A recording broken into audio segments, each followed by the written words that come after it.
Let's see here. All right, everybody. Welcome back to the channel. Welcome back to the stream. Hope everyone is doing well. This stream is actually sponsored by EA. So shout out to EA for supporting the channel and what we do here. Today, we're going to be doing some coaching. We have 4 peeps that are going to be joining us today. The coaching is free. The beauty is that, you know, EA technically is sponsoring the streams and content here on YouTube. But I made the decision, instead of just doing gameplay, why don't we actually do just coaching and actually help people out and like take things to that next level? You know what I mean? That was my thought process behind all of this, and I just want to get back to the community best I can. So if you're interested in free coaching and you want it, join the Discord. I will post whenever we do free sessions. Not all of them are EA sponsored, and I don't really do them all the time. It just kind of depends. So let's get started here. Give me a few seconds. Post it in the Discord. Let everyone know that we're live. And I'm also going to tweet about it. But we are live. Hopefully you guys are having a great Saturday. I'm excited. I'm excited because we get to teach, and you're going to find all this educational. There's going to be a lot to learn. Even when we're coaching, ask questions in the chat. The format of how the coaching works is we do 30-minute in the test range so I can assess their sensitivity, their strengths and weaknesses in a 1v1. And of course, you can win your 1v1s all day, but how do you play in-game? So we go in-game afterwards and we play some games together and kind of feel out how they play. You know, how fast they loot, what do the rotations look like, are they making comms? You know, just kind of coach them along in real time. But give shout out to everyone here. We got DSW, Jay, Roberts, and then we have Jay as well, live over here. What's up, Julian? Diabetic Bear, Iris, good to see you, Danny, Neo, and welcome. I know, yeah, and we just updated the Discord, so that's Urban, I know. I always forget, like, that's your secret identity account. Potato, what's going on? It's good to see you. All right, so let me give a call to our first person. Let me go back to the lobby, and let's just get started with the coaching. Let's just do this. I always have a lot of fun doing this. This is helpful for me. So just so you guys know, I'm actually testing a new setting myself today. I'm testing, and I'm probably going to do another follow-up video, toggle versus ADS. At one point, because console players, yeah, I mean, it's the same concept. When you 1v1, what does their position look like when you're in game? It's not mechanical stuff I'm going to give advice on, but it all comes down to how they play as well. So let's get into it. Let me call Dirk. He's our very first one.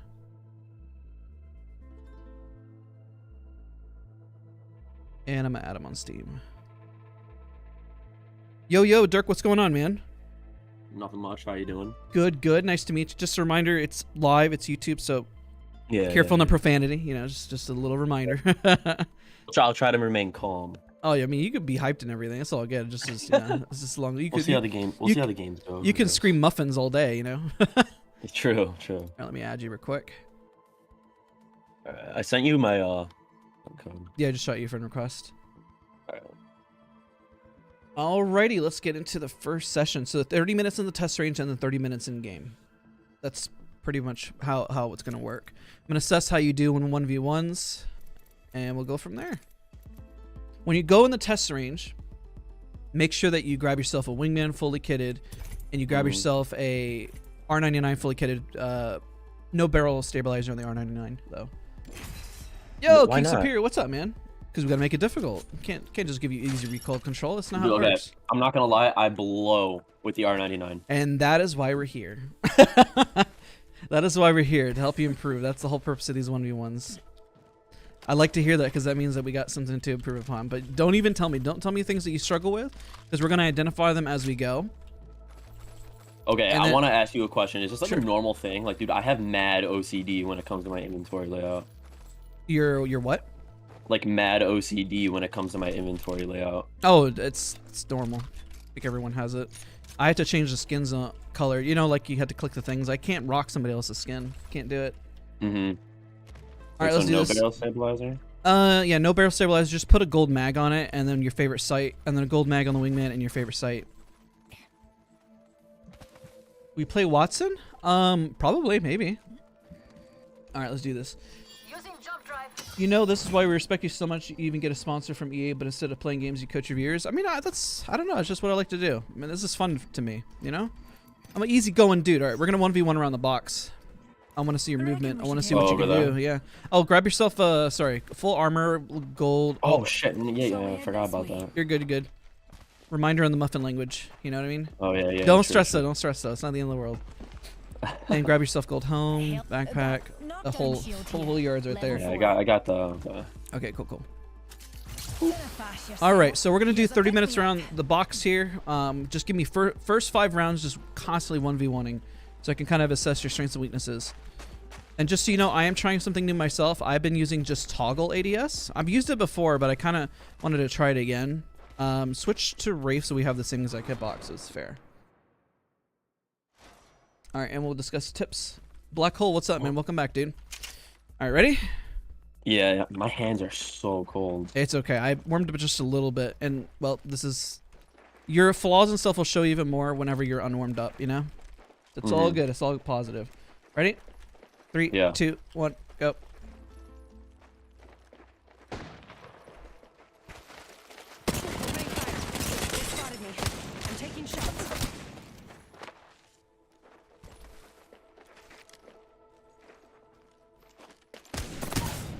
There we go again. Enemy down. Just switch legends. Yeah. Yeah.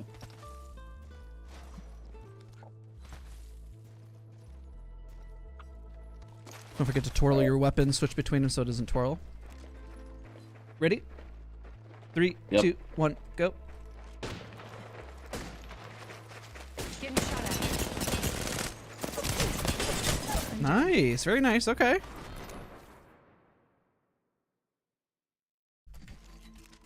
Okay, again.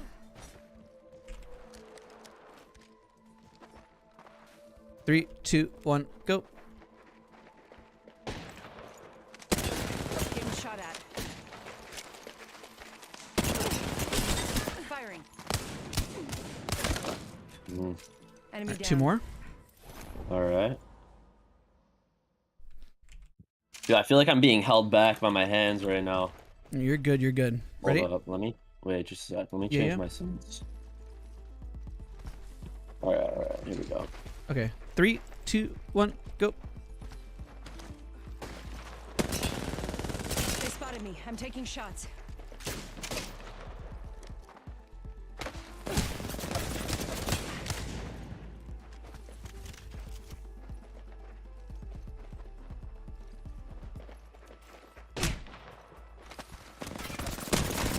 Nice. Very This nice. time I'm down. All right, one more. I'm gonna start breaking things down. Oop. 3, 2. All right, I'm ready. Yep. 3, 2, 1, go. Opening fire.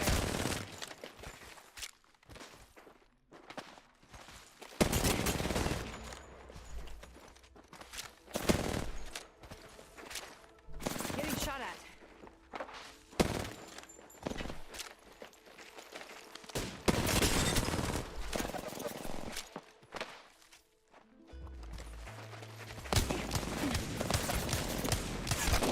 Okay. You know what's interesting? Your aim is actually really solid. I know you're warming up, so that's not even the worry that you have, really. You know, the biggest thing that I already see you mostly struggling with right off the bat. Oh, sorry. What was that? No, I was just like. Oh yeah. Is that you struggle with is just pressure. You actually, what games did you play prior? I want to see what you probably played like CS:GO prior, right? Nope. No, really? CS:GO. Honestly, I play a lot of Call of Duty like before, but that's really it. I don't know it. Because you play pretty smart around corners, but you don't over aggress. So the only thing I would say is not to waste your shots and ammo, because remember, every bullet that you have is really important. I know that we're doing 1v1 around the box, but I wouldn't just mostly take shots for the sake of taking shots, because I don't know if you do this, and this is a big tip for everybody, that when you really improve is you count your opponent's ammo. If they take a few shots to the mag and you know that they've already taken some shots and you push, you know that they only have a certain number of bullets to shoot remaining. I count bullets. I count whenever they're shooting, and I try to count how many they have left in the mag. Little tip, it actually helps a lot. So I would highly recommend not taking shots and holding your ammo and bullets and kind of sweating them out. Because whenever you're taking a shot, you're also kind of giving me the opportunity of where you're at, and it helps me kind of surprise you. Once you know where I'm at, you're landing your shot. So let me just see. Come up and shoot me with the R99, and you're going to 1v1 me on the box, close range like this. Right here? Yeah, Alright. so we're going to drop and you're just going to climb up at the same time. Drop Alright. first, yeah. Yeah. And just we're going to do one with the R99 and we're going to do one with the wingman. Okay, ready? Alright. Yep. 3, 2, 1, go. Getting shot at. Pretty good. All right, let's switch. Do it again with the R99. Run it on again? Okay. Yep. Oops. Okay, ready? 3, 2, 1, go. Oh wait. Oh. My gun went away. Oh yeah, it's gone. What the heck? Wait, let me try switching. Yeah. Oh, I got that stupid bug. I think I have to kill you for it to appear. Yeah, I think you have to kill me. All right. Put me out of my misery. Enemy down. All right. While that happens, I'll continue to give you some tips and advice. Because you said you think your R99 is bad, but your spray control is actually pretty solid. I think what stresses you out most is actually pressure. Whenever you don't know where stuff is, that's where you need to practice. Do you aim train at all? Nope. Okay. What I would work on is not necessarily flicking or micro adjustments. It has everything to do with pressure. Whenever you start to feel like, oh, I need to over flick or I'm panicking, it's like you're not really panicking, but whenever you feel like the tensions start to go up just a little bit is whenever you start to feel, I guess, a little uncomfortable. You know what I mean? Right. Yeah, yeah. And it's not, and the reason why I can tell it throws you off is whenever I'm actually tap strafing around you is whenever you start to miss shots. If I come at you at a predictable angle, if I run at you and you know where I'm coming from, then you don't really miss that much because you have the jump on me. It has everything to do with just making sure that you are calm under pressure. And I guarantee that also has to do with your loadouts. You should honestly run more loadouts that you don't feel comfortable with and diversify yourself. Because it's going to make you a better player instead of just because this happens a lot with a lot of players who are actually better than they actually realize that they are. Like you can tap strafe, I can see you moving around, like you know how to probably wall bounce and do all kinds of different movement, right? And for the most part, I don't really use it that much though. I don't really like to. I'd rather just kill people. You know what I'm saying? You have to use it, but it's specific whenever you actually use it. It's not like you have to be flashy, move around all the time. But if you can tell that your enemy is struggling with movement and I wall bounce over on top of you, then because you can feel out if they're confident or not. Like if they're landing their shots, that movement tech isn't going to do anything against them, right? Right. But I'm gonna be honest, if I'm doing movement against you, I know that it's going to work because of how you handle pressure. True. I'm trying to. I know that you're a mouse and keyboard, and I'm trying to tell whether or not your sensitivity is high or low. I honestly want to say it's probably in the middle or to lower end. I don't know if you're running a high sense. Well, what would high be for you? What would low be for you? High would be anything faster than, let's say, around that 25 centimeters would be fast. Middle of the pack would probably be around, 36 centimeters. And then on the lower end is anything below 44 centimeters per 360. Well, I have no idea what my centimeters is, but I know my DPI is, I use 800, and then sensitivity-wise, I'm like 1.4, but I also switch it sometimes to 1.7. Well, what was it again? What was your DPI? 800. 800 in your sense? 1.4 or 1.7. I use both. I've used this before. Okay, so you're like right in the middle. Yeah. I've used a sense similar to this at one point. I was at 15.5. Right. Inches per 360, you're right now at 14.6. So you're kind of like in the middle. It's not so slow, and it's not super fast. So it's kind of manageable. This is a really, really strong sense. So I wouldn't really, like I said, I wouldn't worry about your sensitivity setting. Like I can see you moving around. You got it. You just need to handle pressure.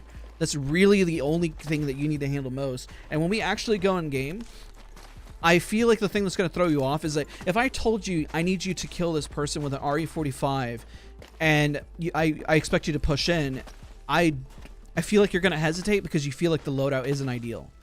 Whenever I need you to be able to... That's true. That's true. I don't really like the RE45 that much, but I mean, I can get the job done with it. Exactly. But if I told you needed to go in there and full force it and know you could win your fight, you'd hesitate on it.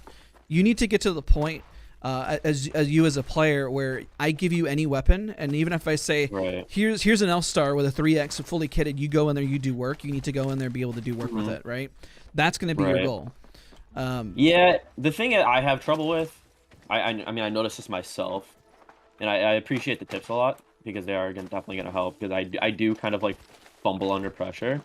But another thing I do, and I cannot break it, is like I just tense my arm so much. It's the pressure, in man. 1v1s. You have to, like, if I were to give you aim training, whether it's aim lab, Kovacs, or whatever, you essentially Right. need to use a pressure scenario that, like, a target starts and it gets smaller and smaller and smaller the longer you take to hit it. So that's what I'm talking. Okay. It simulates a 1v1, right? Because you're like, oh god, I need to hit it, I need to hit it, I need to hit it, and there's like another one that appears, another one that appears, another one that appears, and like your full screen is full of targets that are getting smaller over time consistently. And what you're gonna learn, especially in your 1v1s, is that you either play music, I don't know, you zen out, you have a really nice meal, you get rid of all your chores, everything for the day, and then you start to 1v1 and just kind of calm down. So let's say, for example, you're gonna climb up here and you're gonna use your wingman on me over and over and over again, because your sprays are fine. Like, and you said like R99 is a horrible gun for you. You're perfectly fine with it. The only thing that's gonna throw you off is when you're in game and I put you in an uncomfortable situation, you start to miss. That's a problem. What, are you gonna make me? Are you gonna choose my loadout or something? No, I'm gonna just have you run whatever you can. But if we drop hot and you say, "Oh, my loadout is horrible," and we got armors, I mean, I expect us to win. You know, you know what I mean? Yeah, no, I got you. All right, so climb up and use the wingman only. Okay. Ready? 3, 2, 1, go. Opening fire. See, this is. I'm taking shots. You know what's crazy? You land more shots with the R99, and I know that you think you're more confident with your wingman, but it's that same the movement that you have. It's why I'm having you climb up on the box and do that movement. We're just gonna keep doing it until you just get comfortable. Stop. What you got to do is relax, kind of shake out the arm a little bit. Just breathe and move less. Now, there's another technique you can do with the wingman. It's called flicking. You flicked on the target, and then you flick off. So the movement is larger rather than smaller. But the problem is when I'm asking you to do it consistently on me whenever you climb up, is that you're gonna have to be consistent. So we're gonna climb up real quick. Ready? Yep. 3, 2, 1, go. Ooh. So the move that you're making here isn't as dramatic as you think. Enemy down. And I know it feels like it is because I'm moving left and right, and it's like, oh my god, he's really moving, he's really moving. No. You gotta slow it down. Slow it down big time. So then this is literally what you have to work on. And I promise you, your R99 is gonna get smoother because you take the same mentality that you have with the wingman and you apply it to the R99. And like, what I would have you do is honestly try to shoot me with the R99 at a distance. So we're gonna do that in a minute too. Okay, ready? 3, 2, 1, go. I'm just gonna have you shoot me. Just kind of breathe through it. There you go. Perfect. You got a flow. I'm gonna keep doing that. Don't even drop down on the box. Just stay up top and just keep shooting me over and over again. Just keep going. I'm just gonna keep spawning in. And just kind of feel out that movement. Keep your crosshair more. Don't try to overflick on me. Try to keep it more towards center mass. There you go. Rather than trying to flick to where you think I'm gonna go. Trying to say it's like a halfway point. Because I mean, I have a body, I have a thickness to myself. Even if I was giving you a land, there you go, perfect. Now, obviously, this is me giving you a heads up about it, but you have to apply this logic very quickly if I run at you. So what I'm gonna do, I'm gonna throw you off a little bit on it again. So I'm gonna finish me off here. All right, perfect. So now you kind of got that feeling. Now what you're gonna do is you're gonna chill here, and I'm gonna wide swing, and I'm gonna strafe. I'm not gonna shoot you, but I'm gonna wide swing, and I'm gonna strafe on you. Okay. 3, yeah, do you want me to use the wingman? Yes, just wingman only. 3, 2, 1, go. All right, reset. You see what I mean? How you need to get used to that pressure? That's literally all it is. You're like, oh shoot, I gotta flick, and I gotta calm down. I gotta flick, and I gotta calm down. You just gotta think of that movement. And I promise you, every single thing that you do, whether it's aim training, whether it's Apex, you're gonna improve dramatically. Ready? 3, 2, 1, go. Getting shot at. Perfect. Very nice. This time I'm going to come from the left side and right side just randomly, okay? Yep. 3, 2, 1, go. Getting shot at. Much better. Very nice. And the beauty with coaching, and this is the thing, is that once you identify it for somebody and it's like, oh, that's what it is, and then you go in game, you're going to forget everything. But I mean, this is why I have a VOD. This is why I want you to come back and remember and look at this and be like, okay, 3, 2, 1, go. And I want you to remember what this felt like, because all it takes, then all you got to do is practice this, and after about a week or two, you should notice a pretty big difference in what you're trying to do. So go back. 3, 2, 1, go. They spotted me. I'm taking shots. Jesus. I give up. All right, let's try with the R99 this time. I'm going to wide Alright. swing and you're going to do it with the R99. And then afterwards, I'm going to start wide swing and I'm going to start taking shots back. Because the thing that you have to be comfortable with is realize that when I wide swing is that I'm going to be shooting back. You know what's going to stress you out? The visual clutter. And that's something you're just going to have to get used to. Ready? 3, 2, 1, go. They spotted me. See, look at your sprays. Look at that. It's really nice. Honestly, your sprays are... And you still don't use the R99. Your sprays are better than your wingman. Nope. That's crazy. Let's I go, just like dude. the wingman better. It looks cooler. Yeah. Like it's flashier. I mean, like. But it's you just got to slow down the wingman shots. Okay, so what we're gonna do Bro. is I'm gonna wide swing again. R99 only. Ready? 3, 2, 1, Okay. go. I'm gonna shoot back this time though. They spotted me. Taking shots. See, the unfortunate part is that once you're Enemy flush, down. keep calm even though you get aim punch. You know what I mean? Do you know what that Right. is? Yeah, no, I know what that is. Okay, I'm just making sure. Because some people surprisingly even at a high level don't. So just make sure you keep calm under the aim punch. Ready? Go back. 3, 2, 1, go. They spotted me. I'm taking shots. I've been Very down. nice. Okay. Much better. I have a question actually. Just like Yep. when I'm going back and forth and I press like I use C to crouch, right? So Yeah. when I crouch, does that actually do anything? I can't really tell. It's very minimal. So when Like I don't know if this it's, is like, this is what worth it looks like. This is what it looks like on your end, and you have to make the Okay. decision. At higher tier lobbies, it does less because it's assumed everyone can land their shots. So when you do the complete crouch, this is what it looks like on your end. So Okay, that's like useless. I feel like it makes it easier to get headshotted. it does. So Yeah, I'm not doing realistically, that if you anymore see then. somebody, I mean, do it, but gauge the opponent that you're dealing with. You know, like if you're reloading and you need to throw them off, don't have it's hard to do this. Don't have a predictable strafe. So what I mean by that, this is a predictable strafe. Your brain automatically switches back and forth and thinks, okay, I need to stop because it's trying to like create a pattern, right? Our brains do this Yeah. naturally, but you need to go opposite of what your brain does and do this. Or sometimes, you know what I mean? Like you're randomly stopping, moving, adjusting. You know what I mean? Like you're throwing off your opponent. Right. You ever realize that it's harder sometimes to hit a complete bot against like a pro player or something like that? Like you run up against somebody who's like horrible at the game, and you're like, I can't hit this dude. Like what in the world? It's because they don't know what they're doing, right? That's the hard part. If they don't know what they're doing, then it's a bit of a struggle to hit them because it's like they could be just doing like weird stuff like this. You're like, what are they doing? And they're just kind of like standing there. But like it's harder to hit somebody who's unpredictable because you're trying to create in your brain a pattern so you can track it. That's what you're trying to build. But if you throw them off, I mean, sometimes it's good to do the crouch and like move up and down, but try not to move in a pattern because a pro player is going to be able to identify that within like a millisecond and say, okay, this is how I need to flick back and forth to adjust to them, right?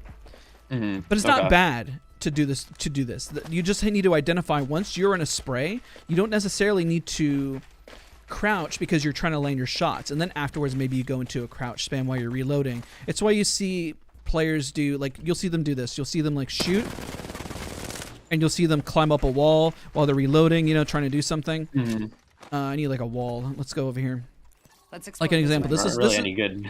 This is what you see them do. Like they'll shoot at a wall, and then they'll panic, and then they'll go like up, and then they'll go down while they're reloading, and they'll get back into the 1v1 or something. Or you'll see like that flashing movement where they'll do a spray, they'll reload, and then they'll go into a wall bounce. Okay, let me do that again. They'll reload, go into wall bounce, and that's where the movement tech comes in. Because your reload is pretty much the same time whether you're doing a wall bounce or not. So it makes a little bit of a difference. You just got to make sure that you don't dead slide, and that's the mistake that most people make when they're doing their movement, is that they'll do them like a mag like this, they'll shoot, and then they'll try to slide right after, but you need momentum. And when you have your gun out, your forward momentum is actually slower to start. And people forget that because when you have your gun out, not out, like you just propel forward above 200. You need to be above 200 velocity units before you can actually do a movement tech.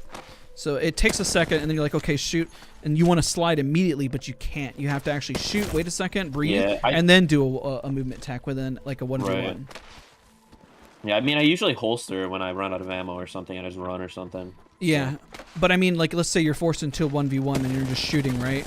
And you're like, oh gosh, what do I do? You know, that's whenever you do like a wall bounce and the movement tech does come in. You don't have to. You're doing other movement tech. You doing this is a movement. You know, you going around and then doing a tap strafe while you're reloading is a movement. I do that all the time. where I'm like in a 1v1 and I say, okay, what do I do? Tap strafe while I'm, you know, in a 1v1, you know? Right. So think of your movement as a resource when you're in a 1v1 on what to do, because I don't see you using it to that degree, but you can. Remember that when you're wall bouncing, that you're also giving yourself a bit of a challenge when you're aiming, but you're also making it more difficult for your opponent. So that's that pressure I'm talking about. You are stable when you're on the boots on the ground, which is what Call of Duty is, but you have to get used to also being able to move and then shoot and do what you need to do. Right. Honestly, I'm thinking some of the movement issues are coming because I also played Tarkov for a very long time prior to coming to this game. I feel like it's that because there's not a lot of movement like tech you can really do in Tarkov. Are you familiar with Tarkov at all? Oh, yeah, of course. Yeah, so obviously, as you know, the movement's really slowed, kind of dumbed down. Yeah, and don't think of it as dumbed down. Think of it as strategic. What you're doing with Apex is that you're playing strategic because we're playing around the box 1v1, right? But let's say like you're shooting, and you got caught essentially out right here. Like you're shooting at me. It's like, oh shoot, I need to run now. What do I do? And then you're like, well, don't screw up your movement tack. But you know, you're fighting. Oh gosh, I'm out in the open. What the heck do I do? And then you wall bounce over the wall and don't screw it up like I just did. You know? There you go. Yeah. The movement over the wall. So that's whenever you use movement because you're using it to get at a dodge. You're using it like, oh, I'm being chased. What do I do?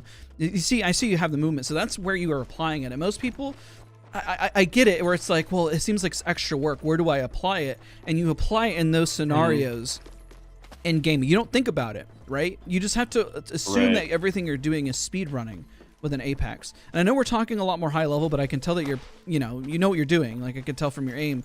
So the takeaways, we got 7 minutes before we hop in game, just make sure I'm keeping track of time, is practice. I would download, I don't know, any aim trainer, doesn't matter, and practice a pressure situation. I'm going to give you an example of one. I'm going to send it to you after this, and I want you to practice that. The situation? It's a scenario. Like, this is aim training scenario, whatever word you want to apply to it.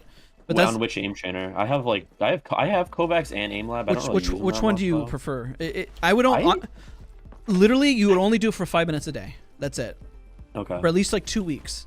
5 minutes a day. Play your favorite song, warm up, chill, relax, and then just kind of breathe, and then go in game. And I promise you, after 2 weeks, you'll notice a massive difference. And I want you to apply the same logic that you have right here. The problem that most people have when they aim train is they don't realize to connect the dots between the two, what you're learning. You know, like most people when they you go in aim train, you're like, well, I don't really know what the hell this is. Like, what am I practicing here? You're practicing. You're literally, now that you've seen it, you're practicing that pressure, and you're going into AimLab or Kovacs, and you're mastering it, right? Okay. That's your goal. That's what you got to do. Sounds good. All right. I don't have much else for you in the test range, honestly. Let's just hop in game, and let's get some. I just want to see what you do, because your aim and everything, your movement is all pretty strong, and so I want to focus on your decision making in game, because it's gonna come from being comfortable. And unfortunately, in game with a battle royale, especially if you came from COD, is that you're gonna feel mostly uncomfortable, right? Unfortunately. Okay, so also everybody, if you're enjoying the stream, don't forget to leave a like to show your support. I totally forgot to remind people about that. So go and hop out of the test range. Let's go cube together. What character are you using, by the way? I can play whoever. Alright. Who do you feel most comfortable on? Okay, so I honestly could use anybody. I do not like Gibraltar though. Well, Gibby's he's a big boy. I will get us killed with a bubble. and I always throw it down, and like it just costs the entire team. So, if I were to ask you the question, this is actually really important. Yeah, what's up? When do you think is a good time to bubble? I don't know. I don't use Gibraltar. Okay, and the reason why, okay, let's go hop in the test range. We got like 4 more minutes. This is important to teach because it's so vital whether you push and what the bubble does. And so if you understand the bubble, you're gonna understand your pushes better or your retreats, right? Okay.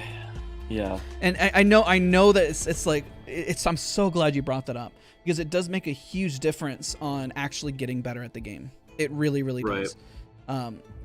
Understanding almost every character's like what makes them strong, what makes them weak. Like I personally hate Caustic, but I know how to play Caustic.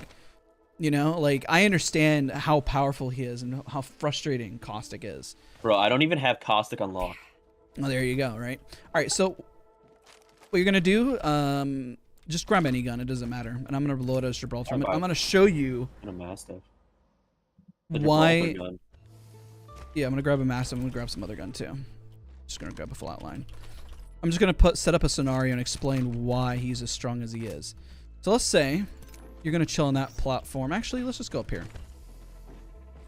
You want me to switch to Gibraltar too? No, no. I'm gonna first show you, and then I'm gonna have you be Gibraltar and push forward and explain like why this works the way it does. So you're gonna chill around this box, and I'm gonna show you. Okay, so go chill behind the box and pretend we're like in a 1v1. Okay, ready? So let's say we just start fighting, right? I take some shots. Oh, I got some damage on you. Taking fire, brothers. I like peeked right into your shot. Now you got to 1v1 me. And I have my ADS and my shield. But I pushed you. I covered the ground. Boom. Yeah. So that's why he's so strong. Jimmy's got your back. And why your bubble's so important. Notice I used it for a push forward, right? Mm-hmm. It instantly gave me ground. You had no choice but to command space with me in the bubble. That's literally happened. Let's say like you caught me out of position, right? Let's say like you shot me right there, right? I mean, just go and like catch me out and just start shooting. All right, you either come at the bubble and come at me, or I'm gonna get away over here, and now I have the upper hand right here. You have to retreat back to your position, or you get to sit in the bubble whenever it runs out here in a second. Boom, you're caught out of position. Boom, right? That's where Gibraltar is so good. Why? That's why everywhere in competitive that he just commands so much presence. So when you think about pushing forward, I'm gonna put you in that same scenario. Let's say, let's say you just take shots at me, right? And think of this as like learning how to put pressure and how to push forward. Like you do damage. Let's say like you catch me out right here, right? Taking fire, brothers. I know you gotta This gun sucks. I'm out of line. Here, go grab a gun real quick. Go grab a gun. This is going to be this is an important lesson because it's going to teach you how fast you need to push and the thought process behind it. This is how fast anybody should push in a game. And honestly, I'm noticing a difference is I feel like as I keep doing these guides and more people start learning, I swear the scene is starting to get better at pushing, and it just starts becoming like absolute mind games on how to get better. It's pretty wild, man. It's pretty wild. Okay. So let's say just go ahead and crack me. Getting shot at. You need bubble forward. You waited too long. Where's the bubble? Oh, like yeah. that's how fast it needs to be. Like it has to be so fast. As soon as you get the crack, you know you're pushing and say I'm deciding to push. Yeah. Of course, if you're IGL, but even if you're playing pubs, I mean, that's when are you going to have a better time to move forward? So go back again. Let me show you the timing. Timing is everything at these levels. Honestly, I'd have to just play the character and mess around with them. I just don't use them ever.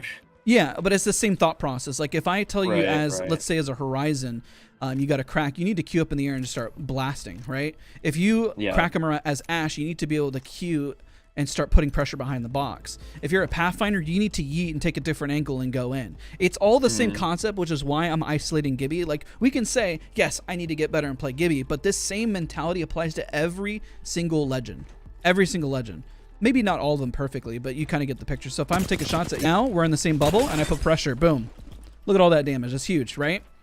And I expect my teammates to come back me up. And the plus side is whenever a team... I turned into a T-pose, nice. Is whenever I push forward, your teammates are either going to push the bubble or they're going to retreat and freak out. Maybe you were here by yourself and I bubble forward and isolate you, and your teammates were back here, right? So if my teammates got an angle, they're able to shoot. So think of it that way. It's why I'm honing so hard on this, because I think it's actually really, really important whenever you play. So like if I were to tell you and I held you at, let's say, P2020 point, and I said, you pick a legend or else, you know, you're a goner, who would you pick and play? I don't know. It's tough. It's between Ash and Loba. Okay. Ash is a great one. You know why. I mean, she's Miss Thickums, yeah. So Ash is a great one because of that pressure. It's the same thought process. Like if you get a crack and you're not pushing it and you have your ultimate, you can essentially ult to height, or you can ult to a different angle and immediately push forward, right? To get the angle. Let me pull out the ult. Let me give you an example of like how you would essentially use Ash. And sometimes this works against you. You have to make sure that your team is in the agreement that you're going to full push and they're going to all go with you, right? Right. And then I promise we'll hop in game. But I just think that this lesson is so important, because if you, honestly, I'm gonna make the same call out in game where I'm like, you cracked him, why aren't you pushing? And if you cracked him, and the idea is, well, I cracked him and we don't want to push, okay, well, then we're not going to push. We're just going to hold position. But the team has to be in agreement that you aren't going to go in on that, right? Yeah, I mean, I have a personal rule is that I don't take fights unless I'm third partying a fight. Unless I like have to. There's no reason to, because you just get third partied anyways. Well, there's that's like my own personal rule. So we're going to talk about that rule and break it down whenever in game. King's Canyon is its own boat. So what we're going to do is, let's say I crack you over here, okay? Yeah. Let's say I take shots, because remember, once somebody is cracked, and I actually get the crack, you go behind the wall and you start healing. I now have an angle over here on you. The team would all have to be in agreement, and keep in mind it takes 5 seconds for a battery, right? Remember, I talk about time really matters. If you get cracked and you're batting, and it's 5 seconds, and I portaled over in 2, you're going to be sitting here for 3 more seconds. And by that 3 seconds, I have the jump on you. I'm going to start shooting. Even if you get your bat off, I should be able to dish out another 100 damage and completely fry you. Now, the only downside to that push, if I push and I see 3 people behind this angle, what makes it a dumb push is if all 3 teammates are holding for you. That means you have good teammates. Congratulations. That's awesome. But if you don't, that's whenever like you look and say, you know, that person's isolated. I'm going to go screw up that person, right? That's what you need to identify in a fight, if they're isolated or if they're not. So I'm just kind of highlighting. Let's go hop in game, because I'm pointing it out now because that's that pressure situation. It puts you in control. So go and pick Ash. Ash is a great legend, by the way. I've been playing her actually in ranked. I love Ash. So the rule, whether you third party is always the safest, best way to engage in a fight and win a fight. But let's say you are outside a zone and you know that they're isolated and the zone is closing, but you can potentially get some RP out of it. It's not a bad fight to push if you know for a fact based on landings that there's only a few teams nearby and you can clean it up quickly. Let's say you saw somebody in rotation, did 150 damage, and they're caught out, and you can port in and port back out and get the jump on them. Well, that's a pretty solid fight to actually go in on. Let's say that they have a better position and you need that positioning, right? You need it. It's not necessarily a third party. You need that building because it's the best building in the rotation. You push them. Let's say you crack them. You knock one. You go in on that building. You say, this is our building. And I talk about it where it's like, it seems like you're aping, but you're not whenever you have the damage advantage. That's the difference. If you have the damage advantage, why not go for it? That's the thing. You're not going to find a better opportunity to go forward. And as long as the team is in agreement about it, then you know it's going to work. If the team is hesitant or they're not playing on you, that's whenever it's not going to work. And so the question that everyone has is, what happens when I have teammates that don't push? Well, you're just going to have to try to do as much damage and keep pinging until they find confidence and they finally say, okay, yeah, let's go on it. So take us wherever your heart desires. No, I relinquish. Okay, well, I'm going to take us wherever our heart desires. To be honest, I have like very limited experience on this map, so I don't really know it all yet. This map is horrible for ranked, so don't even worry. The third party... I've found that, yeah, it sucks. Third parties are hard, and the game plays like pubs at the start, and everyone knows the rule to push as fast as possible. Right. And that's the crappy part. When everybody knows that rule, everyone's going to just pretty much push. So we got 2 teams here. I'll let you take that building. Oh, okay. Oh my god, I got the best gun off start. Firing. Queuing up. Pushing with the path. Where is he? I think they're in this building. Another soft landing. Coming back to you. Oh, shoot. I'm going to die. Ah, I screwed up bad. Shields recharging. Pokemon's in trouble. Let us begin. 70 on him. I'm under fire. Reloading. Shooting at me. I shattered an enemy. It's fine. It's fine. My gun sucked. I had a charge rifle and a I don't even know what it's called, Prowler. I mean, Prowler's not bad. I gave you that building purposely, and all I had was a Prowler.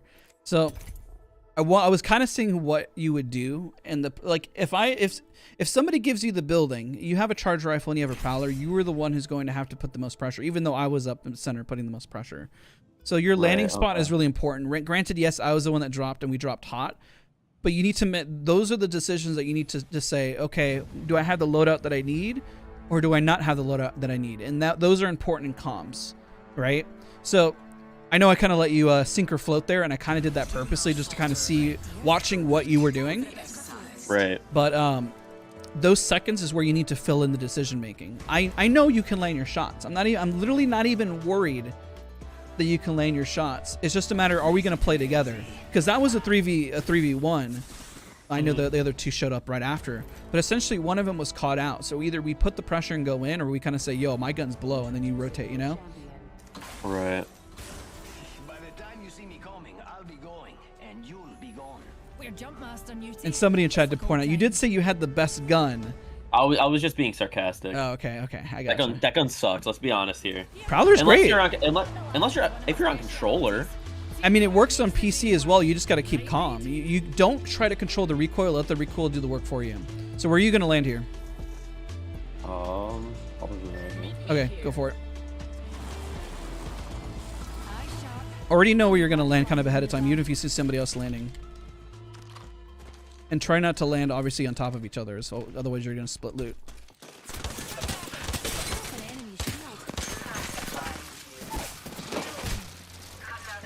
The one running up. Crack. He's stuck. Nice, good job, good job. Right, 2 down. Very nice. Where's the other one? Alright, we just gotta keep looting, finish them. Killed a hooligan. Well done. Spike Shields recharging. healing.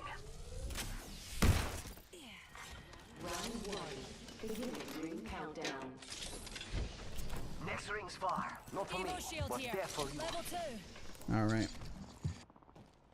One less enemy. Are you good to fight? Evo shield here. Level 2. Yeah, no, I'm good. Okay. Reloading. Now we're gonna move up on this. Let's shift our orbits that way.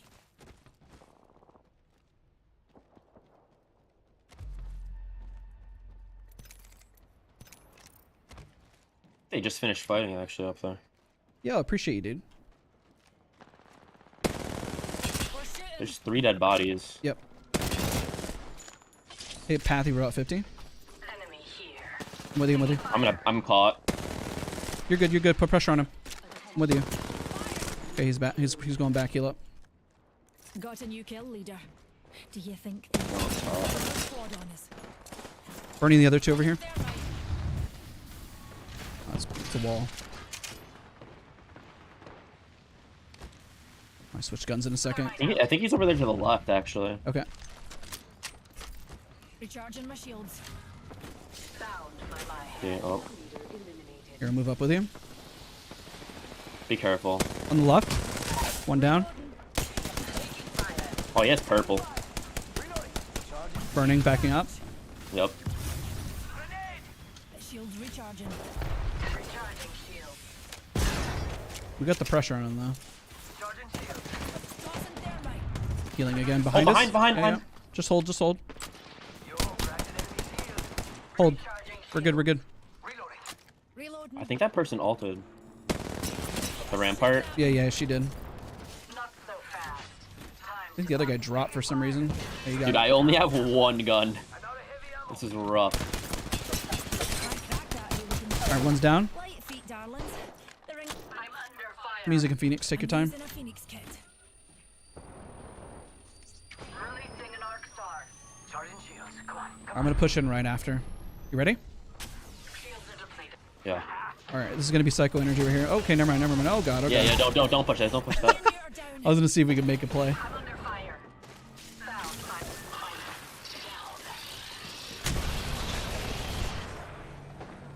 Honestly, there was not much I could do there with the stuff I had. Okay, so that's important. I feel like we should have probably backed up. You see that this is when people get oh shoot, I forgot our Octane was here. Oh, I'm so sorry. I think this guy is also, he said he was a fan. I didn't even think. I was so focused on the coaching. He's gonna come by a stream and like think, why did he leave? And I'm gonna feel so guilty. Yeah, that was so mean. I know, right? Is Apex lagging for you? No, I'm good. My Apex is lagging out of me. Okay, so what you need to do is overcom. I need you to overcom and communicate what you're doing. My game is lagging. Hopefully my stream isn't not lagging as well, right? The stream is actually great. Weird. Yeah, okay, I don't even know. But I'm getting like the thing with Apex where I'm getting like this. I've never seen this before. I push because I know they're rezzing and it's pubs, and so I'm not really stressing. But the thing is that if you don't have the resources, you need to say out loud what your position, how you're doing, and what damage you're doing. That's so important to do. And even if you're not calming it to your team and your teammates aren't calming, you need to kind of have a mental thing of like what you're actually doing. So let's say like I don't have resources. Well, that's important of teammates you're playing with. It's like, you only have one gun. This is rough. Okay, well then let me drop you a gun. I had a rampage there on the left. I could have dropped you a rampage instead. Once we got the knock, that's a clear sign for the other person to push, even though one person is phoenixing. So while you're holding angles, yes, it's important. It's actually extremely Apex is laggy for me too. Yeah, it is. This is a horrible time for doing a coaching stream whenever the whole thing. Yeah, did it go down? It might have. It definitely might have. I wonder if Invisible will stop by the stream. Let me accept his party invite and tell him. Hold on 1 second. Message this Take guy. your time. I feel bad. I'll accept his friend request. Yo, sorry I left. I'm doing coaching live right now, and I didn't even realize that I left. That was my bad. I gotta hop in because I'm coaching somebody, but I'll chat with you in a second, bro. I don't know if this guy heard me. Whatever, it's fine. Okay, I'm gonna join back on you. I might need to reload. Let's see here. Yeah, the server I think it's Apex. Let me tab out and take a look real quick. See your Apex Legends server status. I just got kicked out. You got kicked out? Yeah. I wonder if I should reload my game. It says that it's operational, except for the ALS website is slow, and there's something cross-platform is slow. So here, I'll shoot you another invite and see what happens. We'll try to queue up. Let's do a duo queue. A duo queue, all right. So you just have the things that you got to work on: pressure, overcalming. And if you don't have the resources, you either need to look for the resources, because there's a reason why I'm asking you beforehand before we push in, are you good to go? If you're not good to go and you're not confident, later in the fight, when the fight persists, you need to know how long you can last an encounter. Right. I mean, usually in like a pubs game, I just send it. Like, I just whatever. Full send it. It's a pubs game. Yeah, like I don't really care. So it's not like there's anything on the line. I mean, there's not really anything on the line in a ranked game. But let's say you're playing ranked. You practice how you play. I took the same amount of time looting, and yet I was in the encounter. I did more damage. Right? Bluntly. So in that scenario, you need to be able to apply the same amount of pressure, if not more, because I know you can land your shots. True. So that's the type of level, because it's like, yes, I know it's pubs, but if that's how you practice, then that's how you train. You're gonna end up in the same boat later, whenever or worse, because it's like, well, this is what I practice, this is what I'm comfortable with. So you'll make the same mistakes later. Okay. It's not I understand. I'll have to work on that. Hey, that's why we're doing. I think I'm gonna be honest with you. I think the servers are down. I think so too, unfortunately.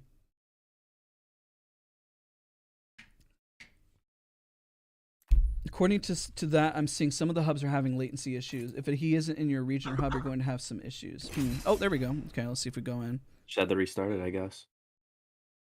I had to cancel and ready back up. See if it throws me in. I don't know if I might need to actually switch server locations. I wonder if it's just this hub that's bad. Have you ever had an issue? I actually just had this glitch happen to me the other day, where somebody used a Wraith portal that went like over the Mad Maggie, like when she uses her ult and it has those like things that go on the ground to make you faster. So I used the Wraith port and it went over those and it stopped me midway through in the Wraith port, and I was just standing there in the Wraith port still. It kicked me out. And I was but now I'm actually connected fine.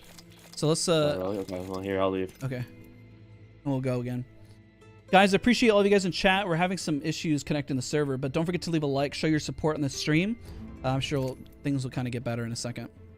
It'd be like that sometimes. Oh, we got about 14 minutes, but we're gonna do duo queues, and I'm gonna put this time around. I'm gonna put pressure, real hard pressure, on you about your comms. I'm gonna point out a lot of the flaws, and I know that this is real fast coaching, but it's crazy. Like I'm pointing out so much so quickly, what's happening, and that's like the biggest thing, because you essentially you need to take this as a takeaway and then consistently improve in practice. There's no right or wrong when it comes to BR either, you know. I mean, it really is just RNG. Yo, Skrillex, what's up, man? What happened, dude? Let me set something. If I missed a message, don't forget to retype it in chat. I'm doing coaching live, so kind of bouncing a little back and forth, but I want it to be educational for all you guys too. Okay, there we go. Let's do a duo. Oh yeah, I'm sorry. I cut off your story about the Wraith port. So what happens with the Mad Maggie thing? Yeah, so if you like use a Wraith port and like put it, I guess it would kind of be like over the Mad Maggie things. Yeah. You'll get stuck inside the Wraith port. I haven't seen that. That's actually wild. Permaport. Yeah. Does that mean like you can go to endgame? I don't know. I was just in it though I was in it for a decent amount of time. Probably like 30 seconds, which is longer than normal. Huh. But I've never seen that before. It was kind of funny actually. It got me killed. I don't know if everyone is queuing. Oh, there we go. Yay, let's go. All right, let's get it. So again, I'm going to be putting a lot of pressure in terms of what you're thinking. And it's going to feel a little bit much, so I'm giving you a heads up. All I got to do is breathe and just kind of have an answer. And it's okay if your first answer is always going to be mostly the right one. And there's no such thing in a battle royale as a bad answer, really, you know? You have the skills. You can do this. Trust. Thank you for the motivation. Beluga, it's great to have you here, and I appreciate all of you guys for hanging out. Introducing your champion. Yeah, I'm using mouse acceleration for those that are asking. Use mouse acceleration? Yeah, I'm insane. Don't do what I do though. Dude, I don't know if I trust your coaching now. That's kind of crazy. I know, right? All right. Let's go. Take us wherever you want to go. I don't want to go anywhere. You got to make a decision. There's no such thing as a wrong landing. The only thing you can do is land late, and even then you can still do something. What's like the hottest place on the map, like here? Anywhere you want to go. You got to choose.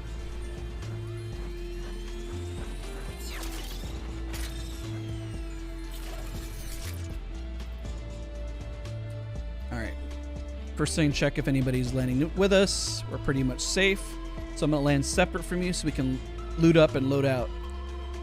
So I'm going to judge you heavily based on how fast you can loot up here and get your ideal loadout. So you got to be pretty fast on this. I'm under pressure? Yep. Because it's pubs, you know, just get in there, you know. It's got to be fast like Sonic. You can't solve the eternal And if you're playing ranked, you load out this fast anyways. There's no reason to dilly-dally, right? You want to get on the action. You want to go play. True. All right, well, like I have 3 bats already. There you go. All right, I actually do have somebody on me, but I'm ready to fight. Yeah, there's somebody here too. Must have late landed. Yeah, I got one guy on me. 2 actually. Coming. I'm backing up to you. Yeah, I Queuing up. Another wee pick me up. There's a guy in my building up top. Wait, here. Okay, I'm coming over to you. Let's back up then. Yep. Follow me. Do you need anything? No, I'm good. Here, I'm literally all come set. Come over here. There's a guy in that building I was just in. All right. He's up top. All right, let's move over.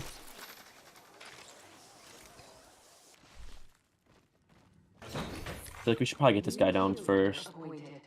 Okay, remember we got to loot. We can't spend too much time looking for somebody. They're both here! Okay. I'm with you. Flush. Pushing. Got him. One more. I'm just gonna punch him to death. Where is he? Get over here. Nice.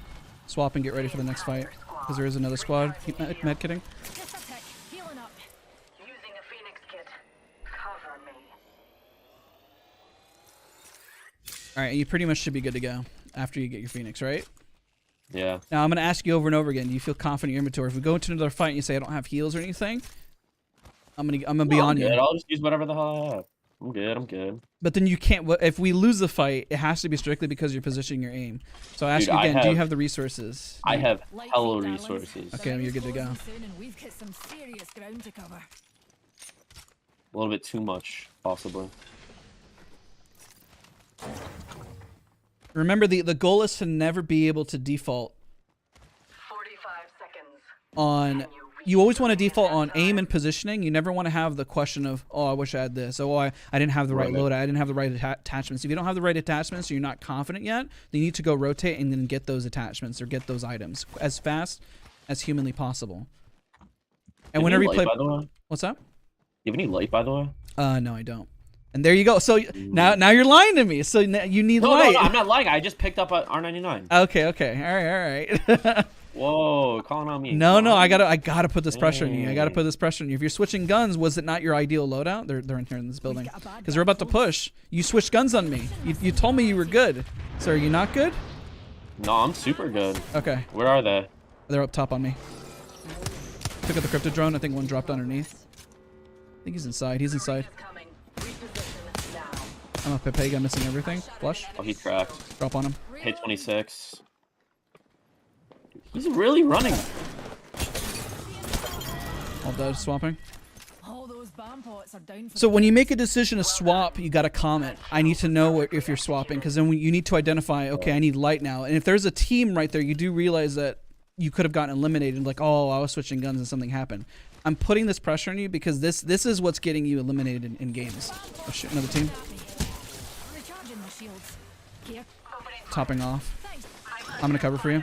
Oh my god, dude, this guy's actually 90 on him. crazy. 90 on him. I'm gonna push anyway, so I don't have any big kills. Nice. Down. Cover for me. I'm gonna swap off of him. Alright, I'm good to fight. I'm here. Like, that guy has gold here. I'm gonna throw. He's flush push. All dead. Is there another team? No. Oh, is that yours? That's her. Okay. Swap here if you need it. Alright, top off. So again, I know it's pubs, but even how I'm playing right now, right? I'm playing super sweaty, but it's ingrained in me. It's literally ingrained in how I'm playing. Like I don't think about playing like this. I know how to play like this, and that's where I want you to be at as well. This guy's right there. We're going to push him. All right, let's go. Mash ulting. Yep, go. Top of the building. They're scared. The Octane right here is crap. Okay, I'm pushing him. One side. Oh shoot. Queuing up. Wait, where did that Octane go? I lost track. I'm with you though. Okay, I'm jumping down. I gotta heal. Knocked him. Selling. Oh shoot. Oh shoot. I died. It's all you. Come over here. Do you have any big kills? Do you have any big kills? Yeah, I do. Okay, you needed to pretty much bat way sooner. I was gonna, but I thought it was only one guy. We'll be good. He's gonna push out in a second. Get ready. Did I go under this? You got that. You got that. Nice. There you go. GG is very nice. That was actually a bot. The push was good. I like it. Yeah, because we got high ground on that under pressure thing, and it's actually kind of working. I mean, I'm hitting most of my shots. I'm not even worried about you hitting your shots. I'm just mostly worried about comms. I know we kind of got lost in the scuffle there, but you know, stuff like that happens. It's just the reality of it. Yeah, usually, honestly, I just mute my teammates. Unless I'm like playing with friends or something. And again, it's not a bad thing to mute them, but you need to still like even I would tell you as an exercise, pretend as if they were calming and pay attention to them, at least as if you could hear them. Right. You know. So right now you still haven't healed up your flesh heals. What resources do you have? How many bats do you have? What are your resources? I'm just, no, how many bats? I have 3 bats. No, you have 3 bats. Okay. Shield battery here. How many do you have? I dropped mine because I'm using gold, so I don't even need batteries. That's true. True. Like that's how I'm asking you about your inventory because I am 100% fine in my inventory. Like I literally have a wingman with over 119. I have 119 bullets and a mastiff with 10. And if I can't land mastiff with 10 shots, I literally should uninstall my game. That's like my perspective. Like that's how confident I am. If I have literally 10 shots on the mastiff, I'm winning my fight. Like I know that. I don't even need a bolt on it. Yeah, I could have looted them for a bolt, but I wanted to go to zone, you know? I have 13 cells, 2 syringes, 2 medkits. I don't even need the medkits. I can drop them. I have an ultic cell, don't need that. I have grenades. I'm literally ready to rock and fight. And I can literally push anywhere on the map and feel that confident. I need you to replicate that same pressure and feeling as you're moving around the map. And yeah, you can loot around and move around and look in a building, but know what your loadout is. If you're swapping to a different loadout, ask yourself why are you swapping to another loadout? Like what guns are you using right now? Alternator and Peacekeeper. Alternator and Peacekeeper. So did you decide in that box to look for an? Are you wanting to stick with Alternator until endgame? I like the Alternator. Are there people on us? No, it's just me. Are you going to use the Alternator at endgame? Probably not, but I like it. Gotcha. So did you check those boxes for an R99 or R301? No, I like the Alternator. That's how fast you need to think, though. If you had the option for R301 or R99, would you have picked it up? Probably not. You need to. Unless you are so confident, without a shadow of a doubt, you're going to land more DPS with an Alternator. You can't hesitate in calls. Yeah. I missed him. Pushing forward, queuing up. He just died to somebody else. Yeah, he did. Did someone just Kraber him? I don't know if he was running away. Let's take building over here. Actually, let's go this way. Are they fighting yet? We can go compound. Let's go push back. You want to go to it? Bet. So that is the only issue that I see that you're running into is hesitant on your loadout, and it causes you to be not confident in a fight. So you can't be split in a decision if the Alternator is the best gun or not. You need to know what loadout you want. Caustic front of me. 38 on him. He's got purple armor.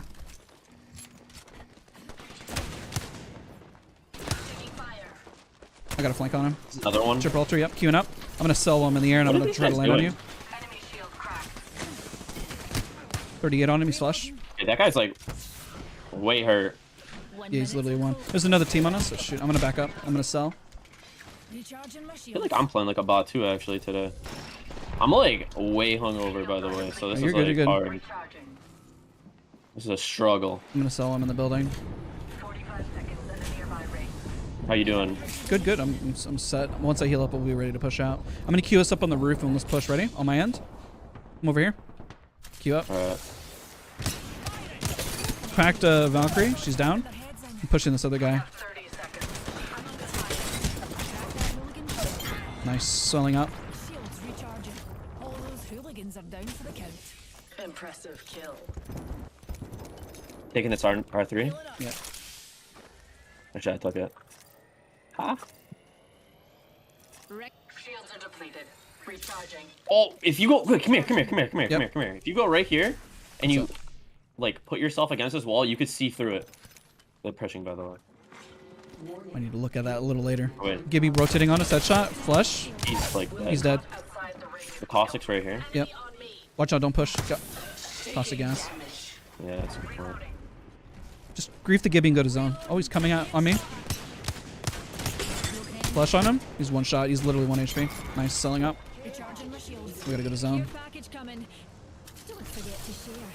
What a pitiful squad. Even killing them was Daz, can you please play Wattson? Potentially, yeah. I mean, I switch between Horizon and Wattson all the time. If you guys enjoying the stream, don't forget to leave a like to show your support. We're doing coaching live. And yeah, we're just we're vibing, having a good time. And Dirk, there's never don't feel like you have to have an excuse. That's the biggest thing. We know you're cracked. We know you're a good player. Like I can tell that you're a good player. You just have to have the right decision making, and then don't hesitate on your calls. Hold on, I don't have a. Come in the building. Come in the building. Come in the building. Heal. I'm literally right here. We're good. Dude, it's Xing Chen in your chat is just flaming right now. You're good, man. This person wants me to like just start giving a speech or something. Don't even stress, man. Don't. And you know, this is the beauty of coaching being done live, is that it's still that's the pressure, you know. But it's not a bad thing. Know that you're doing just fine. It's always easier for somebody else to tell you what to do. I mean, I can tell you what mistakes that I make in a game. But oh, they're fighting over here. Pressing W key. Yeah. Pressing A and W. Nice. Tap strafing. Pulling out the grenade. One squad remains. I mean, Kinda- you know the difference between the comms, right? No, yeah, I do. Okay. Just make sure to call your damage and stuff. Just have it be like habitual, you know? Right. Trust me, I don't normally play this brain dead. I don't know what the fuck's going on. No, you're fine. It's if you can handle it under pressure whenever you're calm, it's going to be easier. Just remember that. I know you're good. I know you can. I know. Trust me. And chat does as well. And keep in mind, for every one person who's praising you, that's the beauty of social media. There's always going to be one person who's got something to say. You know? No, that cheat. I was just messing around with that cheat shank version. Yeah. That guy's flamed on top. Okay. I don't know what the guy You bat. is. I'm gonna do the remaining damage. All right. I was focusing Horizon. I'm bad. I'm batting. Coming back. Another soft landing. All right, I'm pushing up. Any damage? Any damage? Any damage? Oh, I did like, I don't even know how much I did, but this guy's okay. This guy's dead. Yeah. Oh! I stopped shooting him. Broken enemy shield. He's cracked. All right, I'm gonna bat. Charging my shields. Careful, Hey, careful. that's really mean. Swap with me. I'm under fire. I've been downed. Oh, that was the last squad. GG's. Let's go. Oh, I didn't even know that. GG's, man. Good stuff. Good stuff. Okay, so I know we're gonna have this VOD. The things I'm gonna tell you are things you've already heard. I'm gonna give you the aim lab and Kovac scenario, whichever one you feel more comfortable with, and practice on pressure. Don't window shop whenever you loot. Don't just randomly swap to a weapon. Make the informed decision of which one you're actually going to swap to. So if I ask you and you're sticking with the alternator, know if you want to swap to a R301 or R99. Know that ahead of time. And if you get a loadout that works for you, know what loadout that you're looking for. Right. You know, obviously have a good strong mid-range to close range weapon. Don't worry about, if you're ever playing with a streamer, don't worry about reading their chat. Focus on your gameplay. I mean, because you're reading chat while you're playing. So that's also not a good thing because you're distracting yourself from your own comms and your own team. No, I was just messing around with that person. But I know. They kind of took offense to it. I know. Trust me. But it's another coaching moment. You know, it's like, Right. I look at chat because I know to bounce between the two, but focus on your gameplay first and foremost. And like you're in a fight, there's no reason to look at chat at that point. And if you have to be, if you have already done your checklist, you have a sufficient amount of heals, you have a sufficient amount of ammo, you have the best loadout. Let's say you have the perfect loadout, R301 paired with a massive, fully kitted with everything you need.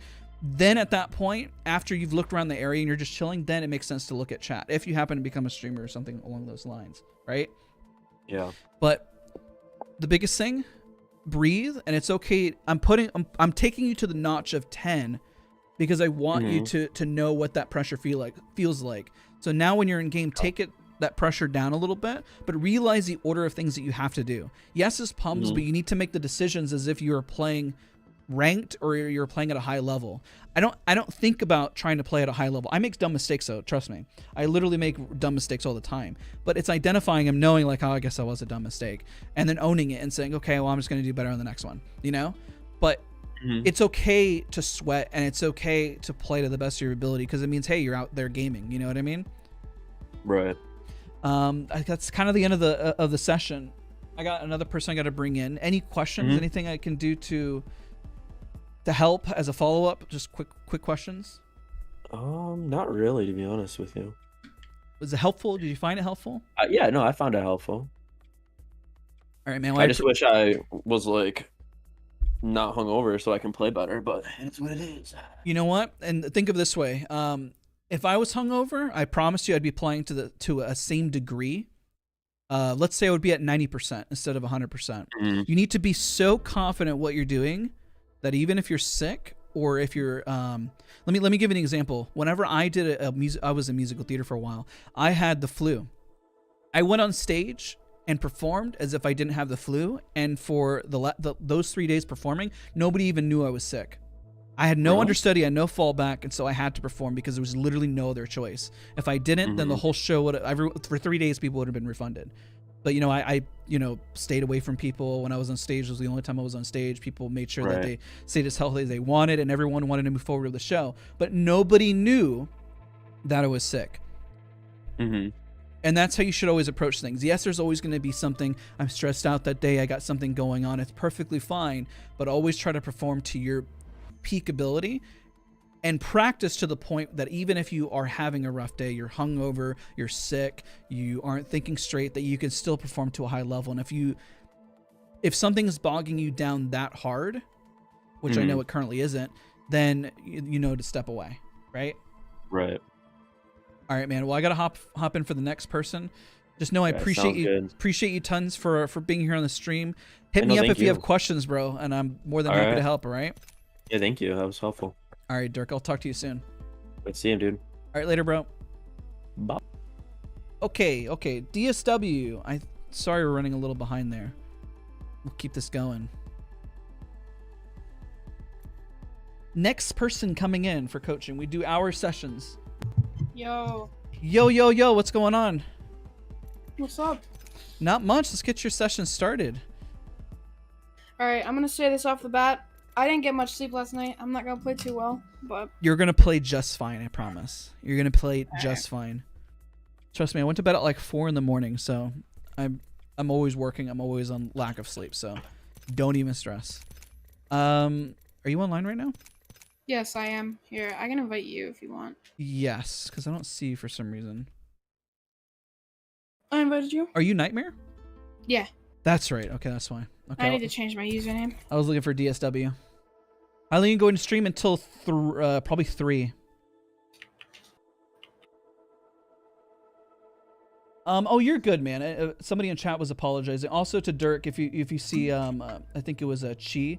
If I say anything bad to you, it's okay. It's perfectly fine. You know the biggest thing. It's hard whenever you're learning to fall under criticism. It's very, very hard. It's stressful. It showcases vulnerability, and so everyone who's hopping in for coaching today should be praised, because it takes a lot. 1, we're live, and then 2, learning in front of everybody. It's like being in a classroom and then somebody comes up and is trying to do a math problem. When you're under pressure, it does a whole different thing to you. But I think that is why I like doing this live. Is 1, it helps teach others, and then 2, you feel that pressure and you learn from it, you know? Yo, Zula, what's up, man? Are you still in store? I run the team, bro. I help run it. Everything you see behind the scenes is pretty much me with the team, with Mason, Mac, Crude. I mean, we all work on it daily. So grab yourself a wingman. I know we did this briefly for like 5 minutes, but I'm gonna spend a little bit more time with you on this. Yeah, I'm sorry if you hear the bird in the background. That's okay. Chat, do we like birds? Leave a like if you like birds. We all like birds. Birdie. So you want me to grab a fully kitted wingman in R9? Yes, please. Dirk, great work, man, by the way. Hop-ups? No hop-ups. Okay. Honestly, everyone I coach, it's always so exciting because everyone has so much potential, and you guys all have to realize that everyone has the ability to play at a really high level. The only difference is getting through some of those little barriers and then taking it up a notch with time. That's really what it comes down to. Okay, ready? Mm-hmm. I briefly remember our 1v1s, and I think I gave you some scenarios, so let's see how we do and what you've changed. Ready? Yep. 3, 2, 1, go.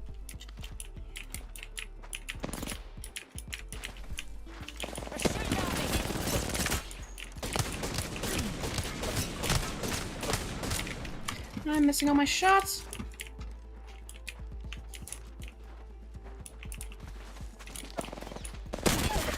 Good try, or good.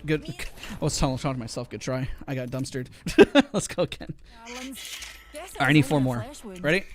3, 2, 1, go.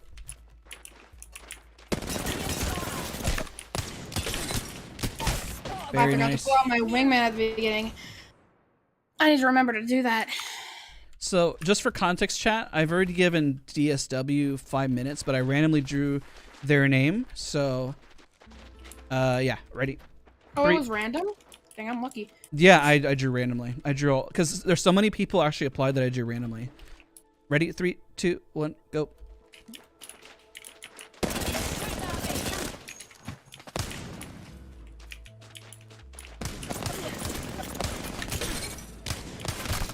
All right, 2 more. I remember the advice I gave you, and I think you're actually already putting it in. I'm pretty sure like what you're doing because I'm like I feel like I've already told you things before. All right, 3, 2, 1, go.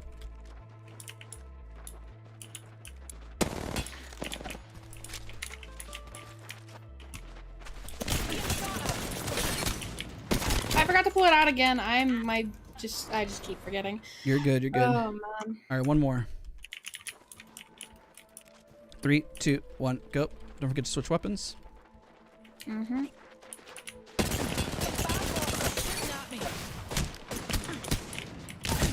Okay, I remember now. I think we did one round together because, guys, in chat, just so you know, sometimes I get bored during the day. I don't know why.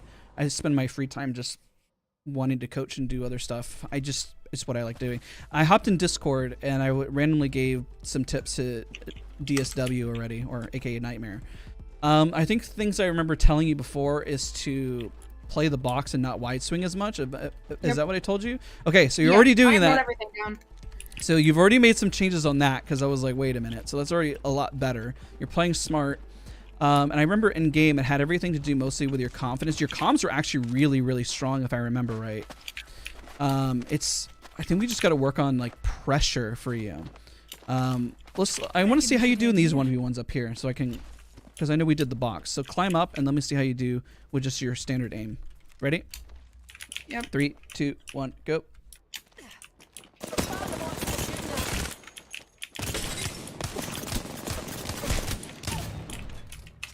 Enemy downed. Okay. I think before I was having you practice longer movements, right? I think so. I don't really remember too much. Was it motion shot ultimate that I gave you from Aim Lab? Yeah, I wrote everything down. I'll just send it to you. Yeah, if you can.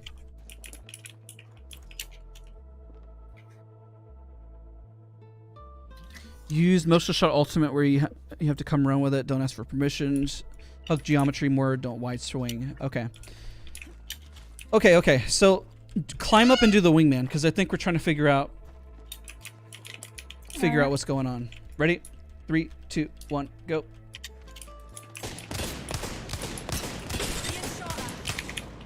Okay, I think that's now I remember. Okay. This is why I was having you do motion shot because your sprays are pretty good. Come up here and I want to see your R99. All right. Probably gonna put you in longer range and we're gonna pull up a different one. What are you doing in the stream? Are you teaching? I'm identifying strength and weaknesses of people that I'm coaching, and then we go in game and we teach positioning, comms, situational awareness, and all the full 9 yards. So come back over in this box. Are you here? Okay, you're already here. Sorry. I just couldn't see because I'm blind. Ready? 3, 2, 1, go.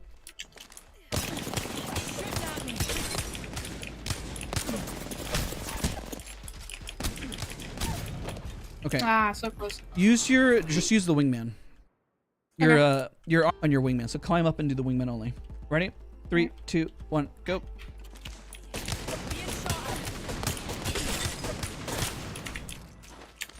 Oops, accidentally. Okay, pretty strong. Okay, what we're gonna do, let's add some little distance to this. We're gonna switch guns. Right. Drop everything. We're gonna go grab ourselves a longbow. Oh, longbow. I'm a more sentinel person myself. Okay, we're gonna grab a sentinel then. Want you somewhat comfortable in this. You're gonna use irons on it only though. All right. Okay, grab a bunch of ammo and come back. Put yourself a purple stock on it. Yep. Mag or no? Yes, gold. Okay, we're gonna use this right here and we're gonna climb up. All right. Ready? Yep. 3, 2, 1, go. Pull on the trigger.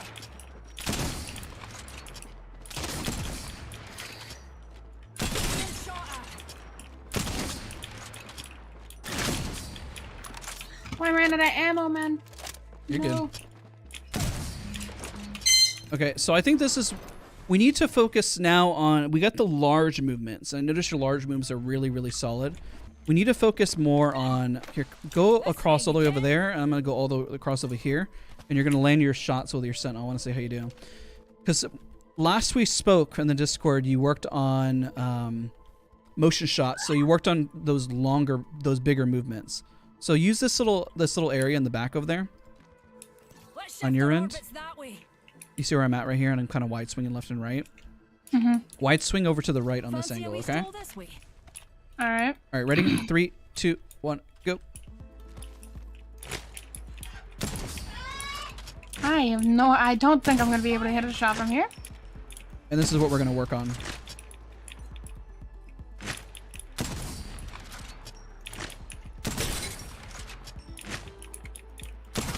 So this is where you need to improve upon. So what we're gonna do is I'm gonna give you, you have to work on hitting micro shots at this point and keeping your aim really, really steady. So last time we spoke, I focused more on your motion shot, making sure you can hit broad shots, like really, really big ones. And now you need to take it back and focus on hitting really, really small ones instead. Alright. And keeping your aim as stable as humanly possible. Because your sprays are good, you're pretty good close range. I see you landing your wingman shots when you come up here.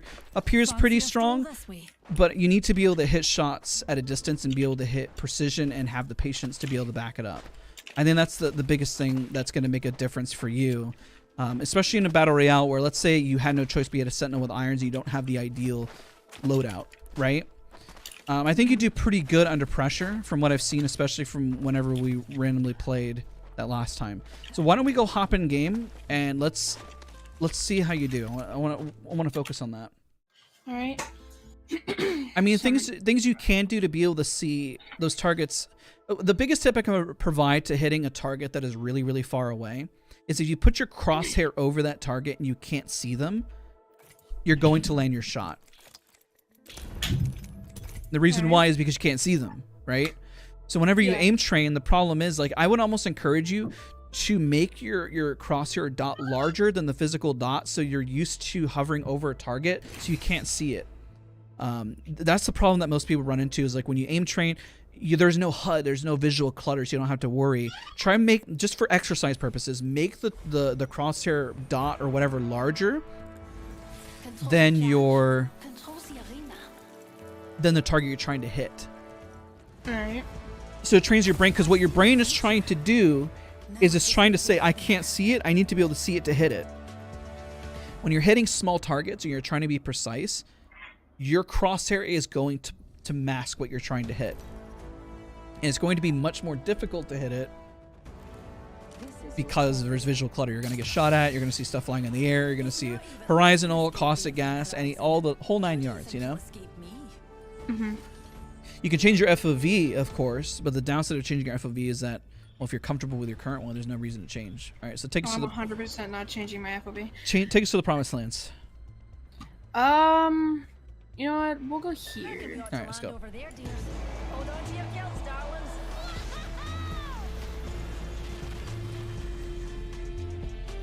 right, where are you dropping? I will land on top of that building. Okay. Looks like there's 3 teams here. No, 4. Okay. We might have a team contesting. I'm going inside underneath. Oh, yeah, I'll come with you. They both landed where I was gonna land. Okay. I'll let you get that other gun. Cross the line. I missed my shots. I'm coming. Hit him for 13. He's got white. Cracked him. Watch your back. Nice. On my ping. Whatever. Another team, yeah, another team. I gotta go out. Yeah, you're fine. I'm running.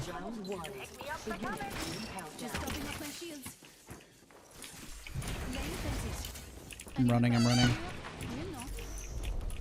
One healing right here. I want to see if he can peek. Got one. Coming back inside. Oh, shoot, I'm gonna die. I'm gonna bat. Can you cover him for me 2 seconds? Yep.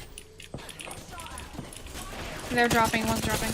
Cracked him. 137 on blood. Nice. Dead. I'm gonna syringe. Other one's still up there. Okay. Going down the stairs. Alright, flanking him. I'm gonna shot in the back.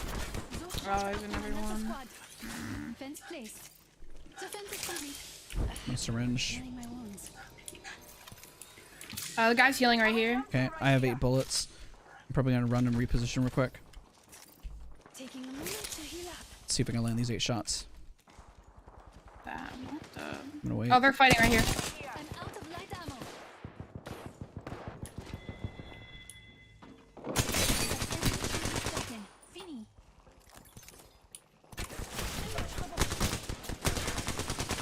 Oh, I'm whiffing.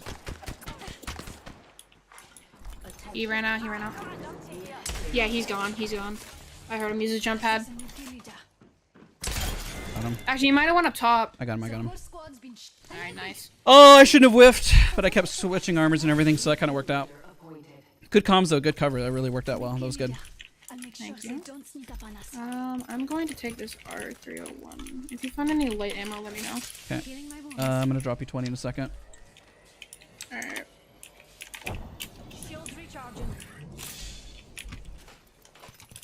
Oh, I didn't mean to drop that. I'm gonna drop 20 right here. Thank you. I'll pick that up in a second. Do you have a med kit? Actually, no, I'll use syringes. Okay, I don't have a med kit, but I have extra syringes. Dropping 3 here. There's a little extra. Alright, thank you.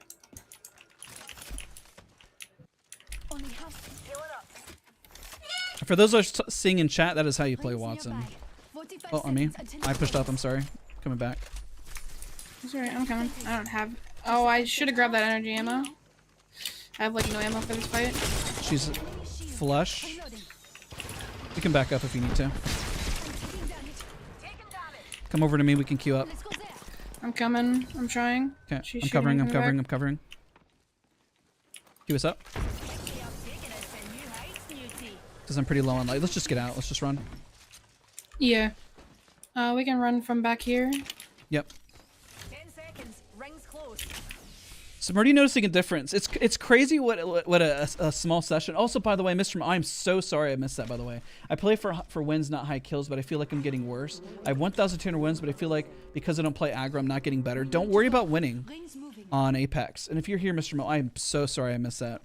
Dono, man. Don't focus on winning.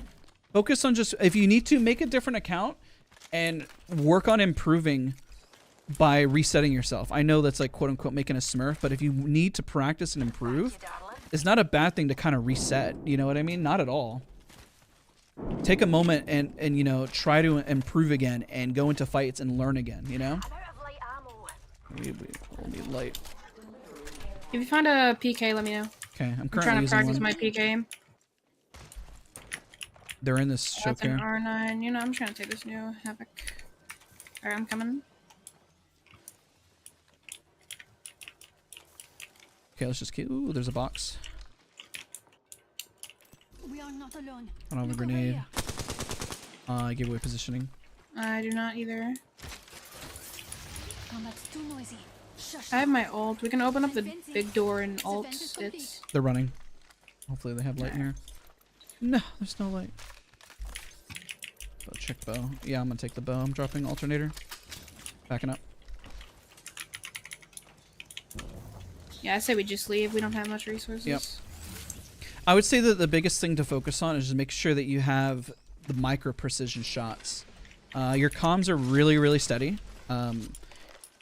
You've already made a big difference since we last spoke. I mean, we literally spent like, felt like 10 minutes together whenever I was just in the Discord, but you're already kind of like making night and day difference. And for chat, for everybody in chat, what DSW should be praised for is that they really focused on taking notes and being diligent about their gameplay, and it has made a really big difference seeing whether I wish I had the before and after, but for DSW, I don't know if you can attest.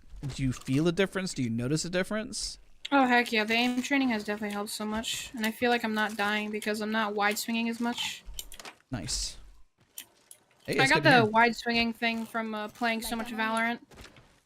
And you know, even with Valorant, it's not bad to wide swing. You know. Oh my god, a wingman. I'm dropping the bow. 3x here. Birdie. Pretty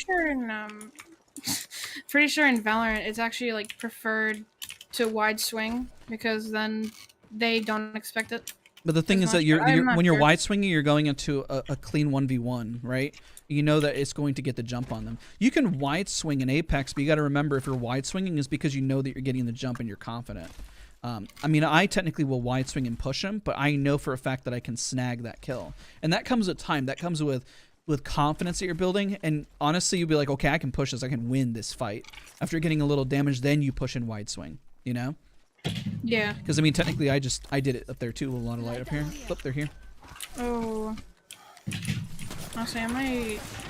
I'm covering for you. Anyone passes through here, we'll know. I don't have any 90. shields at all. You don't have any shields? Here's a bat. Cells on me. Batting. Recharging my shield. Thank you. They're gonna push. 2 seconds. Yeah, they're pushing. I think they're pushing left. I'm gonna use a quick cell. Okay. I'm pushing up a little bit. Oh, he's got a devo. That sucks. I'm selling. It's all you for a second. I'm 51. Okay.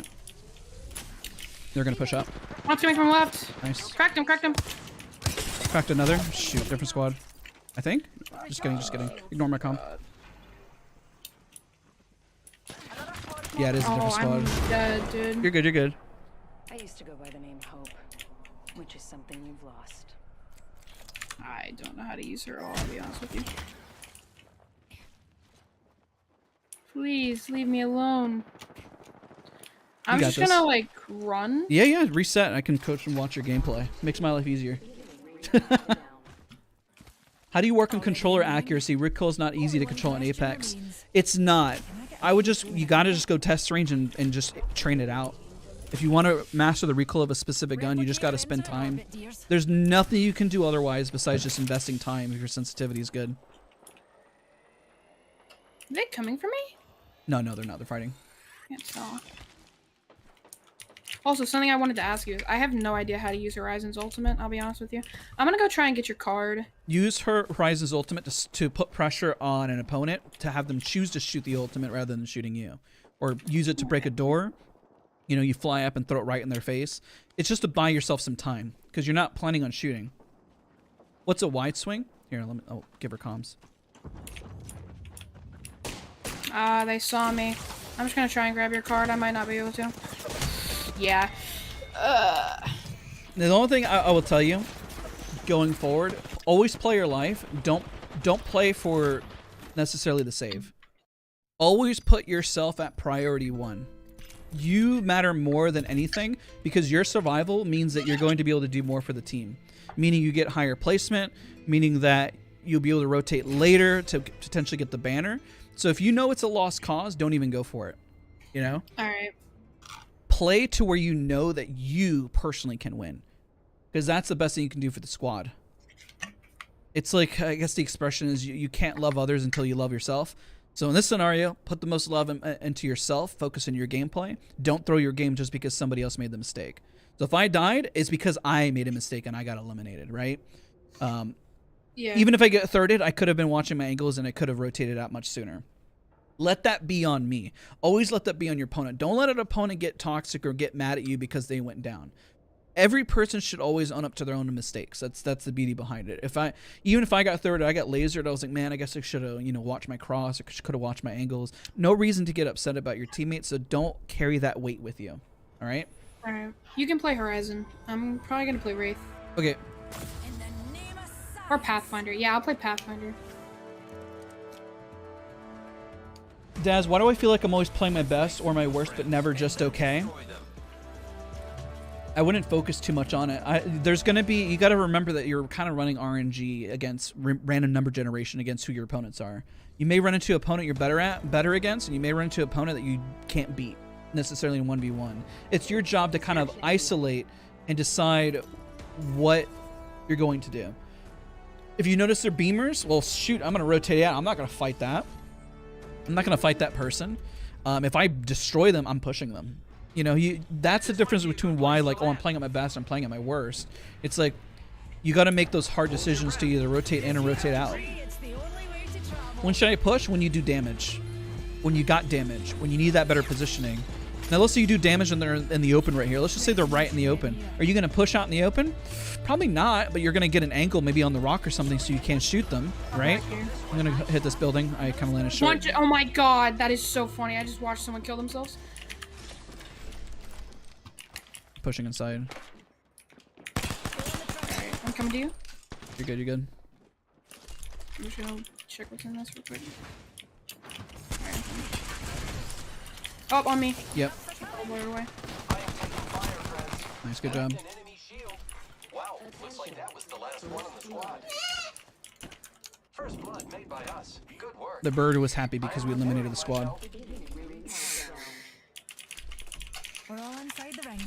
Fantastic. And keep in mind, as we keep coaching, everyone's going to have different strengths and weaknesses. Not everyone has the same thing they have to solve for. And then sometimes when you think a category is your strength, as you improve upon another area, it might actually become your weakness. Let's say you become cracked with your aim and you build up a ton of confidence. Your positioning might go out the window because you start to make mistakes, start pushing instead of waiting for the best opportunity like you used to. So your strength and weaknesses continue to evolve. Let's say you become like an aimbot level aimer and then you say, well, I can win everything, so I'm going to just wide swing and push everything. And when you used to play patiently. You know? Right here, I just saw a team. Okay. I think it was a Wattson, I'm not sure though. Oh, I just got Cracked him. beamed. Do you need cells? Here's the Phoenix. I got cells. Okay. Phoenix free if you need it. Reloading. 70 on him again. Recharging my shields. I would say we don't fight this. Right now we have the But damage up on him. Oh, they're zipping. They're running. Okay, apparently they decided to not fight this. I should have landed those shots on Pepega. Oh, no, they're pushing us. Okay, queuing up. Alright, I'm with you, Alright, let's back. Do you have a zip? Can you queue out? Yeah. I'm covering though. I'm still shooting for you. Cracked one for 126. I don't know why he's wide peeking again. Yeah, let's go over here. Yeah. Give me a second. I'm gonna cross over in a second. I'm getting pushed. Can you cover for me? I'm trying. Okay. I don't know where they are. Give my ping. Knocked one. Nice. I'm out of ammo. I only have a shotgun. Okay. Giving my shields a recharge. I'm gonna finish this guy if I can find where I went. Yeah, go for it. I'm gonna queue up and do Oh, some Rampart! Oh my god, that is terrifying. It's a different squad, I think. Another squad. Got this I'm guy. going to try and leave. Yeah. Leave. I couldn't. There's a Rampart just spamming Sheila at me. You're good. I'll come back. Oh, is that another squad? Yeah, it is. I already killed the other squad. No, there's two squads Okay. trying to finish me. An enemy landed near me. You think they want to be my friend? Yeah, she finished me. Here's a pick-me-up, pals. Holy. Shooting at me. Give me a second here. Shields recharging.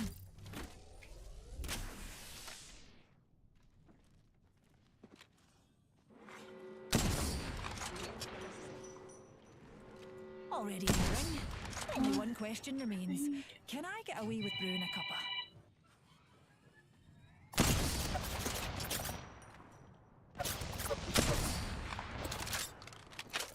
I got so many people around me.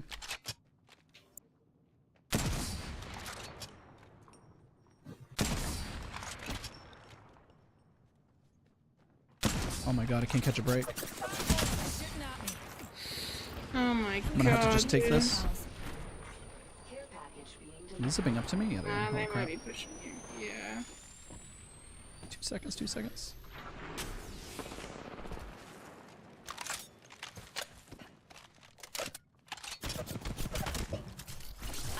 That's where you use the ult. Shooting at me. What's a wee singularity Even if it's between just for a friends? second. I didn't land it perfectly though, but even if they drop down, at least they get sucked up into it. I don't know if I'm gonna be able to get your banner. Can you? The best thing I can do right now, so I utilize your time appropriately. Questions that you have. Alright. Trying to think. Attention. There is a new kill leader. Rejuvenating. It's okay if you don't have any. What would you say is the best way to find people on Kings Canyon? The best way to find people on Kings Canyon is gonna have to do with just if knowing where initially they dropped at. I'm just gonna beep into this. If you know where they all hot drop, that's where you're gonna find people, and you can guess where they're gonna be at next, or just take shots in the air. And most people will just show up because it's Kings Canyon. Alright.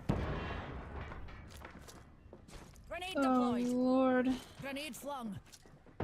Grenade out.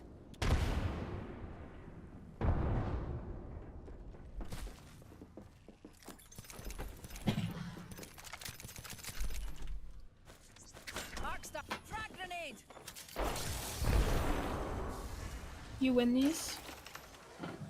Got what I needed. I think they cleaned up that one team. So I got at least what resources that I need. I was going to try to push that. I think the biggest thing whenever I review your gameplay, what you need to focus on is you have the right mentality. I think the other thing is that being able to hit shots with loadouts you are super uncomfortable with in terms of like micro shots, like really, really small shots without the ideal scope. You're pretty confident like every gun that you use though. So I don't necessarily say like every single gun. I would just say like the sight that you have. And then hunkering down and holding certain angles whenever you can turn and do damage. Octane made a huge mistake and pushed in and got immediately knocked. So it's identifying those parts where you can hunker down and hold rather than completely retreating. Because the problem, I made this mistake early on where it's like, okay, I'm going to completely retreat, I'm going to completely retreat, I'm going to completely retreat. And then you never really find, oh gosh, they actually pushed me?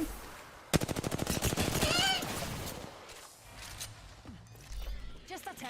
Healing up. I'm going to die. Oh my lord.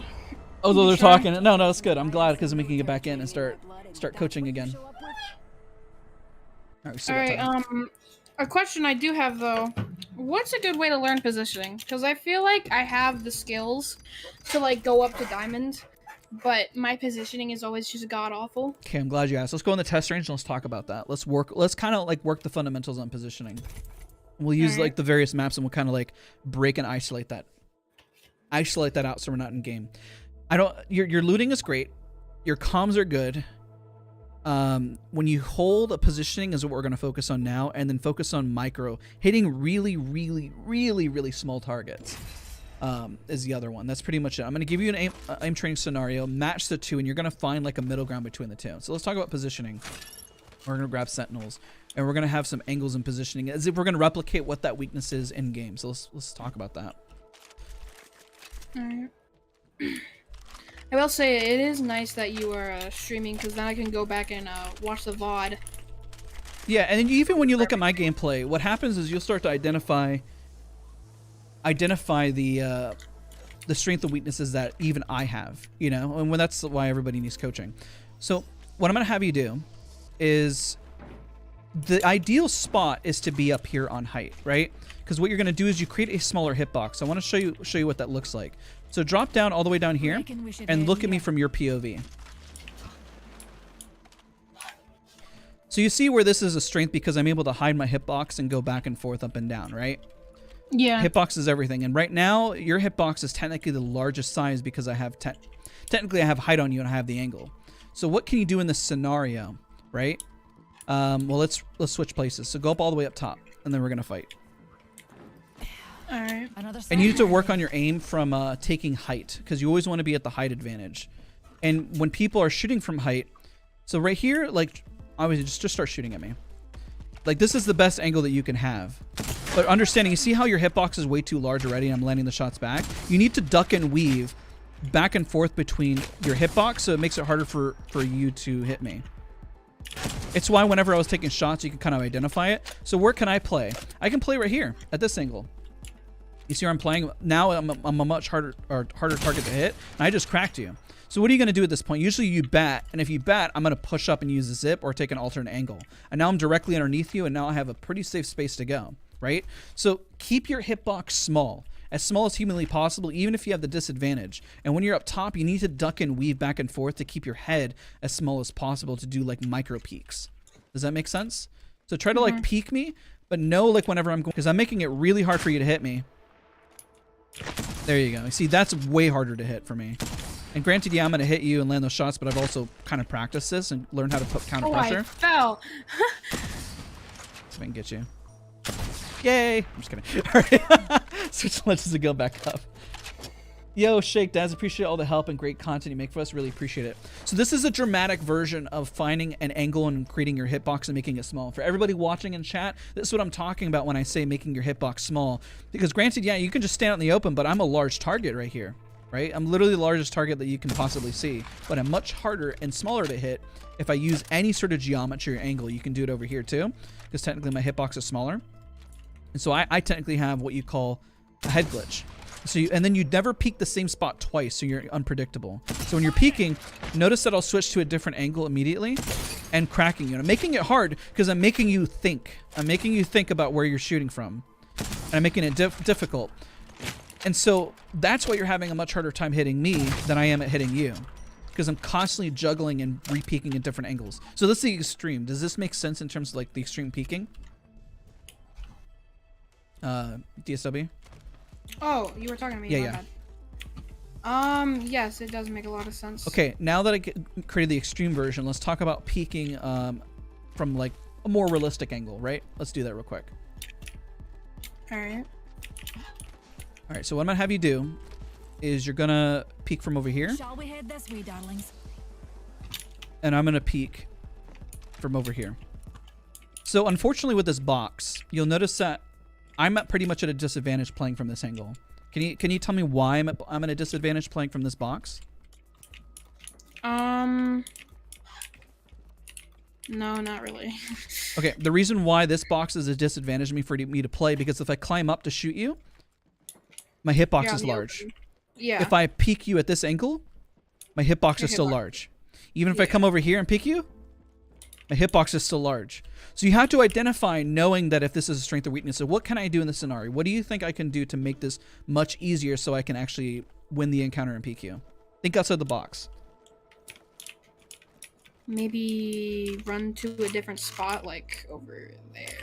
Perfect, exactly. So essentially, let's say maybe that isn't perfect, but up here. See where I'm at right now? All you can see once I peek at the right angle with the let's see here. Gotta find it.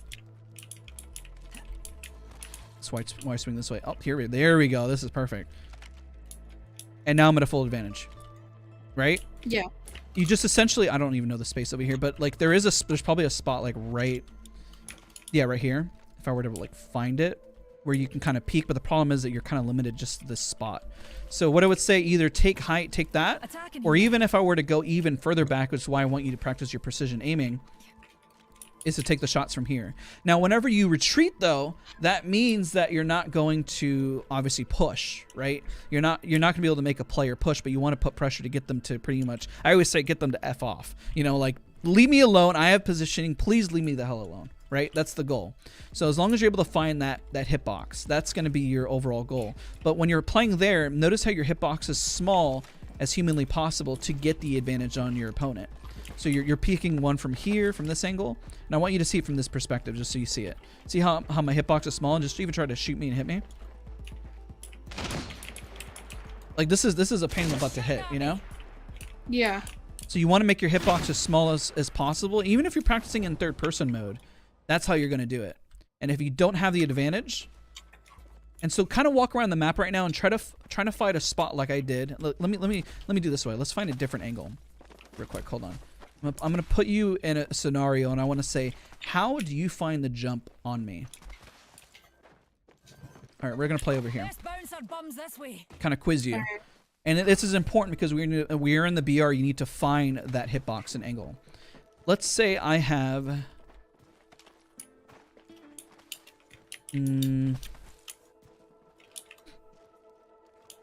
Let's say I have this spot right here, and you're playing right there.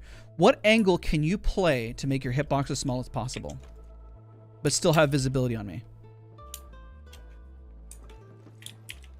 Perfect. There you go. Like it. All I can see is your head. Now, the only downside is if you get a psycho player that does this. So take that angle again. Let's say you have a psycho player that goes boom. Unfortunately, that's going to happen. If you know that, then you're like, holy crap, this guy's a beamer. I'm just going to hold here and wait. Because this person, the only thing they can do if they're Horizon is queue up and try to do damage back and then put pressure and then constantly find the angle above you. So realize that this is always going to be, and there you go. You see, instead of wide swinging me here, this is different. Play this head glitch right here and fight here, even if you're using a shotgun or mastiff. Every time you fight, you need to think about angles and hitboxes like this all the time and how you can get smaller. If somebody was wide peeking me like this, I'd immediately drop.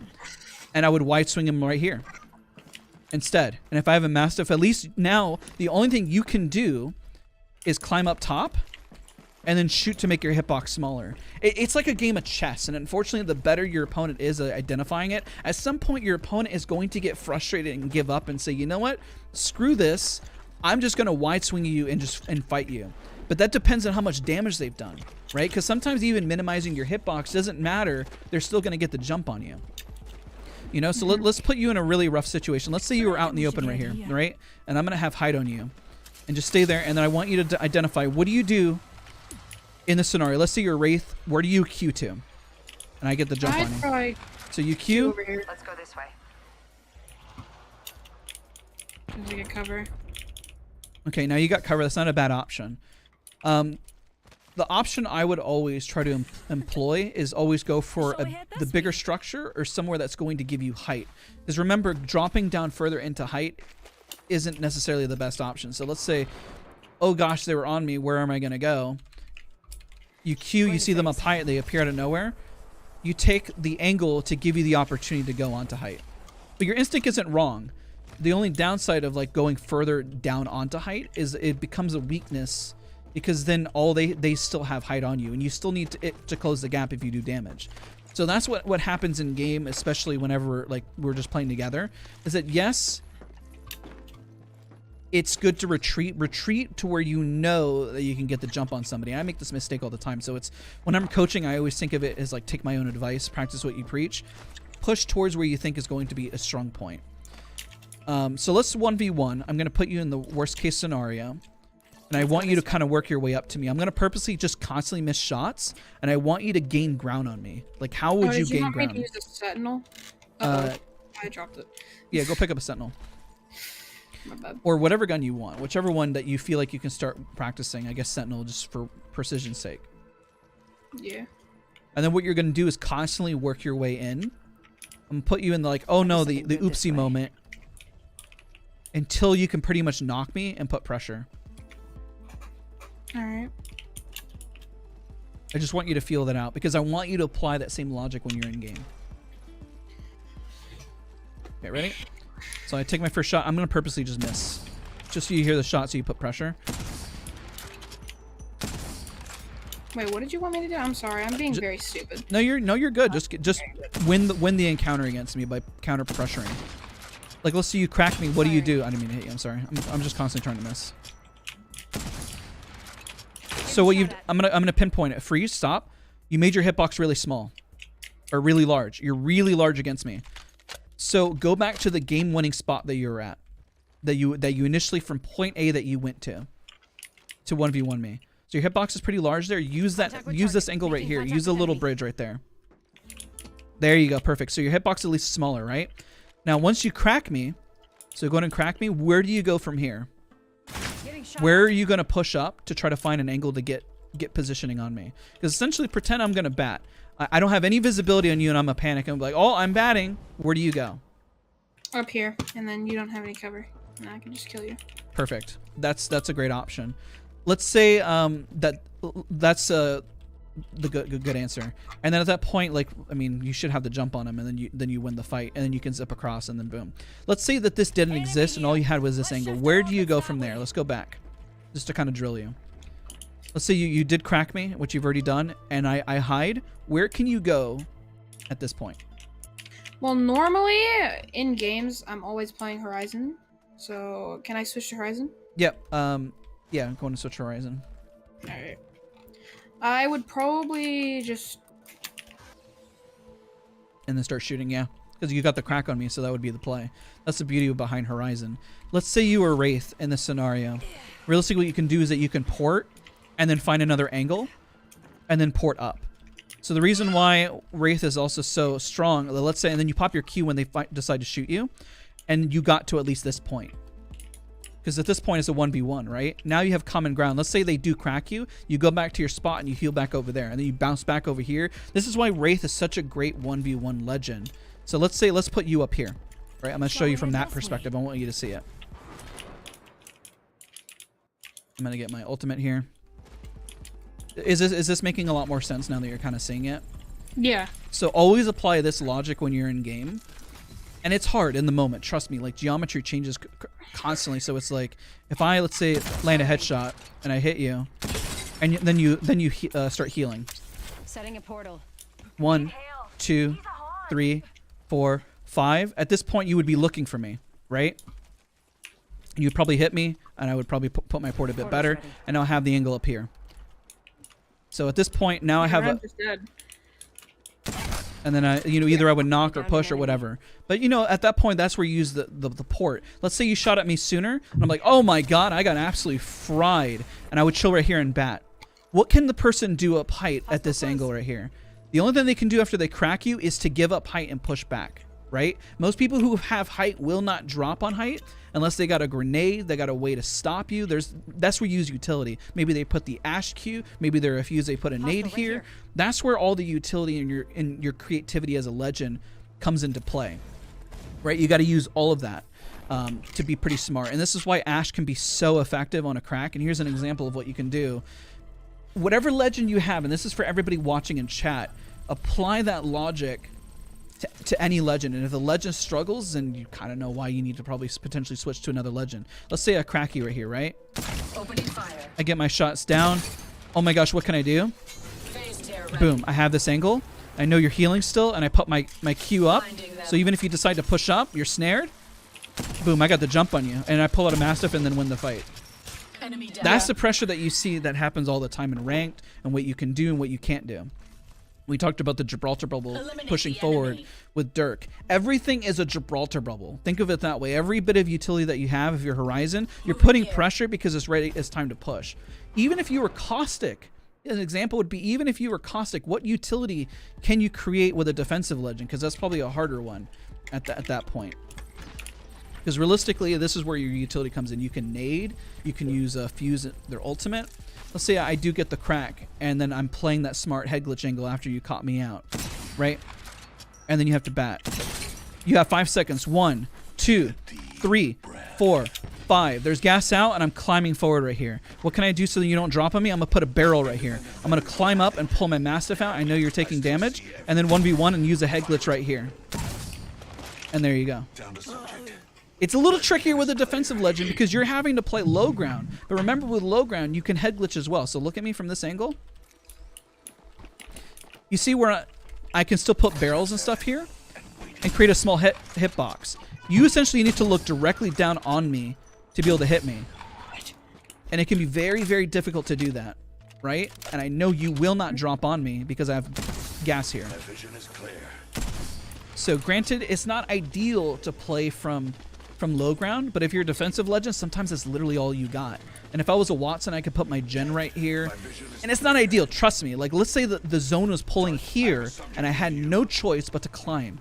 Sometimes it's just the cards you're dealt. I could nade you to build an angle, and let's say the zone is literally pulling that way. And it's like, well, guys, the zone is pulling there. I'm going to get screwed, right? You got to think of utility as a way to push in. The gas is there so that it puts pressure on them. Gibraltar ult to put pressure on them as you move forward, but essentially you want at that point equal playing field. And it happens with a defensive legend. It can happen with any legend, even with Seer. Let's say you had Seer and Bloodhound and you're looking for information and you need to know when they're going to peak. You do the same thing. Every legend has the ability to do this. And I know this is one scenario based on a million, but I feel like if you rewatch the VOD, it'll make a whole lot more sense for you, DSW. So let's say you're back on height. I landed the shot. And essentially, if you headshot me, then you would just either push back or just win. I can't remember. There we go. And I pretty much can push forward. Because now you have a choice to either bat, and I can see when you're batting. And if you're batting, I'm going to stop that heal. I stopped your heal. 1v1. You had to win at that point. You know? Right? And there it is. I know that like, you're not really trying to shoot back, but you get the point, right? Yeah. So when you look back at the VOD, that's where you use your legend utility to stop. That's why Seer can be such a great legend as well. Well, the high skill ceiling is that if you crack them and you need to push forward and have that momentum, is that literally you're like, I cracked them, I'm queuing forward, and then you stop their heal and you keep pushing forward. And then you can literally see what they're doing. This is why a scan legend can be so strong. But it's hard to really do that in the moment, right? It's hard to think about those things because it's pressure. And that's kind of next level thought process. Think of like every time that you're playing DSW is that it's a game of chess. Okay. I'm sorry I took that whole segment, but I think if you rewatch this, it is going to help so much. Do you have any questions? Yes, I do. Yep. So Fire away. I've been looking at Watson a lot recently. Yep. How would one go about learning Watson? Like, do you have any videos on her? I'm guessing you do. I have full guides. Can you be more specific on like where you feel like you struggle as a Wattson? I haven't been playing a lot of Watson. I just wanted to like learn her because I feel like she's such a. I really like her personality and just her as a character. Yeah. She's probably one of the hardest legends, and she's gonna struggle a whole lot. That's gonna be the honest answer. So like it's hard. It's like, what can you do? Let's say you're here and I have the height advantage, right? So go on and drop down. Let's say the zone is pulling towards you. This is game winning spot, right? And I'm Wattson. The only thing you can do as a Wattson is literally have better aim. Let's say I take shots and I manage to keep the hitbox small here, right? And I hunker down. And even if you shoot at me, what you can do as a Wattson, this helps. Getting my ultimate real quick. So let's say you're shooting at me, right? And most people don't do this as a Wattson. Go and hit me. I'm in trouble. Is that because I have the pressure of the gen and I'm healing up while I'm in the fight, until I can get the pressure, you gotta land your shots. And then of course I'm not gonna land my shots because I'm Pepega. You either switch to a spray weapon so you can do damage, but at least the gen here, you can't nade me out, and I'm passively healing, and there's a crack. So all I can do at this point is move forward, and your fences don't lose any momentum and speed. Don't script your fences. Is I can just push up and just run at you. That's all I can do. And then if I get cracked as I'm moving up, I can either use the fences as like a fallback, so I can reset. Let's say like right here, I usually do this. I put a fence at an angle right there, so I don't die, or I can use it to duck and weave between. Wattson is difficult though. It's very, very difficult because you're pretty much predicting what could go wrong. Fences are there as a fallback once you have the defenses down, right? Let's say you need to push up height as Wattson. That's also extremely difficult because you don't have any maneuvers. You need grenades. You need grenades. Let's say you have the ultimate power position over Wattson. Let's go up top up there. And let me get my gen.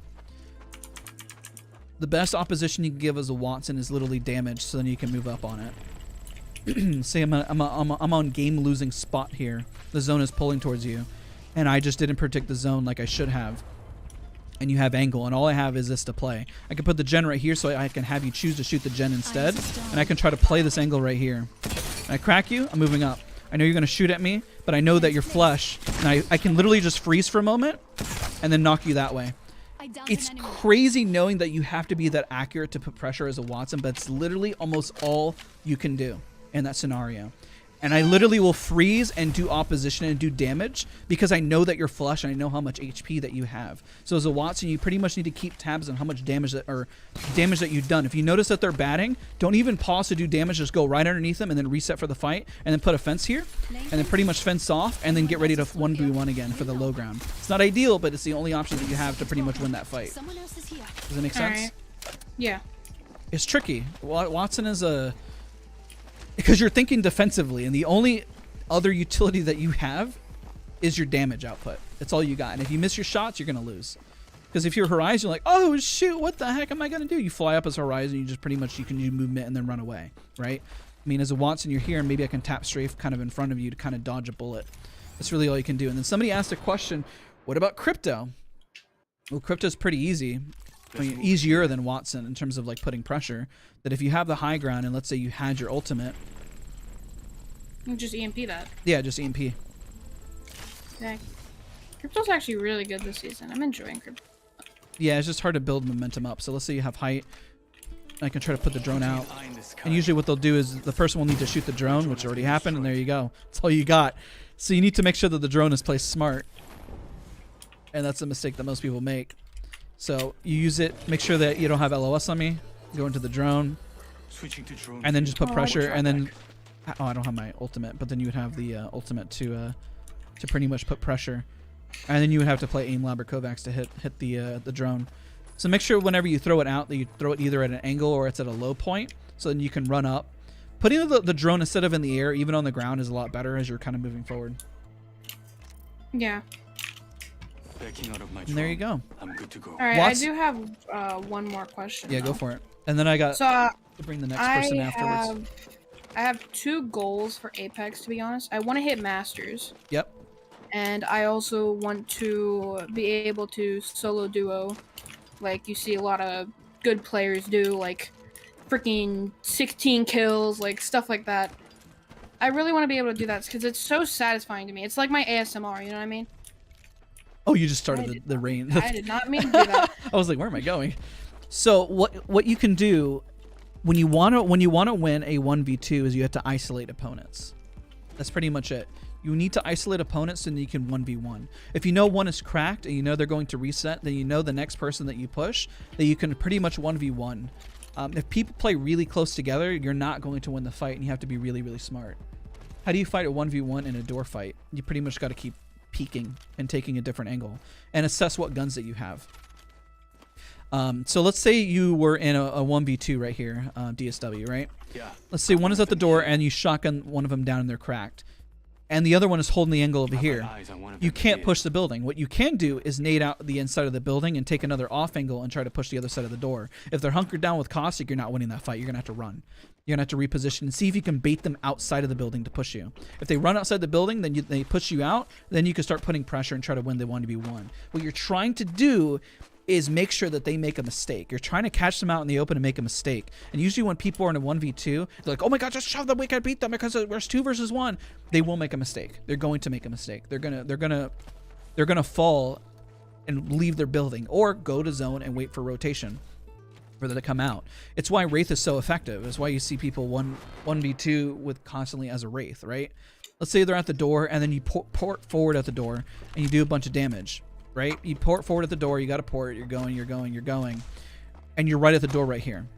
Right? Let's say you do a bunch of damage, and you knock them, you port back, and when you're in the port, you bat.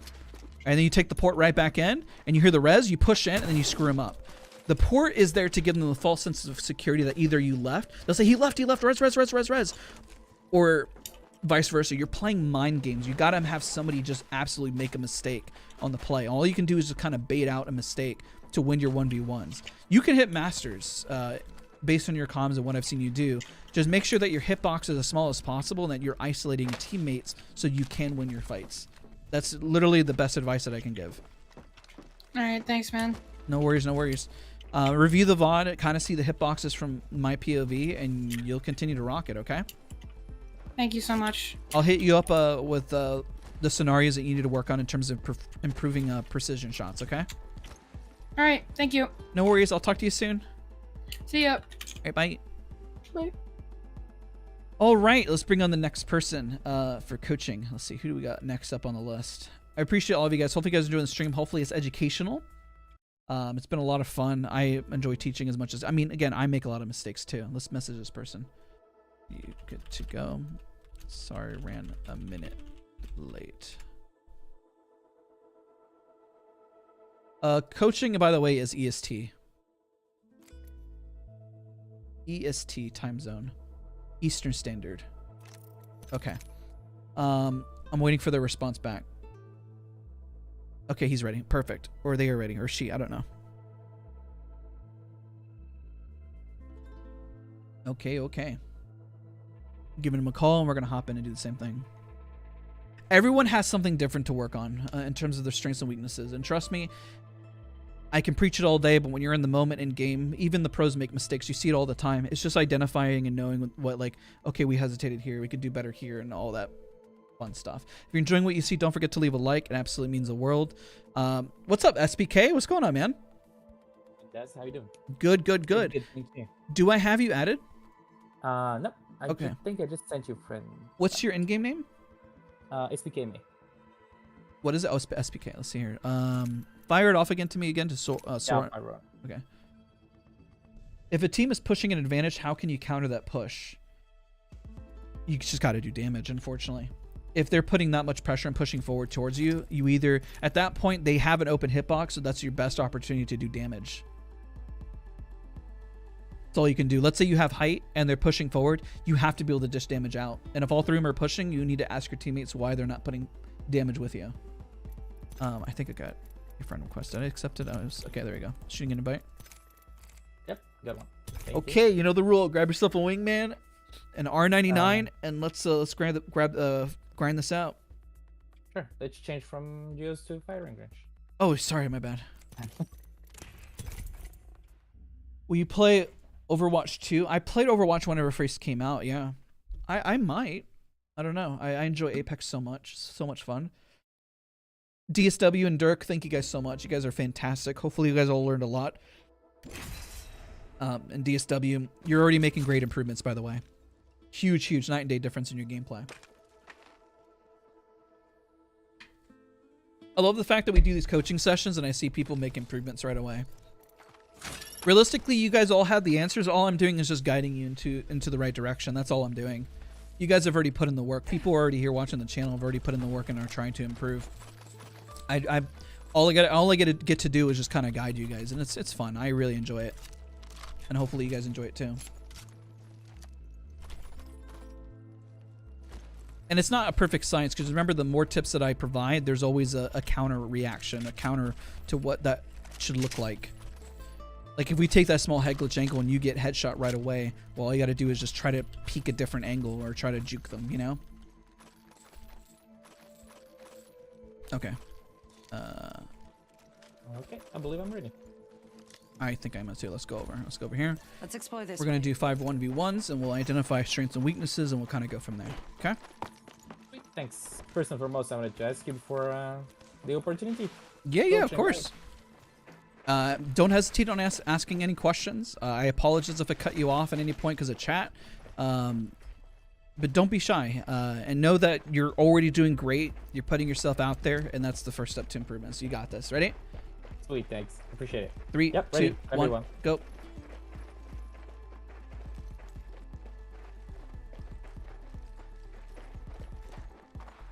I'm taking shots.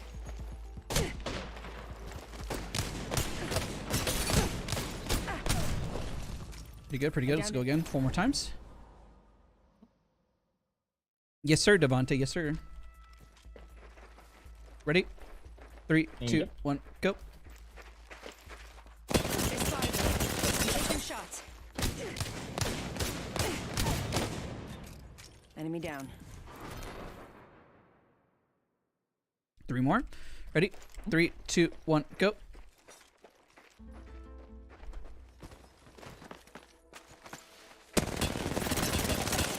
They spotted me. I'm taking shots. I'm doing the animation Enemy with damage though. You're good, you're good. Don't forget to swap weapons. Yeah. Ready? 3, 2, 1, go.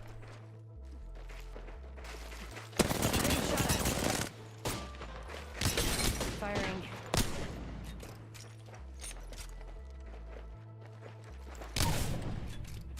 I downed an enemy. All right, one more. Yep. Yep. That's 3, 2, 1, go.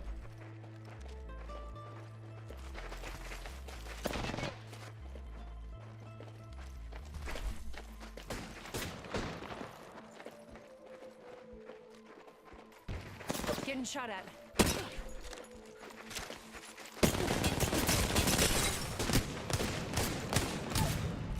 Nice, nice, nice. I Okay. downed an enemy.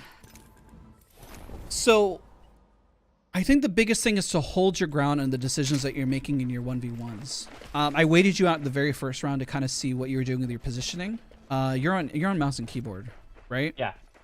Okay, I was just trying to identify. Make sure whenever you do strafe, if you need to strafe and you're forced in a 1v1, make your strafes a little bit more unpredictable. The reason why I was able to land so much damage is that your strafes, here, do them in front of me real quick. Show me what you would do in terms of like a strafe. Okay, all right. It's 1v1. I want to see that again. Ready? 3, 2, 1, go. Getting shot at. Okay, better. I've been down. I think you were doing it. I'm just making sure. I feel like the biggest thing is I'm able to throw you off based on like, I know the game is. Yeah. Oh, go ahead. Go ahead. No, you're able to throw him off based off of your jumps, like movement and everything. Yeah, based on movement. Double tracking that. Movement and just kind of juking you where you think I'm going to go. And I know Apex audio is an absolute meme, and I don't really hold back in 1v1s because I'm also trying to identify like what that strength and weakness would look like. But I feel like the biggest thing that you're running into. Let's go again. Ready? 3, 2, 1, go. They spotted me. I'm taking shots. Your damage is pretty solid, and like if I just wide swing you, I'm just trying to think of different things for you because it's like your aim isn't bad, but I'm throwing you off based on game sense. So ready? 3, 2, 1, go. Getting shot at.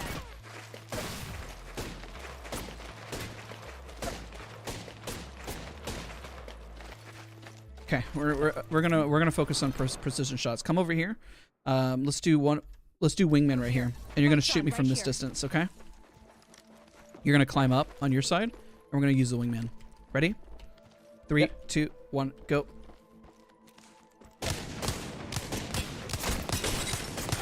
Okay, I think that's what we got to work on. We got to work on your. We got to work on your burst damage. I think your sprays are pretty solid. Let's climb up here and spray me down with the R99. Ready?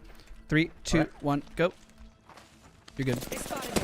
I'm taking shots. It's pretty solid. What you're gonna do next is wide swing out this way, and wide swing with the R99. Okay. All right. 3, 2, 1, go.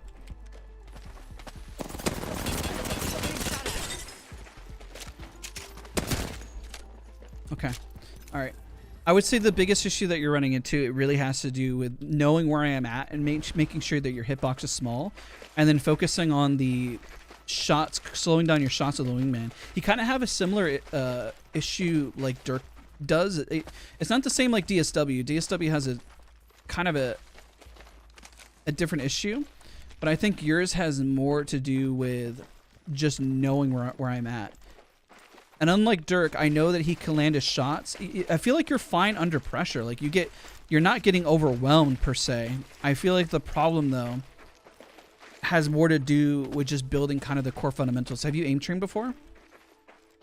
I followed your aim train routine on AimLab. What do you think personally is your biggest strength and weakness? Tracking. Tracking. Definitely tracking is my biggest weakness. Static persons, I can shoot that, everything. But tracking is the hardest thing. Like, and close range tracking is where I get lost most of the time. Okay, come up here, and then track me with the R99. Ready? 3, 2, 1, go. Getting shot at. Your tracking is fine, man. It's your precision shots. I would say, like, I know, like, tracking, it seems like that's the problem, but it has everything to do, and I do the same thing, but with the wingman. You want to start shooting? Go for it. They spotted me. I'm taking shots. It's the same thing here. It has everything to do with the wingman shots that you're trying to land to be a lot more consistent. I think you don't need to focus on tracking as much as you think. I think as you focus more on your I know 100% the scenarios. Like DSW is hitting like static targets a mile away, and I know I gave Dirk pressure points, like pressure tracking. Yours, I would actually give you which aim trainer do you use? Do you use Kovacs or AimLab? AimLab. Okay. There's one scenario, and I actually have a video coming out with AimLab on how to master the wingman. Have you tried VCT-NA Yay? It's a really small target that barely moves left and right, and you have to kind of hit precision shots. That's write it down now. That's a scenario that you personally need to work on. It's gonna feel like tracking. I think what you're confusing in terms of tracking is like it's like hitting a really small target. Let me see if I can like show you what the headshot looks like. VCTNA, right? Yeah, but I'll type it. VCT-NA Yay. It's spelled like that. Okay. So the reason why is that when you look at it's a really, really, really small dot, and almost I would have you train like target switching on a really small target. So like when we talk about tracking, we're talking about tracking. It's like micro adjustments more than anything. I would honestly also give you micro star track precision, like tracking a really, really, really small target. I think your broad movements are okay, but I think that smaller movement, that really small tracking is where you struggle most if we really were to hone in on it. Like, you could see my head from here, right? Yeah. Land headshots on my head from here. Sure. Well, strafing left and right. They spotted me. I'm taking shots. See how that feels? How it feels like it's such a struggle to hit? Yeah, feels like it's easy, but it's not. Yeah, this is where you struggle. That is where you need to find your strength in terms of hitting really small shots. I think hitting a static target, if I were to stand like all the way over here and stand still for a minute, and then hit me from over here, I think you're good on this, man. Honestly, like if you were to hit me, like take shots. I'll just kind of move just a little bit. They spotted me. I'm taking shots. Kind of throwing off a bit more now. If I'm standing still, I think if I'm like standing perfectly still, I think that really is where you will land a shot, like as if a sniper, you know? But it's when I make a slight adjustment to the left or to the right where it really throws you off. Like even if I move just a little bit where you had your shot, this is where you need to work on. And this is like that head glitch spot that really makes a difference. There's also another one. I'm gonna type in VCT, I think EMEA, and it's Scream. There we go. That one is also going to be really hard for you. It's that small little micro adjustment movement. But I feel like if you master that, let's try another thing. I just want to be sure. Obviously, yes, keep your hitbox small, but I want you to feel the confidence when you add pressure back by doing damage. Sure. So those are the two that I think if you spend, I don't know, 5 minutes warming up on and do it for 2 weeks and just kind of master it, I mean, I think you'll see a lot of results back. I mean, I just followed your aim lab video on YouTube, and I saw a lot of improvement with that. Just normal aim lab videos. Nice. Normal scenarios. So what I'm gonna do here is I'm gonna wide swing you on the left, and I'm gonna use the wingman. Okay, ready? All right. 3, 2, wingman only. 3, 2, 1, go. I'm getting hit over here. Opening fire. You see, when I bigger movements, you land your shots Enemy more. down. So that's like motion shot ultimate, you know, or like whenever I move more, you land more of your shots. When I move less or make smaller movements like this, like the smaller movement you miss more. That's the biggest thing. Like if you're trying to like, let's say I were to wall bounce, like just try to hit me as I'm like making broader movements and just like land wingman shots. Go for it, just shoot. Getting See? shot at. Look at that.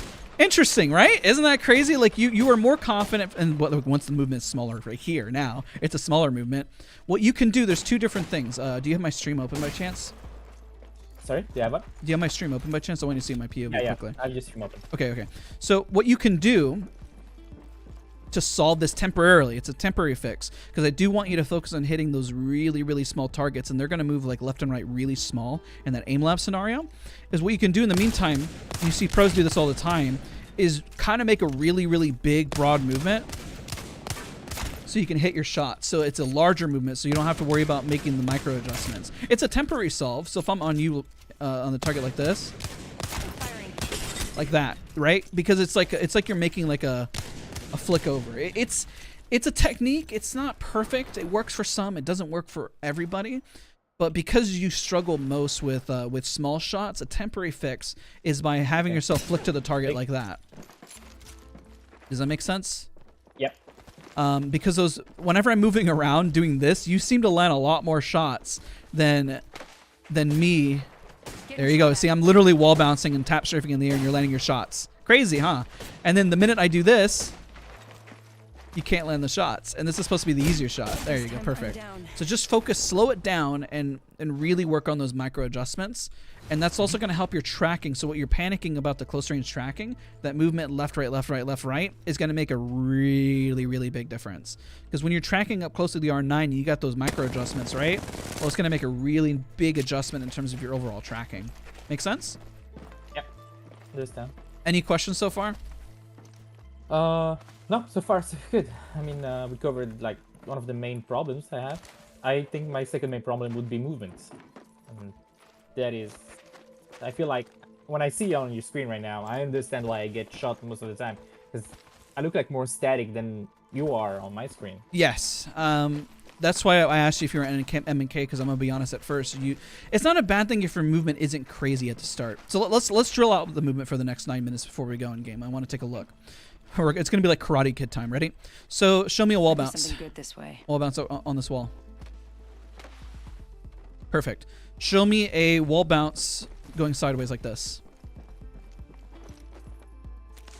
Okay. Go again. Better. Perfect. So why do you think it's harder to hit the one right here along that wall? Just so you understand movement. Is because the wall isn't completely filled out right here. Go this way. So what you can do is, I know you're a mouse and keyboard, is you need to hold A or D depending on the direction. So then I call it essentially skipping the animation as you're moving up in the air. Because whenever you initially wall bounce, you're kind of free falling it, right? The only thing you need to do is not have your hand on the keyboard. When you're trying to wall bounce off a smaller target or on a wall, the only thing you can do, let me teach you on a different surface where it actually makes a lot more sense. You know how to tap strafe, right? Can you show me a quick tap strafe? Nope, I don't. You don't know how to tap strafe? No. Okay, so quick guide. Let me show you how to tap strafe. Ready? Go to settings, and you're gonna change it. Do you have scroll wheel, right? Do you have a mouse that has a scroll wheel? Yeah. Okay. Yeah. Change scroll wheel to be forward. All right. The up scroll wheel to be forward. Yep. Done. Okay. Now follow me. I'm gonna teach you how to tap strafe. You're gonna learn in literally a minute. It's gonna be crazy. Trust me. Anybody who's watching this, how fast you can learn movement. If you're wondering how you move like Fade and do all kinds of crazy stuff, you can literally break it down in a minute. So I'm gonna show you real quick what it looks like without a tap strafe. Ready? No tap strafe. Right? Kind of a slow turn. Now whenever you do tap strafe, sharp angle. Right? So how do you do this?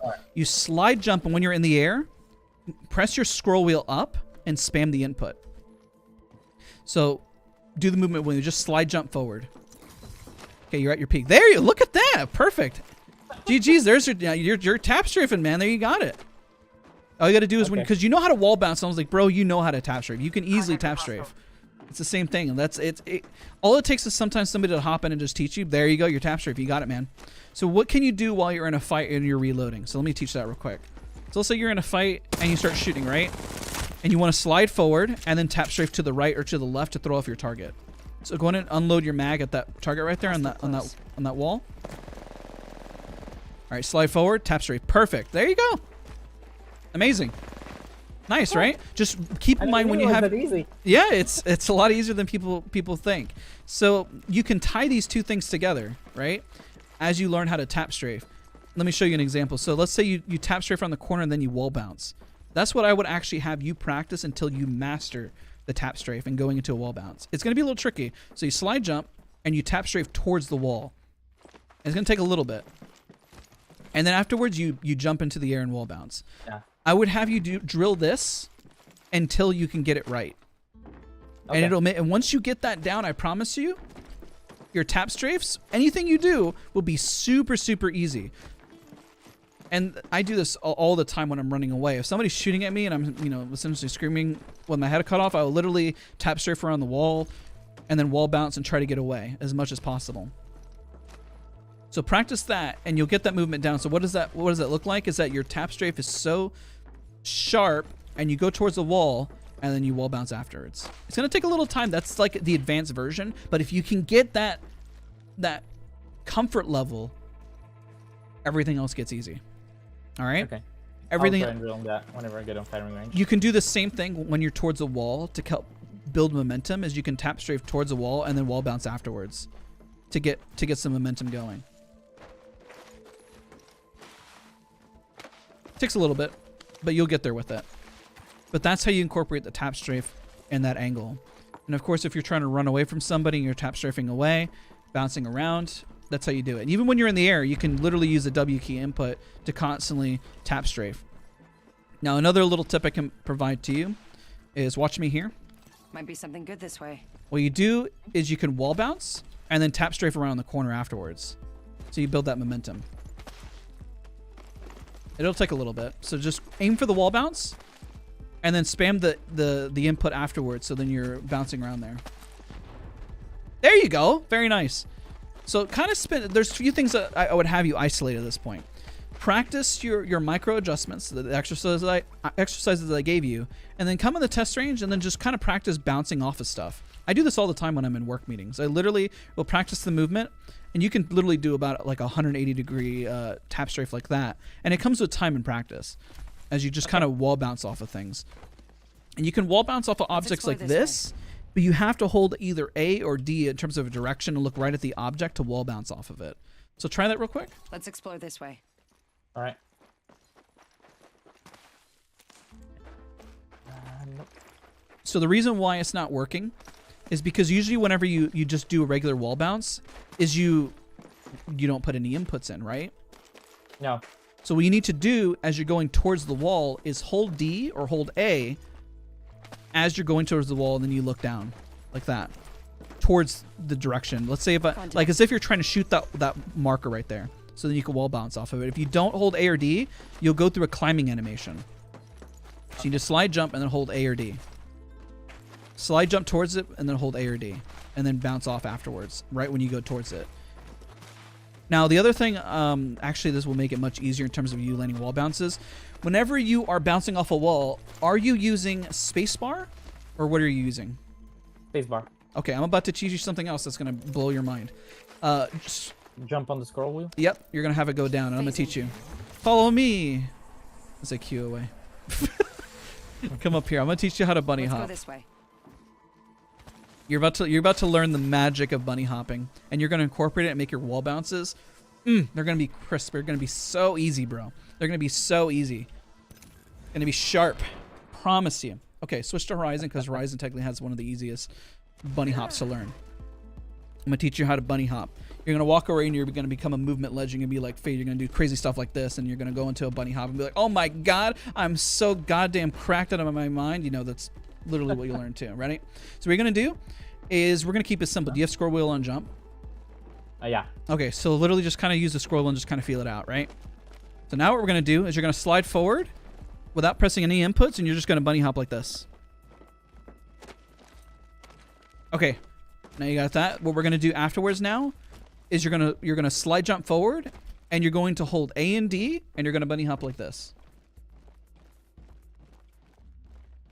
See how you don't even have to hold W. You're just going to keep bunny hopping like this. Okay. Let me see. You get the timing down. So you slide jump and then hold. All you got to do is just hold A and D and bounce back and forth like this.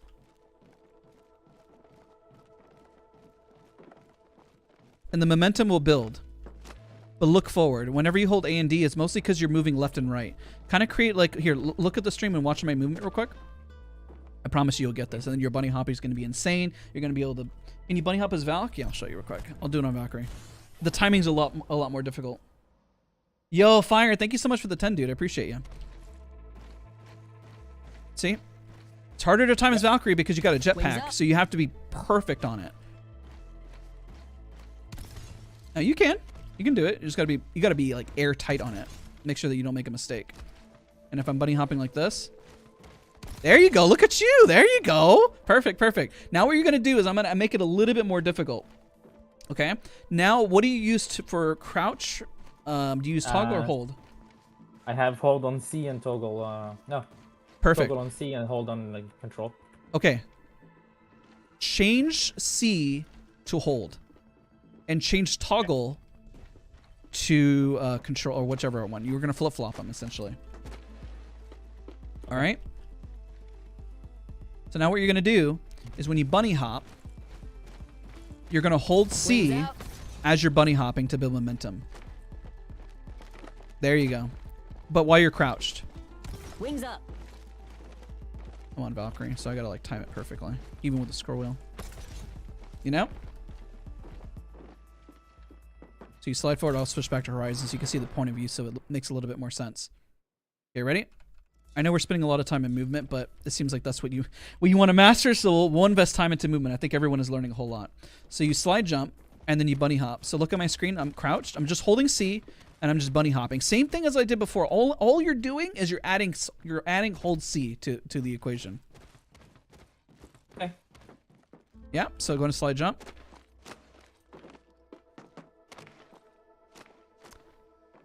Better. And don't worry about stopping. There you go. Okay, you got it.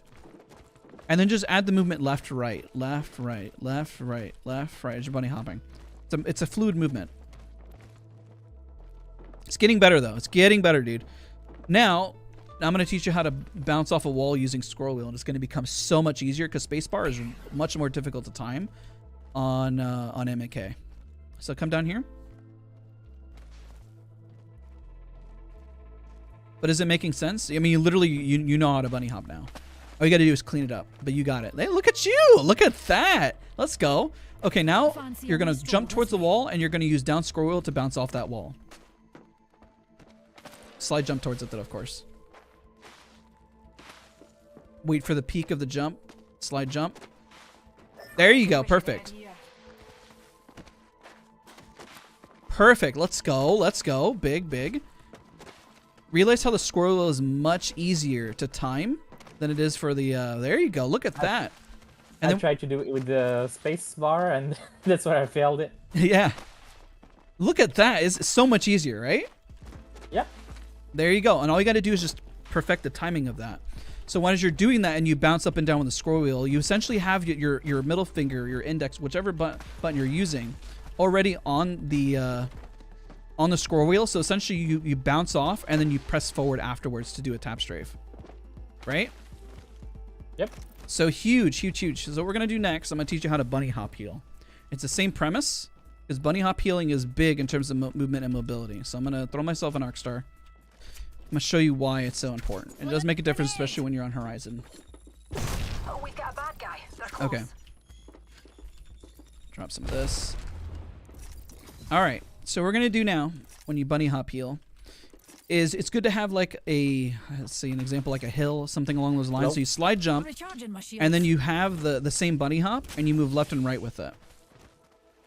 Recharging my shields. You lost a little momentum, but that was it. You had the right start on it. That's awesome. That's perfect. So have that same start, and then just bunny hop through it.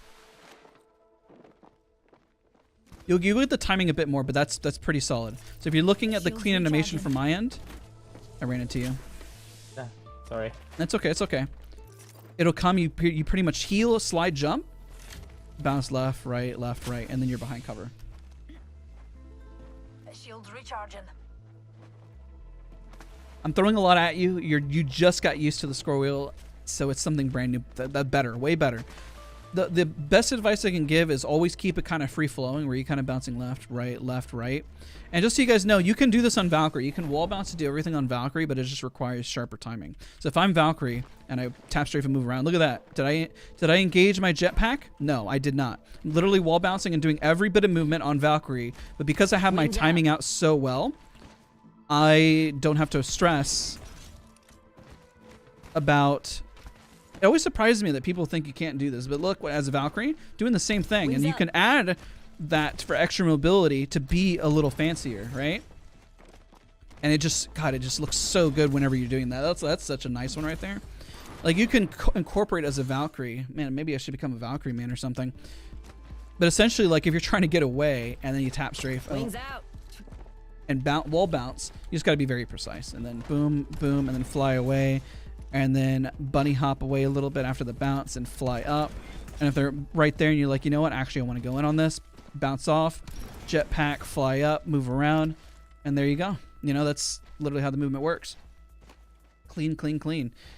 You just essentially got to practice that. You got to spend a little time on it, SPK, and then it'll come. It doesn't come right away, but that is the foundation. You literally can do a tap strafe. I've seen you bunny hop. Clean it up, spend a little bit of time daily on it, and then boom, you're just going to have insane movement. Now, the last thing I'll teach you before we hop in game, do you know how to do a super zip line jump? No. Okay, I'll teach you that real quick. So when you're here in the zip line, notice how, you know, when you grab it, you do that animation, right? Or what about this animation where you go like, you jump off of it really, really quick? Oh, yeah, I know this one. Yeah, the super one? Fly up in the air? Yeah. Okay, now I'm going to take it a little step further. Do you know how to do it whenever you're on a regular zip line? Can you tap straight back on it? No. Okay, I'm going to show you. This is what you see like Asu and them do. So go and come up. I'm up top. Oh, yeah. You're good. I'm going to show you on the zip line. So this right here, you know how you see them do the zip line, but you're going to incorporate a tap strafe afterwards. You fly up in the air and then you hit scroll wheel up and you strafe at a different direction.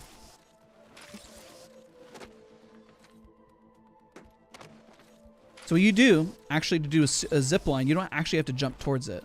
Remember, you're just using the bounce and momentum forward. And then you tap strafe afterwards. Here, I'm gonna teach you even on the zip line. Let's go back down. I'm gonna teach you. Because you did it down here, so I know you can do it. When you do it, you actually don't even have to jump. All you got to do is jump. You press interact and jump at the same time at any direction, right? But don't jump too soon. So let me see it. Okay, you can do it standing still like this. Ready? Like that. Let's break it down. Let's take it. Let's go back down to basics. Stand right next to this and show me a super zipline jump without even moving or doing anything. Just the 2 inputs. Perfect. Now what we're gonna do afterwards. I screwed it up. What we're gonna do afterwards is add a tap strafe in the air, and you're gonna move left with it. Better, better, better. So do it again, and then tap strafe to the left or right. There you go. Look at that. Perfect, perfect, perfect. 10 out of 10. Would always tap strafe again. And that's how you do it when you're on the zip line, is that you are tap strafing. There you go. Perfect. Look at that sharp movement. So when you're on the zip line, you're trying to act like Fade and move around and do that stuff. You can bounce off the zip line, do the super zip line, hit it twice, and then tap strafe around and just be an absolute maniac. That's the Fade movement that you're seeing and why it seems so cracked and insane, right? Bouncing, bouncing, bouncing, and then you tap strafe around, and then it's why it's overwhelming to hit them. When you break down a lot of this movement, it seems like it's overwhelming, but the reality is when you say, okay, what are the components of it? A zip line jump, pairing them together afterwards to do multiple, and then just tap strafing afterwards, and then incorporating your shots to actually land them. And when you see somebody run away and they're really hard to hit, so an example would be, let's say, let me do some damage to myself and why it's so hard to hit people that move like this. Let's break it down to where it doesn't seem as overwhelming. So you'll watch my movement, like you see the people do this all the time. They'll fly up in the air, and then they're like, oh shoot, then the wall bounce off, and then you'll see them pop a cell, bunny hop away, and then they'll queue up afterwards, and they'll pop another cell, bounce off again, and then they'll keep running around. They'll bunny hop again afterwards while they're on the ground like this, and you're like, oh shoot, I'm still trying to chase them. Then the bunny hop or wall bounce off of that, and they cover a lot of ground. And if you're trying to hit them by trying to hit like a spray, it can be incredibly difficult to do so. So if we break down what happened there into quick, easy components that are digestible for anybody who's watching and playing, what were the key components in that movement that got them away? Well, first they did a super zipline jump. Then they slid jump into a tap strafe and a wall bounce. Then they bunny hop healed. Then they queued up in the air, took the momentum, then continued to bunny hop heal afterwards. Then slid jump into a wall bounce right afterwards. Then did another slide jump into a wall bounce and then a tap strafe onto the higher angle. Like if you were to type out what all those movements were and turn it into like a little gauntlet, right? Yeah. So try to treat any sort of movement that you see that's insane by a player into little bite-sized pieces, and it gets easier and easier to do. Make sense? I mean, you've already come a long way. I've already seen you do insane movement. Let's actually hop in game now and see how you do in game. Okay. God, thank you. I learned so much movement right now. Yeah, you're good, man. You're good. I'm glad to help. I know Dirk, when we started, he was like running around like a maniac, so I was like, I didn't need to teach him movement, you know? If you guys are enjoying, you guys are learning a lot, don't forget to leave a like, show your support. We're doing coaching live. Shout out to EA for sponsoring the stream. Everyone who's getting coached is free. This is free coaching, so all the tips and advice in the world that you could hope for. Alrighty. We'll hop in and we'll see how you do off drop. We got about 20 minutes and then I have another person who's going to hop in. Like I said, it's always so exciting and interesting. Everyone always has something a little different to work on to improve, right? It's not always the same. You enjoy coaching a lot, Des. I see that on how you talk, how you speak, how you teach people. It's fun. It's entertaining. Any ideas on how to get better with movement on controller because it can't tap strafe? It's always very clear that controller is going to be infinitely harder to do any of the movement. I would focus always on your positioning and then of course your aim.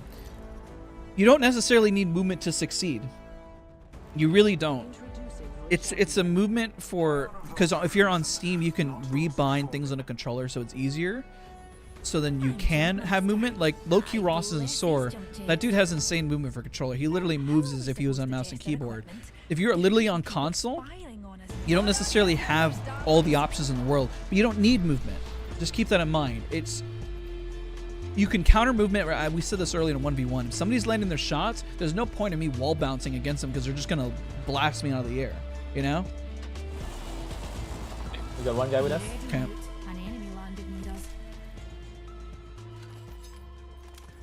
Two more teams near us. Okay, I'm here with you. Still have nothing. Right. Yeah, we'll hit the bins over here. Attention. First blood. RE45. Havoc? Here, I'll give you my car. My car's on the ground. I'll take the Havoc. Ammo. Here. Here. Dropping a bunch of light for you. Alright, let's go. Cheers, thanks. We go say hello. Oh shoot, I didn't mean to drop. I'm the Pepega. Alright, let's go in. Keep calm, darlings. We're already inside the next round. Poor guy. Reload. Whole enemy squad has been forcibly expired. I'll go for on your victory. Down the hostile and Scotty. Did you drop? Okay, I'm on my way. I am taking fire. I'm coming, I'm coming. Thanks, Junket. Can work you up there? One's cracked over here. Rolling it on top of us.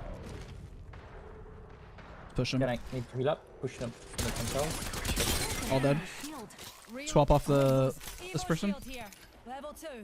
Embrace that kill.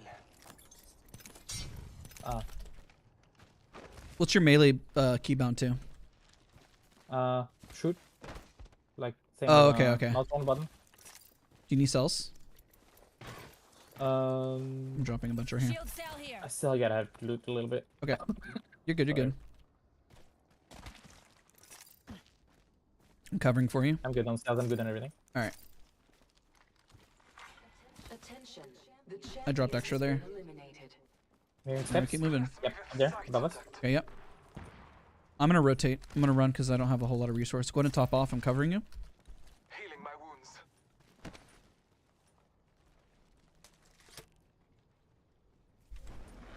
Oh, they're rezzing. Let's push back then. Screw that. They're gonna res on us. I got at least a mag. I can make this work. I got some ammo if you need some. Okay. I'm queuing up right Dropping on you a him. bunch of light here. One for 90. Really low, really low. Light ammo. Nice. Got him. I downed a hostile. I'm gonna grief because I need resources. Ah, grenade. Nice. Enemy removed from the data pool. Powerful. I have 11 shots. They're under us. Oh, nice. Oh, that's a different team. That's a different team. They're miting it. I kind of want to go. Let's just leave. Because I don't have many resources. Just go. Alright. Make sure to always... Oh, they're fighting. Always try to make sure you're healing in downtime if you can. This is kind of that movement thing. You know, that's where the bunny hop healing comes into play. Let's just rotate out real quick. I can also give you some tips. Your comms are good. And your scans, they were smart. Everything you're doing is pretty solid. Just make sure that when you're moving, that you're kind of moving with purpose. So when I'm talking about moving with purpose is that you're always filling up the gaps in time with some sort of action. So if you're moving, wall bouncing, whatever it is, because people always ask, well, then when do you wall bounce? When do you do everything? Well, as if you were speed running, you know, maybe you're trying to wall bounce to get somewhere a little quicker. Maybe you're bunny hopping to kind of move forward a little bit.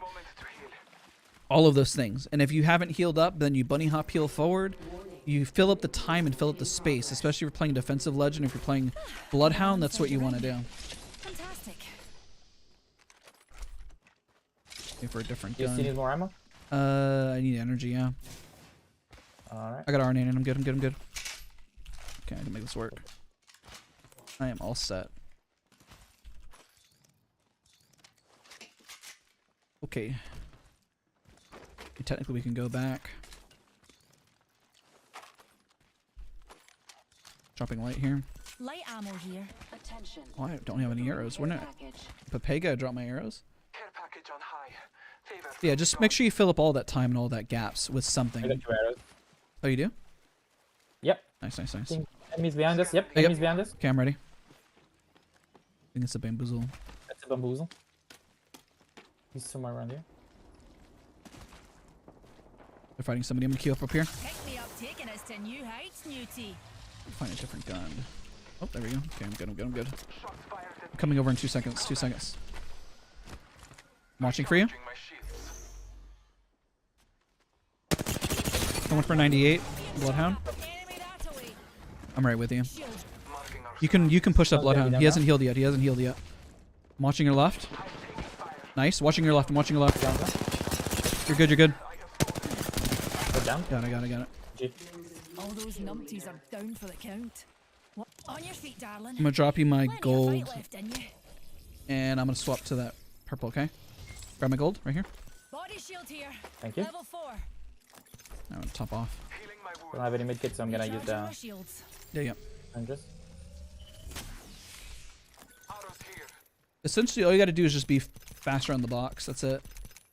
We still have that Mirage around somewhere. It has a what? That Mirage, I was here somewhere. Oh yeah, true. I don't know where they ran off to. We should be fine.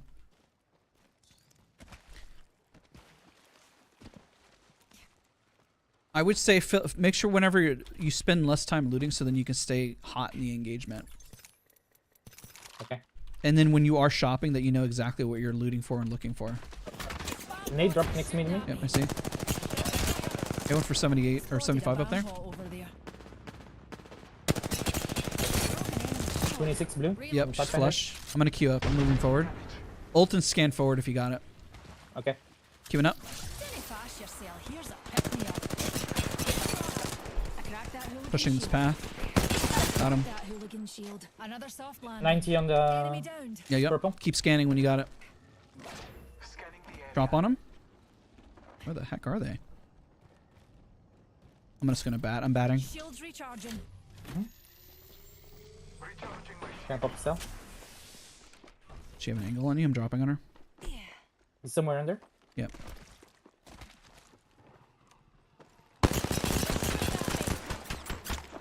I'm gonna go flank him on the right Yep. side. She's porting He's over. right. Yep. Enemy He's pulling over to me. rebels. Crack. Oh, I didn't reload my gun. I'm Pepega. Pulling the trigger. I should have had her. I forgot to reload my gun. Nice. Good job. Good job. Let's go. Recharging Very my nice. shields. Strong work. Finish the last of that enemy squad. Yo, what's up, Clifford? Good to see you, man. Which days do you stream? Mostly on just Saturdays. Yo, Cletus, what's up, dude? How you doing, buddy? What would you say are your favorite loadouts?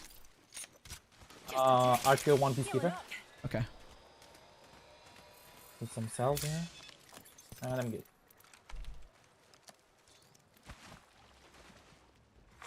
Is Bloodhound your main? Yeah. Okay. Use your scans, obviously for information, but use it for pressure. Most people always forget as a Bloodhound to use it for pressure. So when I say for pressure, if you know that you did a lot of damage and somebody's pushing, the scan is there to freak them out and scare them. To think that, oh gosh, I don't have time for this. They'll stop their heals, they'll panic.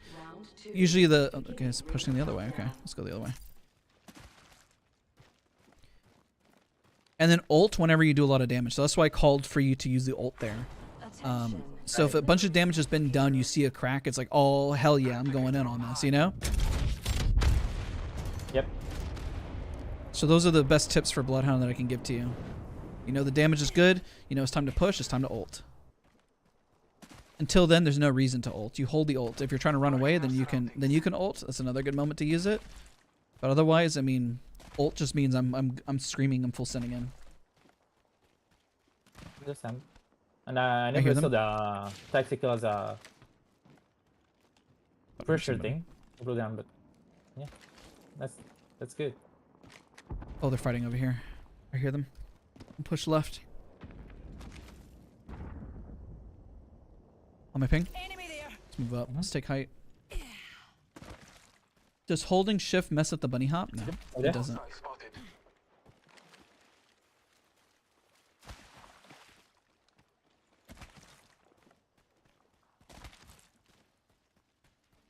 Otherwise, great job. Otherwise, I feel like just make sure to calm the amount of damage you're doing. It's really all I can say. Otherwise, your scans are really solid. We're pushing outside of zone, but it's pubs, so it's fine. Yep. Swell spot for for looting over there. I'm shooting the lifeline in 3, 2, 1. I'm gonna ult him. Singularity deployed. Mind your captions. Enemy shield. Can't believe they always fall for that. Just start shooting the ult. And we've got Got one for 50. Okay, Just scan. ult it in. Yep. Go for it. 26 left there. Yeah, he's flush. Going from the other side. Yeah. Knocked one. got him. Very nice. Reloading. Got another team on our back over there. Okay. Shields recharging. Batting. One team is up here. There's a wee numpty. Yeah, seriously, if you guys don't forget to leave a like on the stream. Every little bit of support goes a long I way. see one guy, two guys pushing. Okay. Only 2 more squads. I'm aggro Okay, Maggie. looting in the Roll open. soon enough. Okay, I'm pushing up.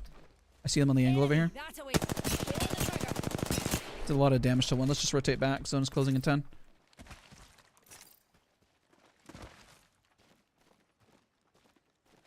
But good comms, good flank, good rotation. You know, that's how you should approach every fight. Good ult, pushing in. Once damage is done, I mean, they barely did any damage because that pressure, especially from a hound, it's just like, it's all like mental games, really. You know what I mean?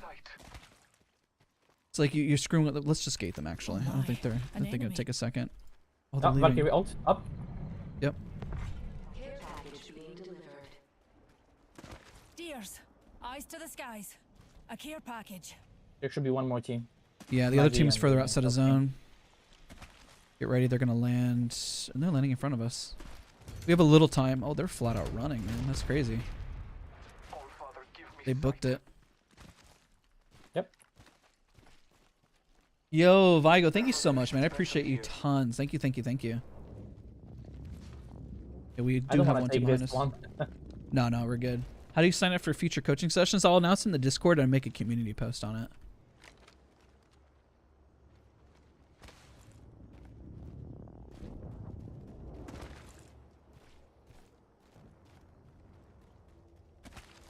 Alright, we can take this angle over here. They're going to be on hype, but we can always queue up.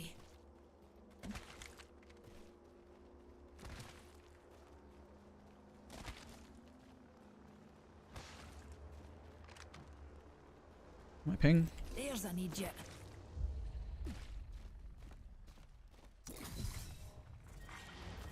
Slightly behind you. Yep. Man, they just keep running. Holy. Any questions while we have a little downtime? Feeling good? Feeling good. Yeah, you're right about calling out damage I do a little bit more. I believe that Spotted I'm what not we going science folk call enough damage. I think they're fighting, and they're fighting right here. Get ready. Okay. Ulting. Over there. Got my ult on him. Singularity between friends. Broken enemy Knock's shield. cracked. Reload. One is was it in the ult? Was it in the ult? Yep. I don't have visual. It's all you for a second. Watch the right. Lifeline's almost flush. Yep. Watch your hitbox. Your white swinging pretty hard. Okay. I'm pulling left here. Shields recharging. Oh, one's coming up. Idiot there. Oh, they're down below. Never mind. Moving up with you. Scan when you got it. Being shot at. Coming up. Got one. Or you got one. Nice. Nice. Heal up. The other team's gonna push. My shields. All those hooligans. Cell. Yep. Gonna sell. I'm covering for you. Reload. Actually need light. I The have other my ult. team hasn't 10 in pushed 2 up. seconds. Coming back. Oh, I need that barrel stave. I'm Papega. Oh, there they are. Nice. Batting. I got cracked. Moving Yep, forward a little bit though.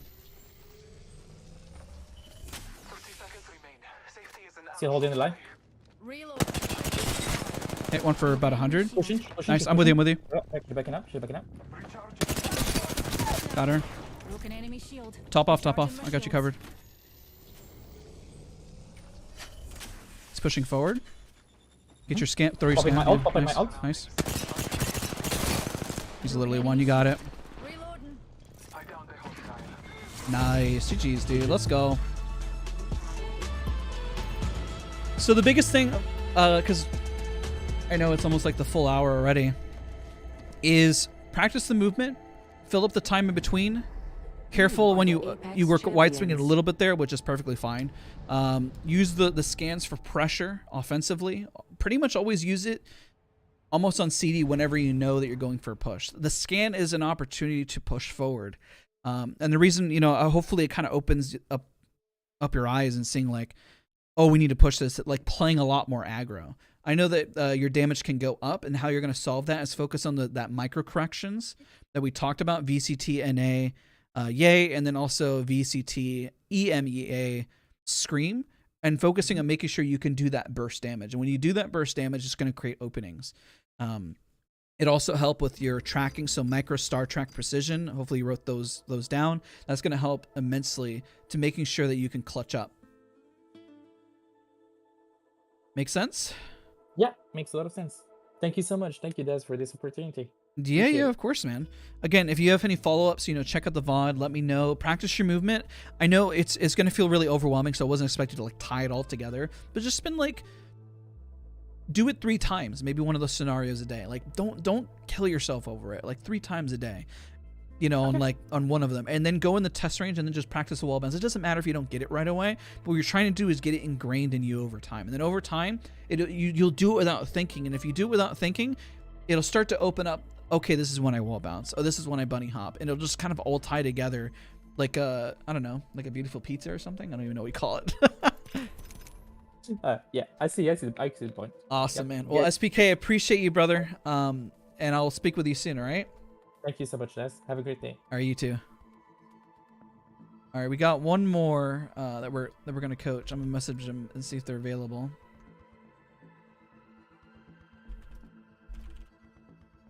Kind of stay on schedule best we can.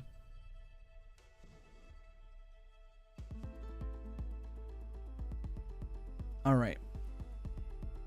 Guys in chat, don't forget to leave a like to show your support. I appreciate all of you guys for hanging out. Hopefully you're learning a whole lot. It's been a lot of fun. I enjoy doing coaching streams. I don't want to do them like too much, because then sometimes, are you going to re-upload this VOD? Well, yeah, it stays as a VOD. It stays permanent. I don't delete any of my live streams. But it means a whole lot that you guys have been here showing your support, and hopefully, everyone's learning. So we're going to bring in, I think it's Suno Momo. Let's give him a call and let's start doing some coaching. Let's figure it out. Let's figure out their strengths and weaknesses. And sometimes you'll notice a pattern with people too. Yo, what's up, man? How do you say your name? You can just, you can call me, it's Suno Momo. Suno Momo? Yeah, but you can just call me Momo or something, whatever. Okay. All right, we'll go with Momo, because I don't want to embarrass myself. No, you're good. You're good, man. All right, Momo, have you added me? I'm going to do it right now. I was waiting for your session to end or something, because I didn't know if you're going to get more invites or something. No, you're good. You're good. So go and fire it over. Soar_Daz. How do you b-hop correctly? We were just talking about it earlier in stream. I have a full guide on the channel also covering it too.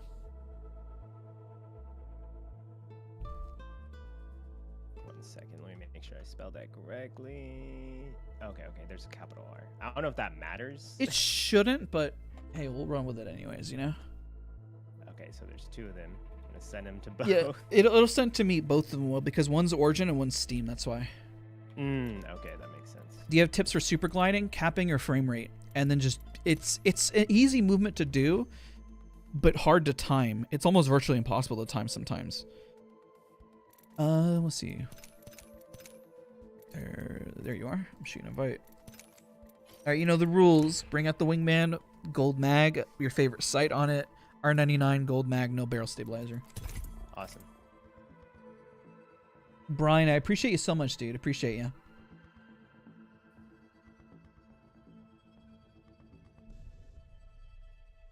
All right.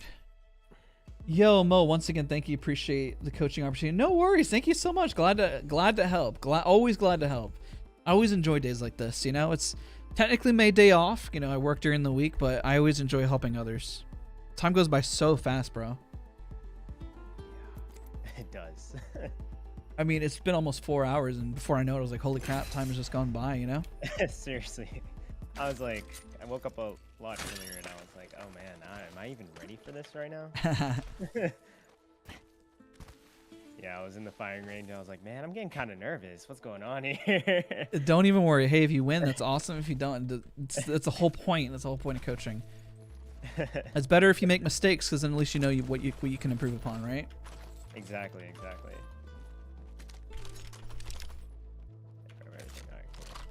Yeah. Okay, I did. Yeah, the coaching is free, guys. I don't charge for coaching. And Thank you. People have asked before if I'm going to, and the only reason I would is that people just are demanding a spot, and because free just means I don't know when you'll get the opportunity, because it's like I just randomly drew people. That's all I did. I put everyone's name into like a little form, and then there was like a website where I can draw random names, and I just drew randomly. Because at first I was gonna do first come first serve, but then so many people signed up, and I'm like, man. All right, let's just draw, you know? What is it, tap strafe? I have a video guide on it. We were talking about it earlier. No, let me switch to Wraith. Excuse me, sorry. I think I actually watched one of your videos. I think this was you, but were you in the firing range for like 7 days straight doing this? It could have been someone else, but I'm not sure. I had a video where we did 1v1s for like 7 days straight and see what we learned and everything. Yeah. Yeah, that was one of my videos. Yeah. Yeah, that's when I subscribed, and I was like, yeah. And I tried it out with my friend, and we were just, it's hard to do it for that long, man. Yeah, I mean, 1 hour day each day. it gets tiring, you know, but it's fun. Ready? 3, Okay, 2. Oh, let me know when you're ready. I'm ready. Okay, I'm ready. 3, 2, 1, go.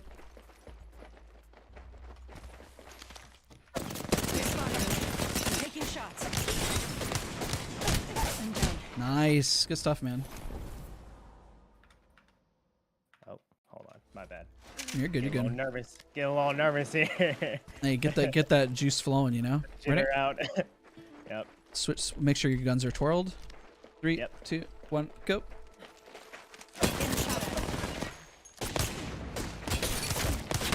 Oh damn.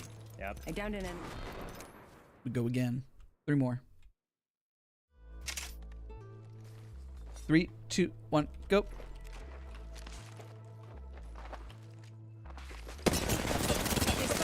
I'm taking shots.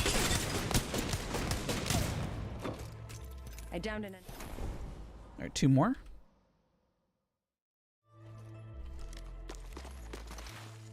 I don't know if I was supposed to swing out that way. No, you're good. You're good. I'm letting you run it so I can see what we can kind of teach. Ready? 3, 2, 1, go. They spotted me. I'm taking shots. Oh, you got stuck in the air. Yeah. I was trying to. I literally got stuck in your head. I was like, is this part of the game? What's going on? Ready? I was like, I don't think this is supposed to happen. 3, 2, 1, go. Getting shot at.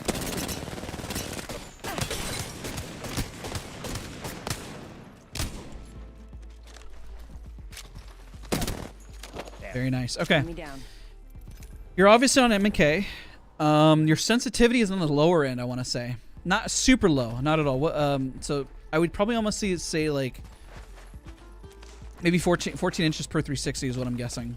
And that CM would be, shoot, probably like 39 or 38 centimeters. What's your sense at? I'm at, I think it's 1200. Okay, let me see. And then, I think let me double check my. Yeah, what's your sense at? 0.9, and then my one times is 1.3, 2 times is 1.6. Okay, so yeah, you're actually around where I thought. You're at 15 inches per 360, which is literally, if translated to CM, is probably around that 38 centimeter mark. The only reason I knew it is whenever I tap strafe that you kind of lagged a little bit behind. Yeah. Which is not a bad thing. I changed it too recently, so just for shot accuracy a little bit. But yeah, let's see your shot accuracy right here. Let me see, because I think I know what to give you because I used to run the same sense that you're at one point, and I knew what I used to struggle with. So come over here on this. I want to see how you do it. Like if you did it for precision, let's see how you are at precision. So you're gonna use wingman only. You're gonna crawl up. I want to see your wingman shots. Ready? 3, 2, 1. Up. Oh yeah, you're good. Let me know. Okay. I'm good. 3, 2, 1, go. It's okay. We'll both just completely whiff. It's all good. Getting shot at. Damn. Enemy down. that was bad. No, you're good. You're good. I whiffed completely at first too. Ready? We're gonna go again. Made it through. I'm gonna actually have you 1v1 me on the bigger box over here in a second. Okay. Ready? 3, 2, 1, go. Oh shit. They spotted me. I'm taking shots. Nice, good I'm stuff. down. Yeah, your shots are pretty solid. So what we're gonna do the R9 now. Okay. Ready? 3, 2, 1, go. Getting shot at. Oh shit. Oh shit, I fell. Nope. Okay, so we're gonna I know Enemy down. I ran the sensitivity pretty close. I ran 15.5 inches per 360 for like a year, so I know this sense pretty well. So you're kind of in luck. Oh, nice. Climb up and go again, and just try to spray me down. Ready? I'm not even gonna move. Ready? 3, 2, 1, go. They spotted me. Nice. Okay. I've been. So now you got that down. Now we're gonna do it again. You're gonna strafe left and right. Ready? 3, All right. 2, 1, go. Oh shit. Wait up. My bad. Sorry. You're good. You're good. Getting shot at. Better. Okay, I'm gonna climb down. Also, reminder: YouTube language. It's not a big deal, but I'm just letting you know. Because YouTube is strict. You're perfectly fine, so don't stress about it. I'm just reminding. Ready? Just no F-bombs or anything. Yeah, it's just YouTube is like, you know how YouTube is, man. You know. Yeah, no, I know. Yeah. 3, 2, and 1. same thing again. Yeah. Just climb up All and just spring me down. 3, 2, 1, go. They spotted me. I'm taking shots. Okay, we're gonna 1v1 around this box. I think I know what to solve for you. There is a few scenarios specifically that I want you to work on because it's your precision shots are pretty solid, but there's like a sweet spot. I think broad movements, and this is why I'm gonna have you do this box because the movements are gonna be a little bit more wacky, and I'm gonna try to wall bounce and do a lot more stuff around you. So what I'm gonna have you do is with the wingman, I want you to try to hit me, and I'm just gonna run around like an absolute maniac and wall bounce and run around. Okay? I just need to kind of test your movement. Otherwise, I need to kind of give you a different like potential training regimen. So go ahead and have at it. Just try to hit me. Oh no. There we go.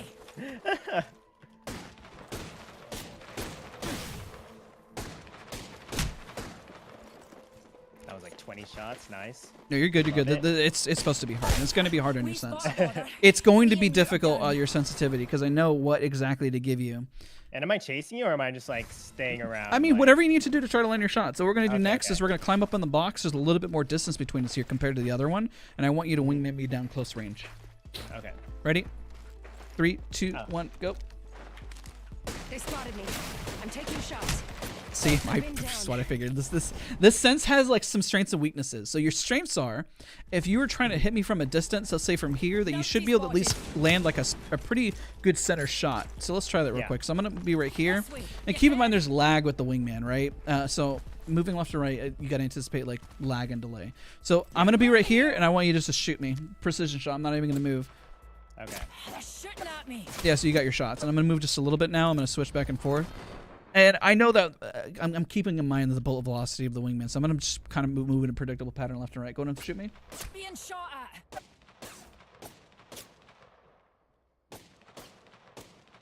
Okay, there's a few scenarios I'm going to give you. So what I want you to focus on, it's at this sensitivity that you're kind of the in-between of having both precision and speed. When you're here, you're going to be just fine. And let's do your R99 as well. Okay. Go and crawl up. Oh, okay. Go ahead. You're good. Go and laser me down. Try not to overflick your movement. That's going to be the problem that you're going to run into. Don't overflick. Kind of keep things really steady in the center. So I want you to write this down for me. This is a scenario you're going to do in aim lab. It's different than the others. So you're going to do aim lab, VCT, Valorant, standard. So that's when you're gonna do. The reason why you're doing is that the movement is really, really stable. But really it feels like it's small, but it's just really, really small, and it's really great for tracking on Apex Legends and getting that movement. You're going to do aim lab, motion shot, ultimate.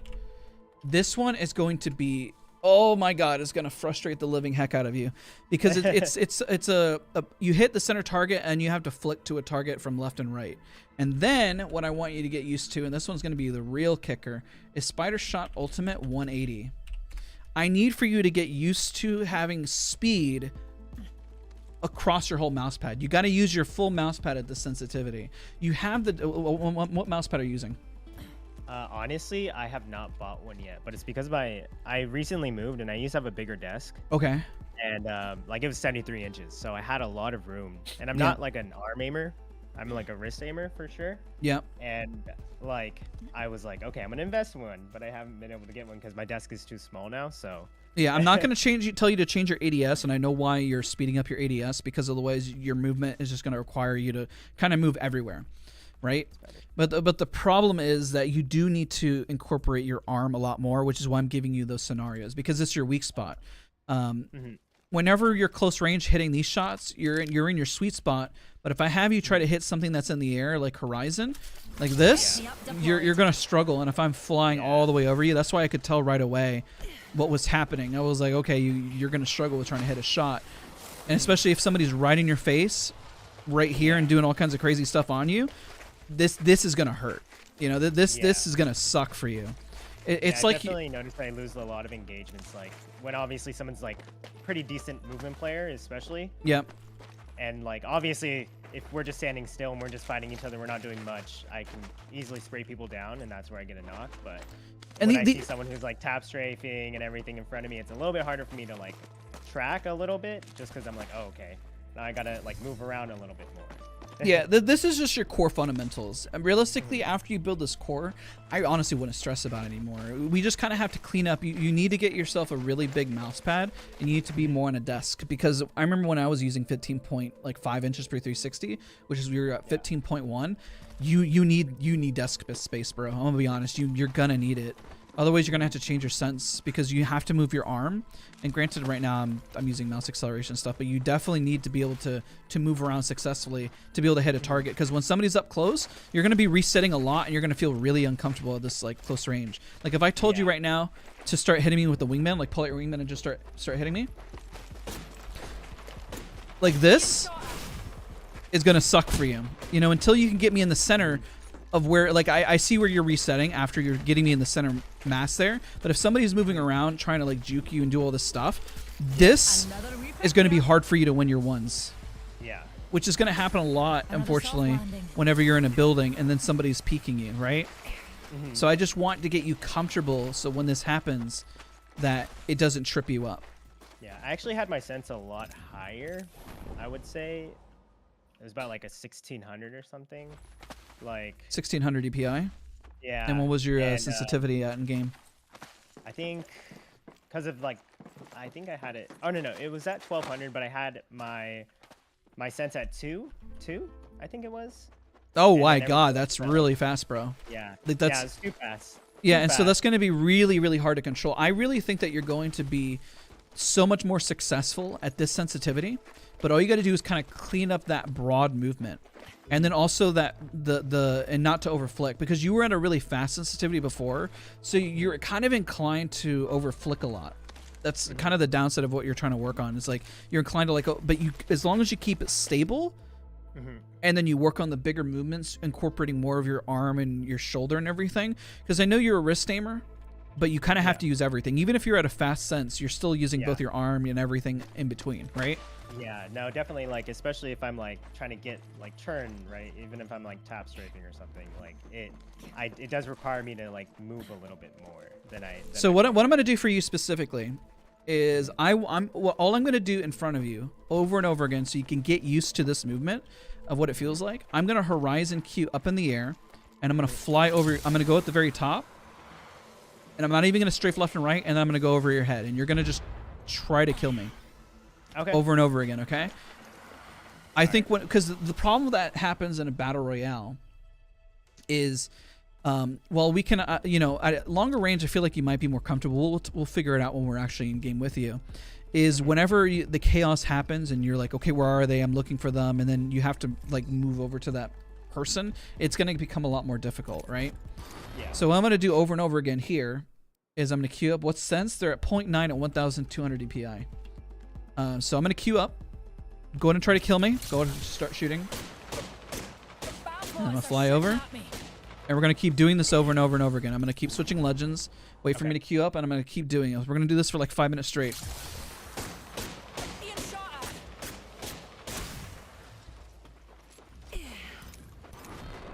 All right, now do it with the R99.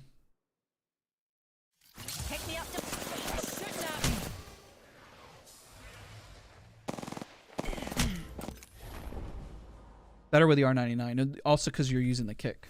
I noticed the recoil will kick up for you.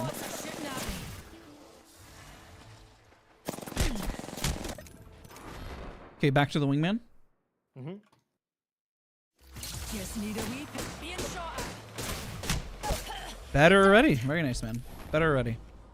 I'm just getting used to that big movement is all. Yeah. So then With you feel bounce, really like, comfortable. It's a lot easier, obviously, but I think Horizon is definitely, I feel like a lot of people's weak points, to be honest, like that tracking upward motion, because you're so used to like here, and then nobody really shoots upwards, you know what I mean? It's kind of like weird to Yeah. upwards. And the downside is that if somebody has better positioning than you, that's pretty much where you're going to be looking. Mm-hmm. You know? So what I'm going to do, I'm going to be Octane, and I'm going to bounce back and forth so I can get used to that more broader movement. I just want you to see it in game so then when you aim train it later, you know where to correlate the aim training with what is going on in game. Mm-hmm. What I'm going to do is I'm just going to keep trap strafing back and forth between a jump pad, and you're just going to try to hit me with the wingman. I want you to feel that out. All right. Hit the ejector seat. I'm over you right now.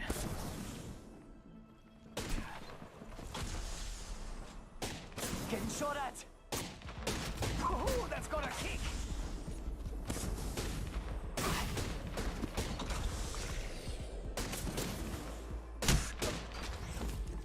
Dang, it's like the last. Alright, Okay, I think I'm kind of understanding what's going on now. All right. Yeah, it making more sense, right? Yeah, it's like just the tracking in general too as well. There's a lot that my friend was kind of telling me a little bit more, like just working on your tracking. Yeah. Like my tracking with like R9 and stuff isn't that bad. Something that I train like a lot. Here's another one I would give you based on this movement. Because now we got the 180 movement. We got motion shot to kind of flicking to like with a broader movement. And then I got you with a smaller scenario. I would also have you do, and I'm not going to give you any more after this, do Star Trek Standard for that kind of broad movement. Okay? This time you're going to use the R99 and just constantly try to spray, okay? Try to get me when I'm at the peak. Don't shoot me whenever it's easy, okay? Okay, so when you're on the peak? Yeah, whenever it's when it's most difficult. Like when I'm landing and I'm slower, obviously that's not the point that you really want to shoot. Hit me whenever it's most difficult. Ready? Okay. 3, 2, 1, go. Getting shot at. Faster, faster, faster.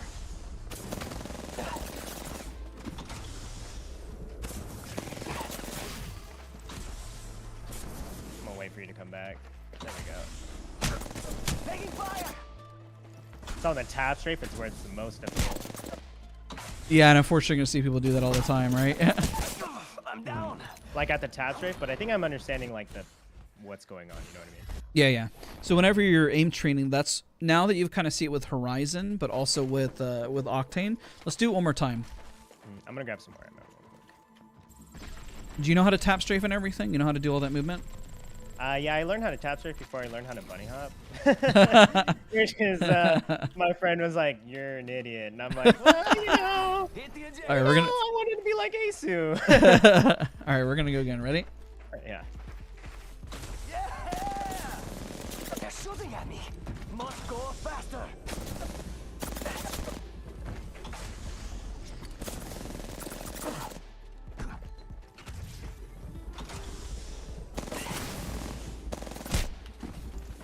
Can we grab an armor?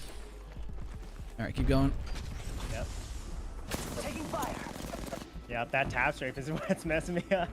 And that's kind of the micro corrections that's motion shot ultimate is going to help with that because you're going to have to build speed as well. Like you can be precise, but you also need to learn, am I over flicking? Am I under flicking? They're shooting at me. And that movement is going to make a really, really big difference. All right, I think you got it. Any questions so far?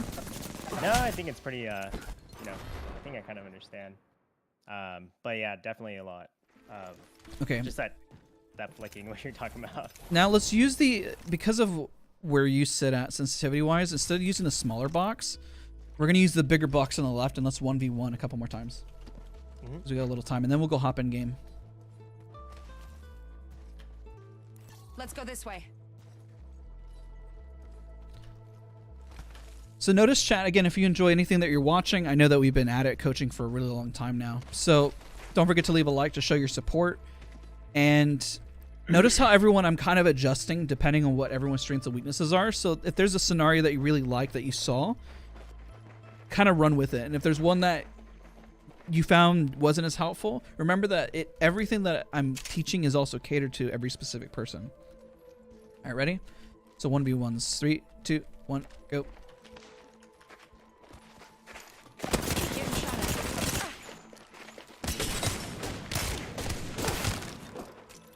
Enemy down. Here we go again. Yep. Ready? 3, 2, 1, go.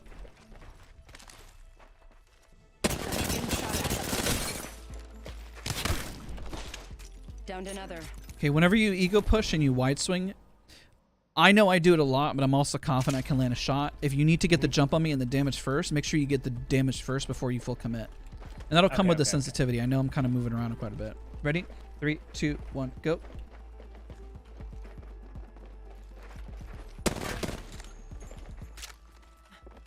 They spotted me. I'm taking shots.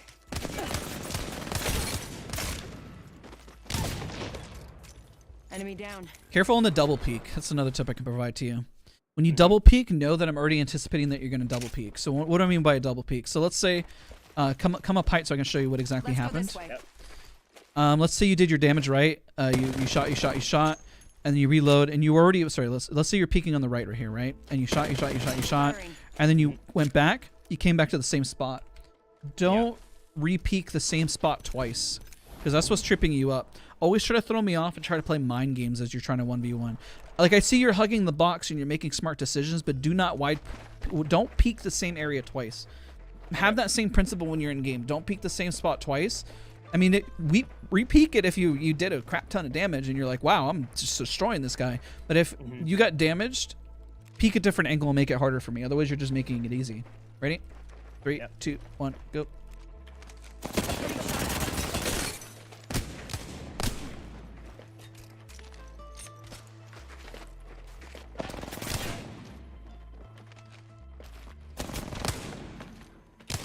Better, by the way. You didn't peek the same angle twice, and I literally waited for you to do it, and you didn't do it. So, I saw. So I'm proud of you. I was literally holding it there. I'm like, bro, if he peeks me right here, I'm about to rail into him, but you didn't wide peek it again. So I'm proud of you. Let's go. Ready? 3, 2, 1, go.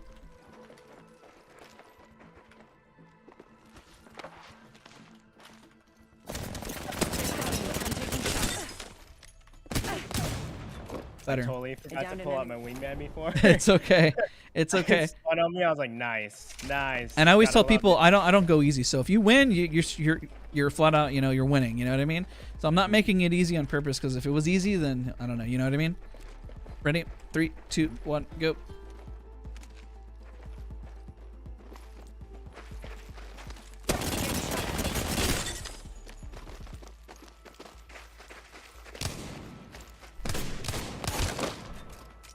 It'll come with time, man. I promise. I really think that once you kind of, it has, because you're peeking right. Whenever you peek, so this time, I'm gonna pretend I'm peeking, but I'm not gonna do damage. Keep in mind the damage I'm dishing out also causes a lot of aim punch. So this time I'm gonna pretend I'm fighting you as if I was shooting, but I want you to see the difference and the damage that you can do. So ready? 3, 2, 1, go. They spotted me. I'm taking shots. Nope. Okay, so what I'm seeing you do, I'm glad I did this. Plant whenever you shoot. You're jumping a lot, and you're giving up positioning as you're trying to shoot.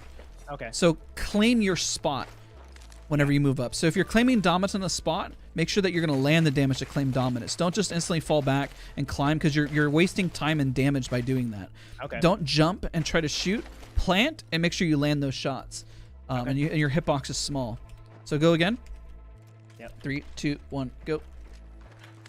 They spotted me. Look at that. See, already big difference. So that pressure that I did back at the aim punch, you see where it starts to really kick. Don't panic when it happens. Try to keep your aim still relatively stable. Your instinct, because you're in a higher sense before, was to over flick on it to compensate. Try to move less whenever the aim punch kicks up. Okay. And that's what you're gonna learn from that is Valorant Ascent tracking, Valorant Ascent tracking standard will help with that. So let's go again. Ready? 3, 2, 1, go. I'm not gonna shoot back. Just want to see how. So the climb ups are good, but make sure you plant when you know you can do damage. Oh, got stuck on the silver box. Better. All right. Let's reset. Let's go again. Ready? 3, 2, 1, go.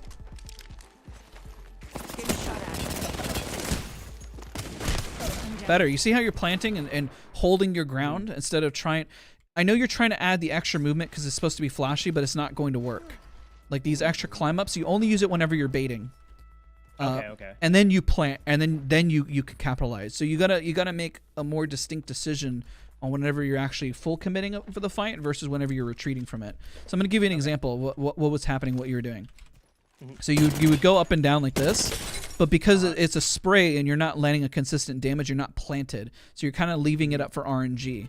So while yes, you're going up, but when you're in a fight, you either need to commit to the fight and land your shots and get 100% accuracy and land more headshots, or you need to actually disengage and bait them to come down.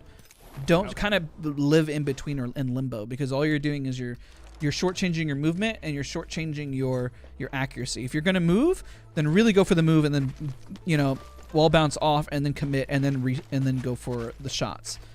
Okay. One or the other. That's think of it that way always. One or the other. I'm gonna decide to do movement because that's what happens when you see people flexing their movement. They decide to do movement and they decide to shoot. You know. Okay. Ready? 3, 2, 1, go.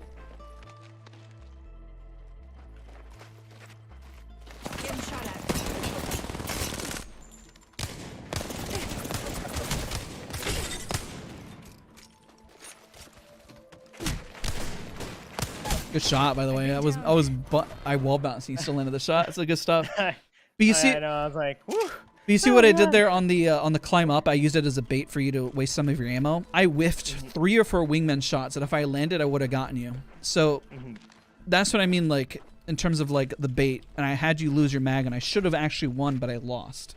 So that's when you identify. Okay, well, I should have just laid my shots there. Or I can actually move differently. So ready? Go again. Yeah. 3, 2, 1, go.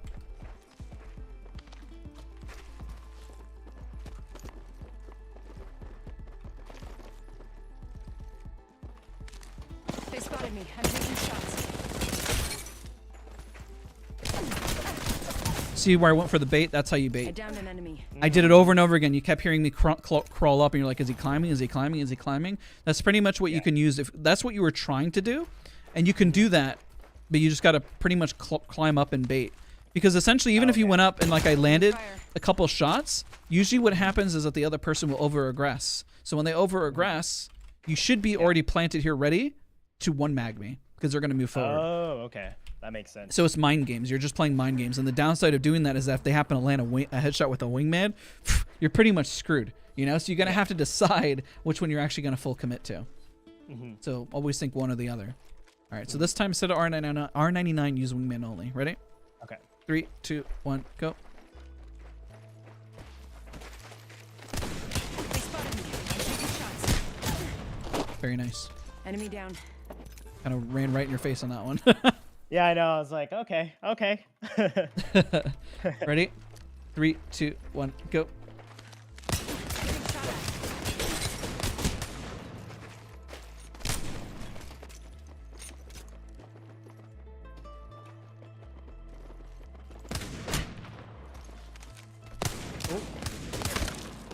You almost got me there. That was good. That's good. Like, all right, so we're gonna go into in-game portion and play some games, and I'm just gonna kind of see what you do in game. Any questions from all this?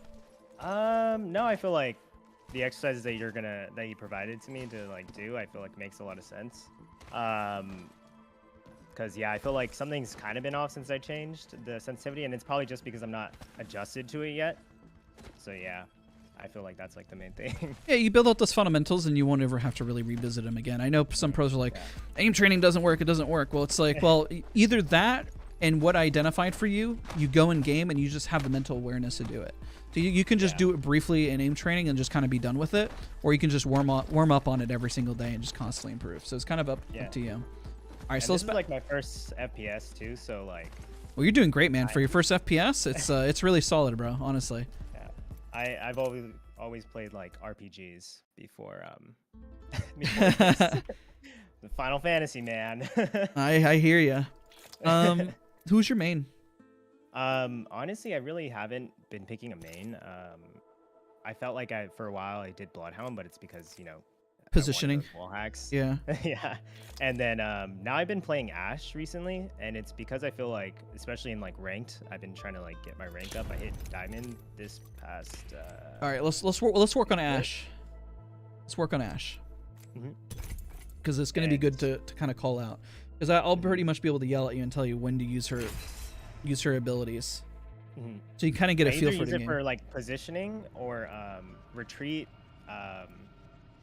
And yeah, that's like, it really just depends. Like, especially if my teammate gets knocked, I'm like, ooh, this is a bad situation. There's like 5 squads around us.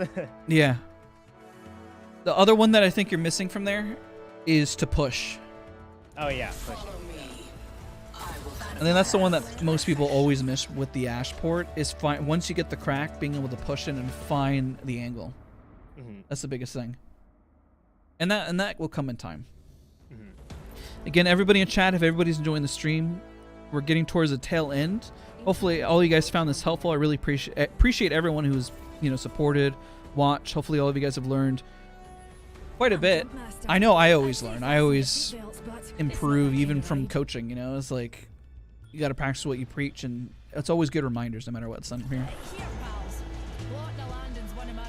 Okay, we got multiple teams. Where are you gonna draw? What building are you gonna pick? I was probably gonna pick. Actually, honestly, here's. Okay, go for it. We'll be here. I'm landing on this side, and I'm gonna run over to you. One thing people make the mistake of often is landing on top of each other, and it's fine if there's like 6 million squads, but we do gotta get our loot and then reconvene quickly, you know. Like I got my loot. I'm coming over in a second. I know there's a team over to your right. Okay, I got a better gun actually. I'm away. Right here. Spotted what we science folk call a baddie. Finish that guy. Who'd have thought a blood sport would be so. There was one on your right, so watch your right. I'm just griefing for the sake of it. Oh, hello. On your roof. Yeah, no, I died because I totally did not hear this Pathfinder behind me. You're good, you're good. Trust me, audio in Apex sucks. But I did call for your right, so just be and know where the enemies where they dropped. It's always the biggest thing. Yeah. So whenever you have no audio, especially with your sense, you're gonna have to really predict where they were at. Yeah. Grenade! Our pal's banner. An enemy shield. Oh shoot. That's not good, that's not good. Heal it up. No. Oh no. Hey Nessa, thank you so much for being here. I appreciate you. So pay attention to where people drop. And so even because I know I'm calling it out for you, but so then you are aware of where enemies are going to third you, where they're going to appear at. Okay. Right. So just always be aware, because it happens. It's even worse when you do ranked on Kings Canyon. Assume they're just always going to jump on you, and it can be frustrating whenever you're like, I didn't hear anything. And it's like, it's kind of happens so much in Apex, unfortunately. But you just have to kind of think that step ahead, so then you're spatially aware. It's not an excuse for bad audio in Apex, but it's just like, what can you do? And it's just assume the worst, you know? And so whenever you're dropping, I feel like the biggest tip I can provide to you, claim dominance on a building, loot it up, know where the enemy dropped, and start putting pressure on that situation as fast as possible. And then based on the resources that you have, I can play Loba. Somebody wants Loba. And then based on the position that you gain or lose, let's say you try to put pressure and they just absolutely decimate you. You know you can't stay there anymore. You know, like it ain't gonna happen. You're gonna have to run. You know, But if you do a lot of damage, then you know, okay, I can stay within this. And use your tactical, and your ultimate will be up pretty fast right off the drop. Yeah. Let's go again. Land on your building, and I'll land on the small ones next to you. Eyes on the prize. Even if a team contests you, listen, they're throwing their game if they're contesting. If you hard commit in your spot and you loot up and there's a gun in that building, be sure that you know where the gun is in that building. When you open that building, there's going to be a gun right there in the first part, and if you keep running through, you should have all the loot that you need to win and survive. And I'm literally going to queue over to you. If I got 2 Mozambiques, but I'm pretty much ready. All right, I got 2 Mozambiques. I'm coming over to your side. Yep. R9, RE45. Okay. Switch to the Prowler. Okay, I can pretty much fight though. Me too. All right, so what can we do here? We see where they're at. If these ISO. I heard someone run it as well, but. All right, let's push over to the side because we know that they're over here. They sound below here. The next ring is far from our position. Based on the loot, they could have ran. I can't climb walls apparently anymore. They sound close to me. They're underneath. Yeah. You ready to drop on them? You can drop on your side. I can drop on my side. 3, 2, 1, go. What the heck? What the heck? What? I literally heard him. I don't know where he's running. Oh, right here. He's ratting. Enemy here. He got 30. Oh, what the heck? I got purple. Ooh. I don't know. I don't even know. I don't even know. The Zero was blind apparently. All right, they're wide swinging out in the open. I took bad damage because I'm a Pepega. I'm so dumb. Oh. That's my bad. Seer's running up on you.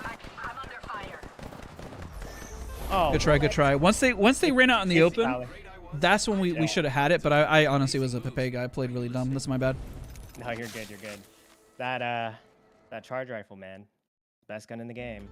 There we go again. Just stayed there. He just stayed there. So when you see them run out in the open, that's when you can throw your Ash Q out to stop them, to stop their momentum. Okay. To like, if they're making a mistake by crossing, you focus the guy who's crossing out in the open. Don't worry about the charge rifle guy, because even if you damage them, I mean, they're just going to sit there and they're going to heal up. But the person out in the open who's completely vulnerable, and if we're both shooting at him, that's the person you need to focus. Okay. So, you know, you can tactical on them, and even if they, because you're trying to stop their push, and the only thing they can do in that situation is do damage back or just die and run away, you know? Okay. But if we're both focusing them, then they're going to go down. Yo, Physics, what's up, man?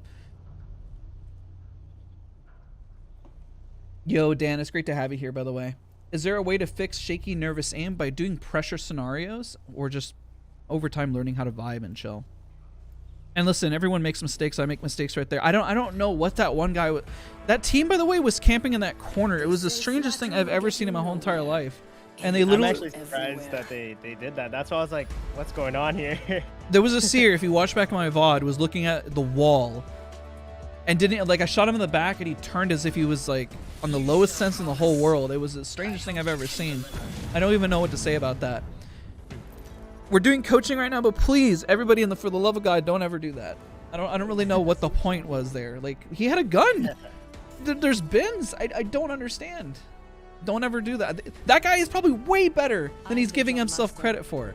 That's what frustrates me. Like, everyone has skill and capabilities, but you got to capitalize on it. You can. I believe, literally, I believe anybody can play at a certain high skill level. I really do believe it. All right, I'm gonna fly over here. Remember, eyes on the prize. I feel like there might not be a lot of people with us. Oh, I guess you're right. Usually that's hot, but I guess we are kind of flying. All right, we'll just, at least we'll get time to loot up this time around. It's true. I'm gonna land here. I mean, I was a Pepega for just like taking a moment and memeing by looking at him, because I actually stared at him and held my gun to the back of his head for a moment. I'm not gonna lie, and that kind of costed me. I kind of threw my own game because I was being a Pepega. But it's still funny. I just couldn't believe it. I was just in shock. Yeah, that was an interesting thing. So, you know, hey, at least this gives us time to kind of loot up and do what we need to do. For a while, I used to use a lot of snipers, and I kind of just stopped because I was like, man, I was kind of scared of engagements. It's also because I was like new to FPS, so. And snipers aren't bad. Honestly, I love running snipers, but I use it and I crack something and I just push like an absolute psycho. It's like me playing Wattson, you know. It's like I would literally put myself like I'll do it right now. I'll run longbow and mastiff. I'll get damage and I'll run in like a psychopath. And that's all you got to do. It's just like the sniper is there to get entry damage, right? It means that you have the advantage in the fight, but just make sure you have a strong secondary to kind of back it up, you know? 2x here. Get ready. Oh, sorry. Optics here. Dropping my ult. Anyone up for some shots? Any aim left scenarios from micro adjustments? Oh yeah, there's so many. It just depends on what you're trying to work on to improve. Dual shell. Let's take that. I'll take that. Mama's got you now. You said you're running Mastiff, right? Yeah. I'm gonna Papega. I'm gonna run meme setup. I'm gonna run sniper and mastiff. Oh yeah, because you had that ping. Where was that again? It was over here. Okay, I see it. I'll go for it in a second. Any dubs today? Oh, we've been doing coaching, dude. We're coaching live. We're in a session. We just did 1v1s, isolated some strengths and weaknesses, and we're just kind of talking strat and game stuff now. So if you go back to the VOD, it's literally just been advice, coaching, talking about positioning, talking about movement. We've had a lot of great discussions, and hopefully everybody's found it really, really helpful. But yeah, actually, no, we have one. I think we've. I saw the last guy. Yeah, you guys had a dub. Yeah, so I guess when we've been coaching, we've also been winning. So I think that's happened throughout the day so far. So yeah. I'm ready to fight too. Whenever. Oh yeah, I'm pushing in already. Yeah, I see that. I'm like, oh okay, he's going. Let's go. I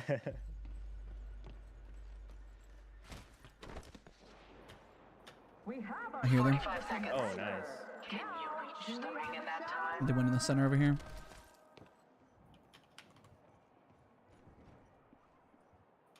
Thought I heard him on the right. Yeah, he is on the right. I'm pushing on up. the left? No, probably right. They're hitting the center. I see them. Move up on the right here. He's like, oh no. What do I do here? It's such a tricky spot to fight. Seriously. I wonder if he has a teammate. Pretty sure he does. Because I thought I heard someone on our left as well, like up here. Meet me here. But I'm not entirely sure. Yeah, he's up there. Yep. Setting up shop. Taking fire. 45 truly. I'm gonna swap to armor real quick. Recharging shields. Alright, let's push up on the guy. He's ISO. Got a brand new bag. These bonds aren't easily broken. Threw my Q over there. They're gonna be pushing up too. Yeah. Hold on, I'm gonna syringe. Yep. Watch your back as well. Yeah. Oh, ooh, Mirage. Oh. Oh, good try. We go again. Yeah, that, I was like, man. right when we came in, his ult popped, and I was like, oh no, I don't know which one's which. Because he did it before I even saw. It's all good. I'll go against Loba. So that's the part where they kind of catch you out, unfortunately, where it's like, I know the Mirage will throw you off, but make sure whenever you're committing to the 1v1, know what you're getting yourself into, because your hitbox is going to be massive at that point, you know? Okay. And even if they are the Mirage, just start taking shots, you know? Yeah, it's okay to get bamboozled. Just start target switching between them as fast as possible, you know? To figure out which one it is. Or nade. Or what I can advise and give there is use your Ash tactical, because it will bind the correct one. I used it earlier when they were using their bow check. So, yeah. But obviously they ran away from it because I was trying to make sure I catch them or something. Slow them down. Yeah. As we were pushing right. Silence it. Use the stairs and to do some damage to hold an angle too. Okay. That'll help you. Yeah, just always try to play a head glitch in an angle. It's why I backed up, because that's what they were doing. So I was waiting for them to make a mistake, and I wanted them to pull back. So if we were at that angle, I'll land here so we can kind of talk through it. Yeah, what's up, real? Man control players run and gun and win. I mean, it's same thing with PC, you know, it's anybody. It's just positioning, you know? I think these guys are landing over here. There's one above us. Okay. They're landing over there, I believe. Alright, we'll just run right there.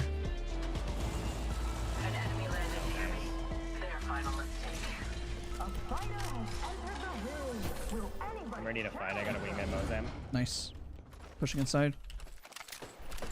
45 white on Octane. Nice. Flush. Oh, he's literally 1 HP. Oh, did he run away? Yeah, he ran.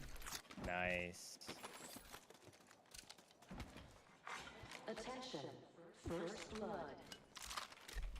Got First nades. blood. That was quick. Oh, they're healing in the center. Are they? Yep. I think it's just one team. They can't have very Yeah. much. Definitely not. You hold left, I'll hold Come with right. me, over here. All right. All they can do is just really run back. Okay. Oh, no. Octane's in the back. He went over there. Okay. Came back in. Nice. This place is so frustrating. I hate this place. Valkyrie's going on the left. Nice. Let's push up on her. So is Octane. They're both there. Back. We can run in and we start punching. They're at a disadvantage. A challenger. Come here, I don't Octane. know, folks. Does this look like a fair fight? Cracked an enemy Yes, shield. so let's fight. Oh my gosh. Reloading. All right, so you're talking about the I mistake did that nothing they there. made. It's okay. The mistake that they made was instantly once damage happens, it's like there's the pressure. There it is. It's over now, you know? Yeah. So that's how I identify like the opportunity to push, you know? It's like once damage is done, you know you have the advantage in the fight. So we can go punch, and if they want to sit there and punch, they're at a massive disadvantage and they're going to lose. Job's open. Doesn't matter how good their aim is or how good they are at punching. They should lose. 2 bats. Mama's Grab got you this. I'm ready. Screw it. I'm grabbing these hammer points. No, you're good. All right, let's go. I'm I good. need to keybind my thing so I can close my low ult. Hold on. Alright, there we go. So I can close this. So nobody else uses it. Your comms are good. You're like what you're calming. So I know exactly what you're doing in a fight. I think it just really comes down to you just holding the right angle so then you can capitalize on what you need to do. That's Yeah, really I it. think that's something I've always kind of been struggling Swap with me? with. Shield Maybe, here. I want you to maybe see it's it like- longer in a fight. Champion has Hey, Icelander, what's up? of the name. maybe it's like game sense in general. Surely It's kind of like you sometimes I can take the title overpeak and from everything, them. but I feel like it's gotten better. You know, it's just I We've feel got like a it's gotten minute better, until the but ring you know, closes. playing with friends and If you everything, want it's it, just bag it. I can never tell. So oh, they Revenant revolted. all Careful. turn. They're shooting at me. And they're playing the hand glitch. Yeah, yeah. Nice. I need to Recharging my bat. Do shields. Time to bind you. you have your ult? Shit. Oh shit, they're behind us. Reloading. You're good. You're good. Yeah, no. Oh no. Yeah, it's okay. They heard us coming up. Then there's a fuse. Nice. Yeah, they just had a better angle and better LOS on us. Yeah. Yeah, that Revenant played it pretty well. He pushed at the right, or like around the corner after they. Yeah, cracked what it. I was about to do before we had gone there was I wanted to show you the that head not really head glitch, but where their hitbox is smaller. You know, where it makes it so difficult because we're kind of putting ourselves in a disadvantage. You know. Yeah. And it's just unfortunate if we get caught out. So the only thing you can do as an Ash right there is like, okay, I got cracked. Either you're confident that you're going to hold the angle for me because we just got caught out. Because, I mean, that's just RNG. I mean, those guys literally revolted and pushed us right away. Yeah. And Ash ult us out to an optimal position. Here, swap with me. I'm going to play us and show you. So you can kind of get a feel for it. I know what you're looking for. Another chance to train. Good. Because it's going to happen where your teammates just get blasted and it's just nothing. It's stuff that you can't anticipate, right? It's like, wow, that really blows, you know? It's like the damage hopefully is going to be there, but sometimes it just doesn't happen the way you want it to. This is your champion. And the Dead Silence perk DLC, right? We're gonna wake up tomorrow with sore necks. Or I'm the jump master. Stand by for free fall. And technically, that's why I gave you the purple armor, because technically you were going to be the one to hold the angle longer and harder than me. Yeah. So I kind of set you up for that on purpose because I wanted to see what you would do with it. And that's the point where it's like, they did chat. I'm sorry, guys. It's just the bots on YouTube. It's just how they are. Because you have more HP, you have the armor, you're going to be the one to dish out more damage. I'm going to cut underneath right here. Yeah. Oh shit, am I getting punched out? Got the armor slot. Damn. Let's put you in a bind. Enemy shield cracked. We got one more mag. Oh, nice. I'm out of heavy ammo. Oh my god, I teleported to him. That guy must be pissed. Okay. Yep, Oh that was great. That was great. Oh man. I got the armor, but Horizon got the gun. And I almost knocked that Pathfinder, but it's just. It's all good. It was a hot drop. Back in. I was like, nice, great. We'll make it happen. Don't worry. We'll get a good one here, and then I'll cool down on a control round. And that's just RNG. Like, there's nothing to be upset about. Like, I'm pretty much almost. We did a lot of damage, and we had a lot of teams on us, and it's just. We all know what happens whenever you hot drop, you know. Yeah. I think that is actually one of my weaker points too, is hot dropping. Yeah.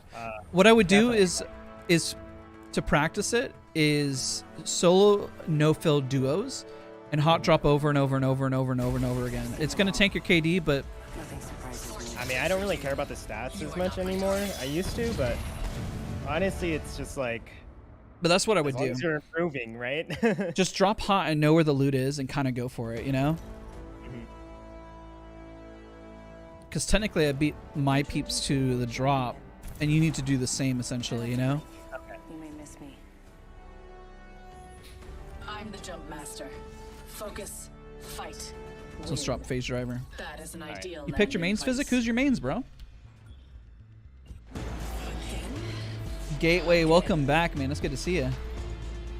Dropping over here. Yeah, you know worries. I'm gonna drop in this building. I think we got one team with us. They're dropping on my ping. Enemy at that location. Yep. I got somebody 50-50ing me. I beat him inside though.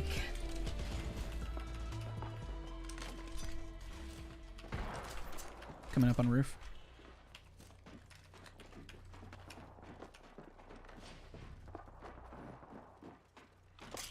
Taking fire. Opening fire. Coming in. Got two on me. Pack two. They're both flush. Unacceptable. You got that. Nice. Very nice, very nice. All squads down. This won't hurt. Hold on. Very nice. Coming in. New team coming in. Yeah, I'll swap real quick. Contact. I'm gonna heal for a second. I'm gonna go inside. But I'll be ready to fight. Grab that bat if you need it. Yep. So what I recommend doing is, instead of playing, usually one person will play building inside, and what you can do for your teammate is hold another angle up top or something. Okay.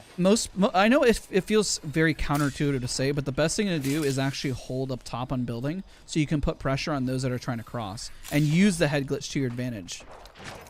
Oh, I see him. I see him. He's southwest. Okay, I'm coming over. He's a tap strafer. Packed him. I got no ammo on my 30-30. I'm pushing up. He went to the back over here. Also, people behind us. Looking for him. He's on roof. Yep. Missed every shot. Nice. I think he was solo queuing. We routed that squad. Do you have any heavy? I do. I just need 20 bullets. I'll be fine. Oh. I found some. I'm good. I'm good. Okay. Yeah, there is a guy over at phase driver. Oh, wingman. Healing up. Eyes are open though. No, dropping the wrong guns. I'm Pepega. I hate that. Sometimes when you're trying to pick up a gun and then picks up the other one at the same time. Everything is E. New kill leader. Watch for them. They spotted me. They're aiming at me. Okay. 90 on him. They're both on me? Yeah, I got your cross. They will not run at you. 45 on Pathfinder. Okay. They're running around. Can you ping? Making contact with enemy. I think I hear them here. Oh, I see. Here, I'm gonna come up to you on roof. Back up if you need to. Q if you need to. Taking fire. Enemy shield cracked. No. They're low. Oh no. A snare is binding me. Just pushing on me. She might swap.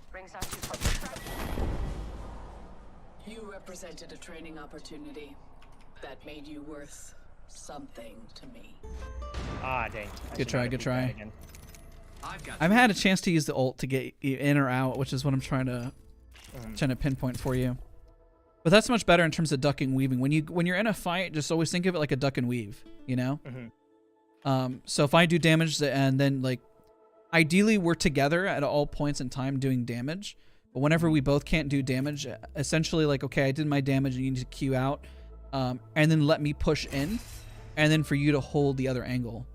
So go far, but not too far, but enough to where you can hold my cross where I can hold that for you, you know? Yeah, that makes sense.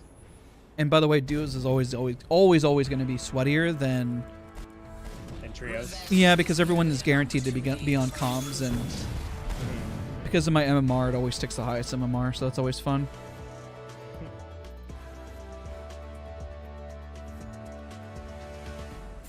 Let's pick the right way and go. Here, we got this. Introducing your champion. Josh gave a compliment. Comms are really good in the sky. I think it might be a mixture of aim and position awareness. Yeah, and that's what I'm also trying to instill. It's not as easy. Game sense comes with just kind of seeing errors in terms of movement. How impressive you truly are. But I think we can find a moment where I can pinpoint and say that's where it's at, you know? Once you get used to that broader movement and you can land more of your shots, it should click. I'll land inside the building. Multiple teams here. We got to be quick on the third. Their final mistake. 30-30. Triple take. Nice. Alternator here. I'm ready to move in. Finding them. Found one. Moving up. Here with you. Opening fire. I shattered an I'm still enemy's dead. shield. Should have seen that coming. That was all that remained of a pitiful squad. Good kill. People around us, but I don't know where. Fight night. Keeps telling me I'm in a kill zone. I know. I know. Dropping a lot of energy here. About 100. You'll find energy ammo here.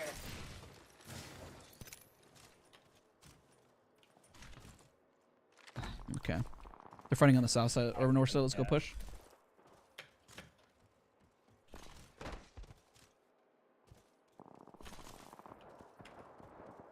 Let's go say hello. But you feel the momentum of like where we're getting in and out consistently, right?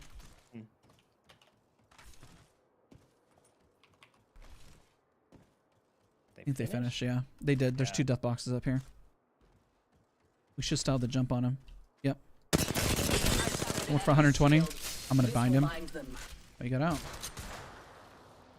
We still have the jump on him. We still have lots of damage. We got to push quick. He's leaving his friend. Friend's over here. Yep. 72 heady. Knocked him. I'm under fire. Cut down an enemy. 42. Yep. I'm out of light. I'm just going to have to use the bow. Close range. Oh, no. Enemy shield Nope. cracked. Cracked.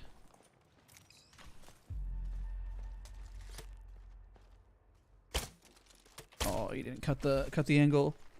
And keep chasing. He's gonna fly away again.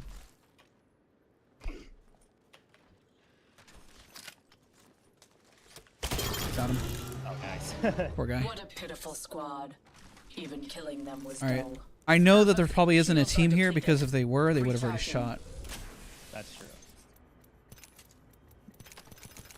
I'm gonna try to replace this 30-30 with another heavy gun. Okay. We can go back and loot. There was a crafter. Oh shoot. There they are. Minus. Come over to me. Come over to me. Oh, yeah, over on me. If you can, come over. I'm watching. I'm covering for you. Enemy shield shield cracked. Shooting. Why are you still shooting him? I'm shooting at you. 40. I've been down. I'm gonna get through here. I'm gonna get through here. I shattered an enemy's shield. I'm under fire. I jumped in. Bro.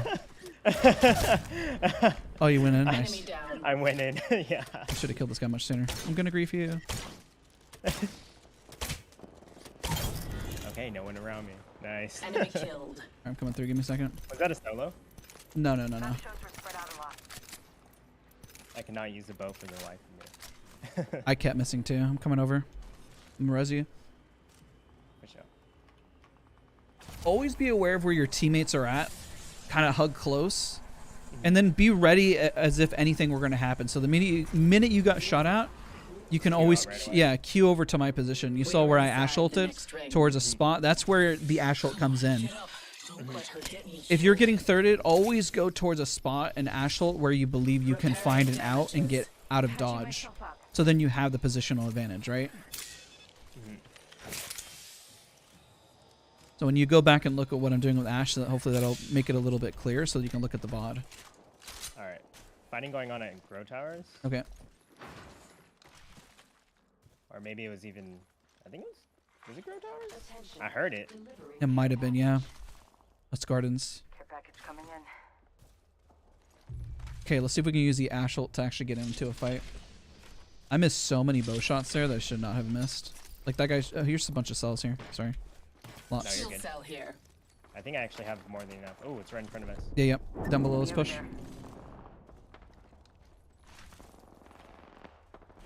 I have a good clear shot right here. Same. Flush. Flush on Yep. yeah. Move up, move up. Here, I'm gonna Ash a silver over. Let's take right here. A phase tear.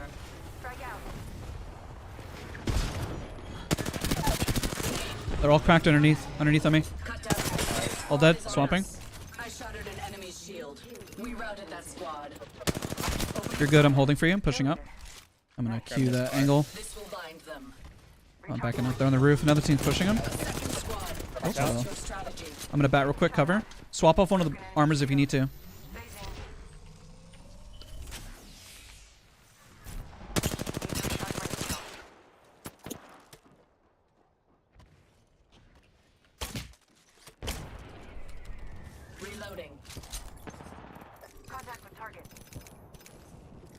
Just getting whatever I need real quick. Patching myself up. Okay, I'm selling up. I'm gonna push again. You see where the Ash ult kind of got us in right away there? But I put it at an angle so it was safe, but we were able to kind of third that team immediately, and that's where you want to Ash ult to get into a fight. They're in this building. Gonna cue that angle. I'm gonna move up. Even if they decide to move towards that queue, I can get the angle on them. Okay, they're running. Yep. Hit him for a 78. I'm pushing. Reloading.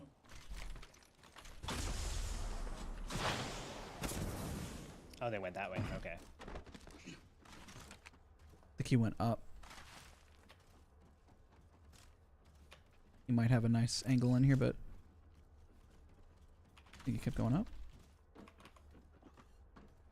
I hear him. Outside. Flush on him. He's really low. Oh, he gave up. Poor guy. The entire squad falls. Very nice, though. Reloading. So the biggest thing for you is just to move forward. Don't use your Q or your escape ability, even when you're in a building there. Like, if you have the angle and position, there's no reason to use it, right? So don't worry too much about running back, and use your angles and geometry more, like, rather than, oh, I got shot here, I'm going to Q. There's no reason to use the Q yet. Be smarter whenever you use the Ash ultimate. Because if I see you using your tactical like that, you need to... Okay, calm, hold on. I'm under fire. God, I cannot. Hit him for about 98. I'm going to probably Ash ult forward. Oh, shoot. I'm going to bat real quick, and then I might push forward in a second. Once I get another crack.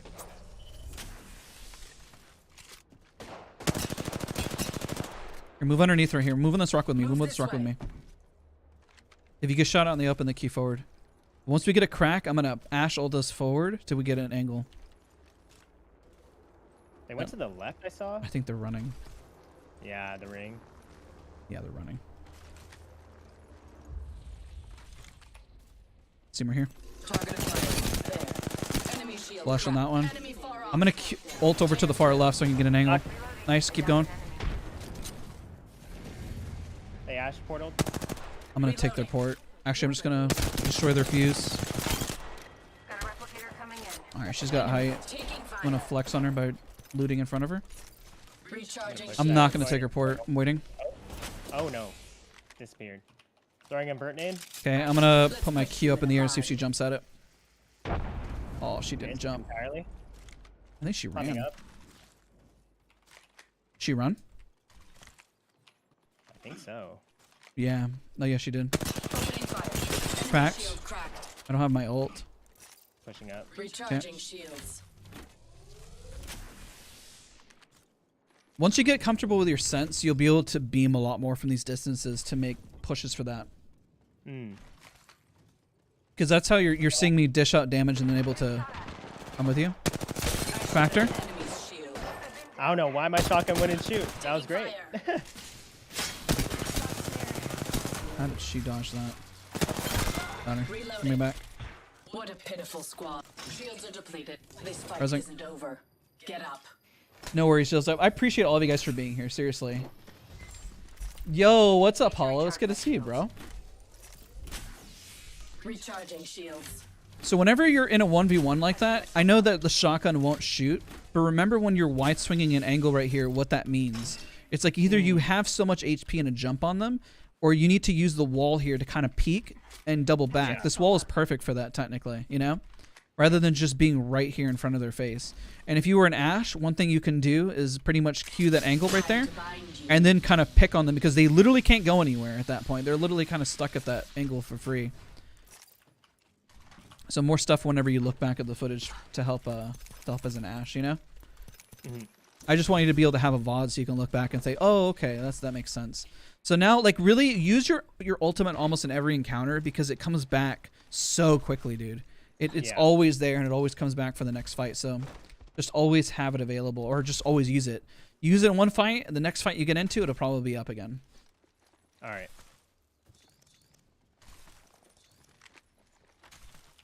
But Ashe is a lot of fun, honestly. I don't play her at all, but I know what makes a good Ashe, trust.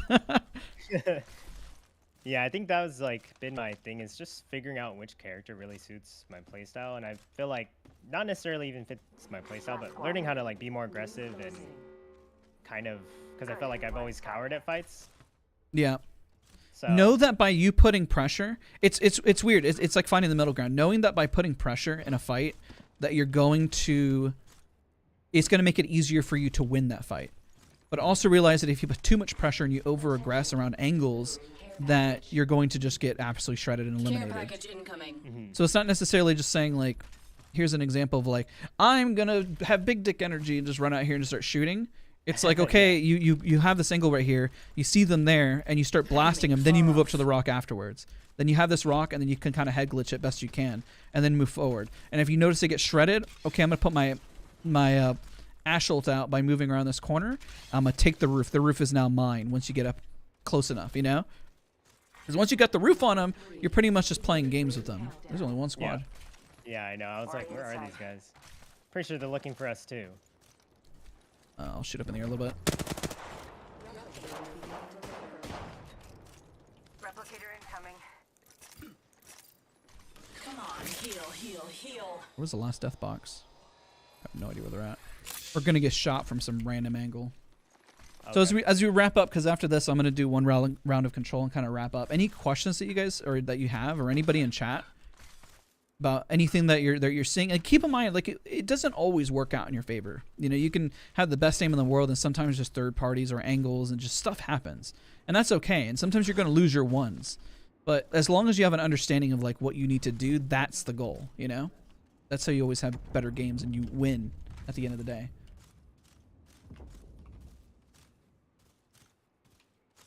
But Suno, any questions? Sorry. No, honestly. Enemy spotted. Nice, found him. Let's go. Oh. Okay, I'm holding this angle right here. Meet me here. Oh, they're right down here. Eliminate the enemy. Okay, they went down. I'm still gonna slide down because I have a head glitch. They're giving up positioning for free. That's insane. Alright, you hold that angle. I'm gonna watch the right over here. Opening fire. They got red. Yep. Probably took it off someone. Okay. Or they got it themselves. Nice, Cracked pushing up, Bloodhound. pushing up. Almost dead. Ping, ping, where's that? Ping, ping, ping. I need to get a different angle to see again. I don't know where they're at. Right here. Target spotted. Almost cracked Wraith. Okay. I'm gonna come back up to you so I can queue forward with you. Bloodhound has a charge rifle. I need a heal. Yep. Recharging my shields. Because if I ult forward, I want to have you here with me. Okay, this is a good head glitch spot. Recharging my shields. Literally, once I get a crack, I'm pushing forward. They spotted me. I'm taking shots. Bloodhound's over there. There's 109 in. I'm under fire. I'm gonna Not so bind the one on the fast. right. Time to bind you. Need to recharge my shields. Oh, I'm so shocked that didn't hit. That's crazy. Shields Are they not there depleted. anymore? Recharging. No, they should still be there. Standing I don't know how they by. missed. Yeah, you can Package. They spotted me. I'm taking shots. Taking fire. That got so much. Batting real quick. Recharging shields. 90 on Wraith. Okay. Want one of them to bat. Technically, nice. Bloodhound's still there. Crack, pushing forward. I mean, go, go, go, go. Tearing away.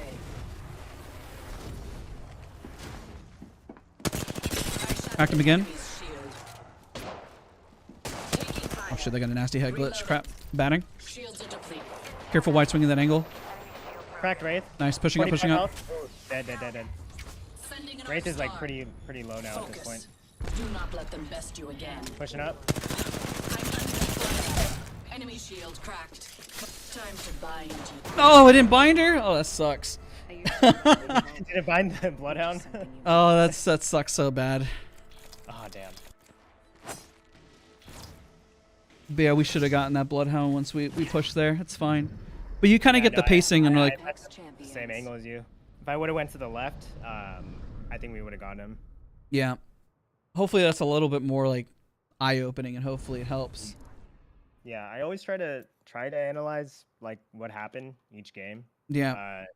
And especially like my friend, he's like, look at your VODs, like go back, review it, see what you did wrong, why you died. See if Yeah. you could have taken another angle, or like, oh, maybe you did see the enemy there, you just didn't see them, kind of thing. Makes sense, makes sense. Mhm. Yeah, over time it'll click, and that's where you can find out where you can do your damage and where you can push in, right?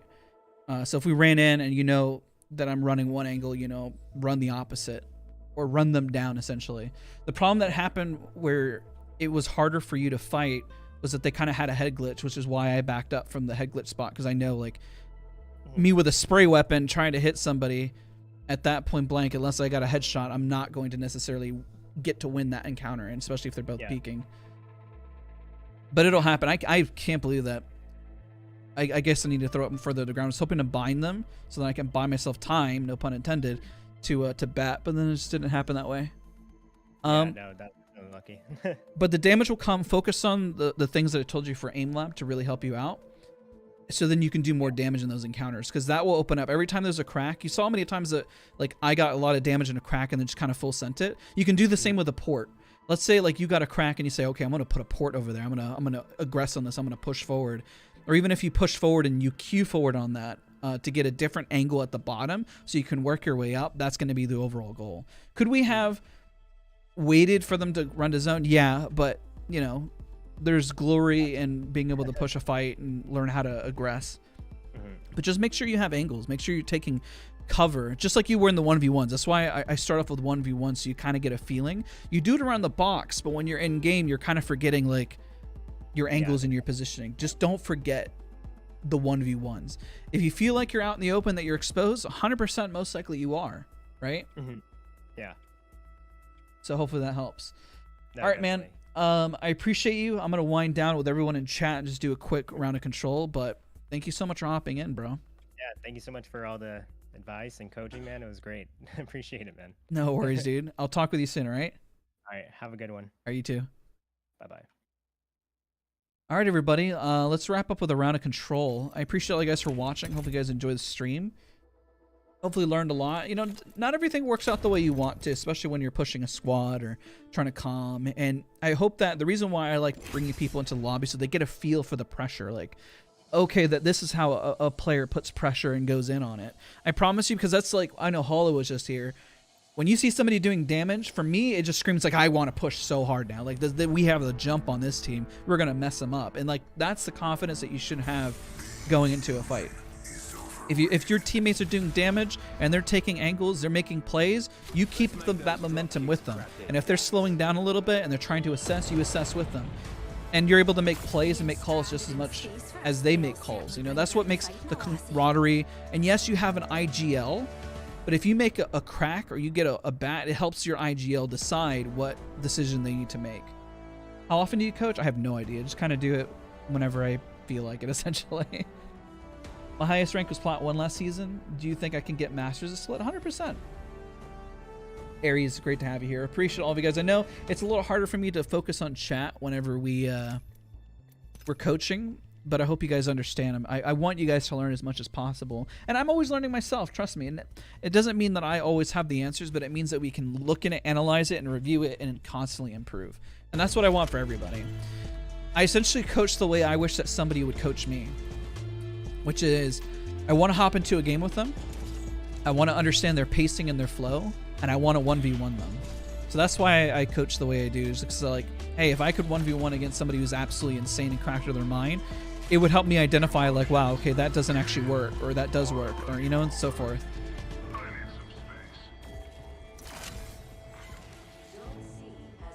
Mozam, let's go. Use tap strafing in 1v1s, open gunfight.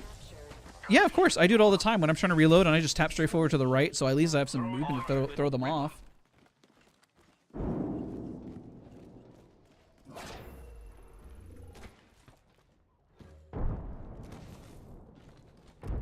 But once you get the fundamentals down, you got recoil control, you just focus on position. Oh, shoot, Jesus. I was talking about positioning. I didn't think that she was going to be that crazy. They're not going to peek that? All right, insane, crazy. Yeah, I'm just cooling down. I just want to be able to if there's something I miss in chat, please guys let me know. So just type it out again. I'll respond. I just want to make sure I'm responding to pretty much everything in chat that you said. Bangalore tips: try not to smoke out your friends when they're pushing, because it just throws people off. Bangalore smoke can be an insane asset, but can also be really frustrating whenever your team is smoking you out.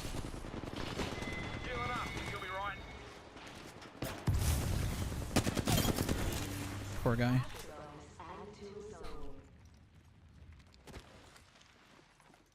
What character do you play the most, Wattson or Horizon? Honestly, recently. And I just love sharing knowledge, because honestly I wish that somebody, whenever I was starting off on FPS games, did this for me. Which is why I like kind of teaching it. She's so low. She's literally 1. Is it not hitting?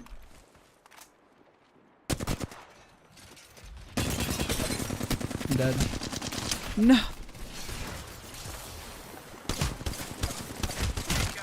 How am I alive? How am I alive? Are they gonna let me heal? No way. No way. No way they let me heal. That's crazy.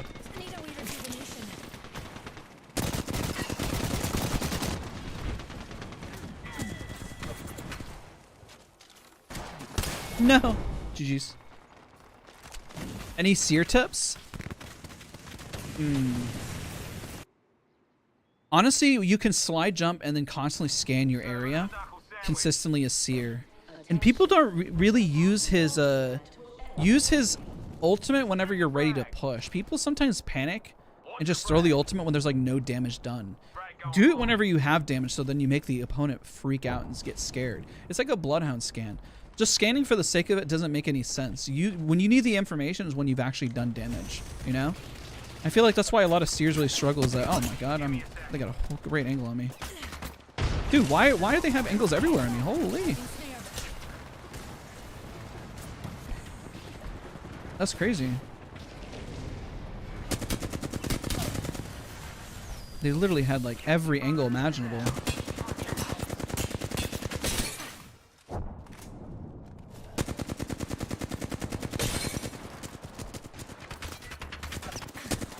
No, no, everyone has an angle on me again. That's crazy.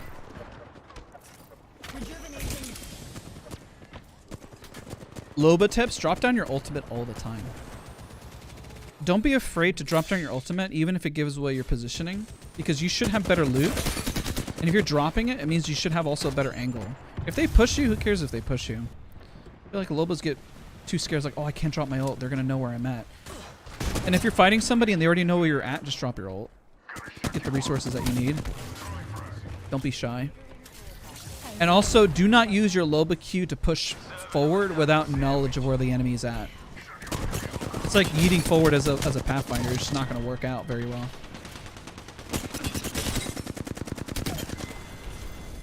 You know?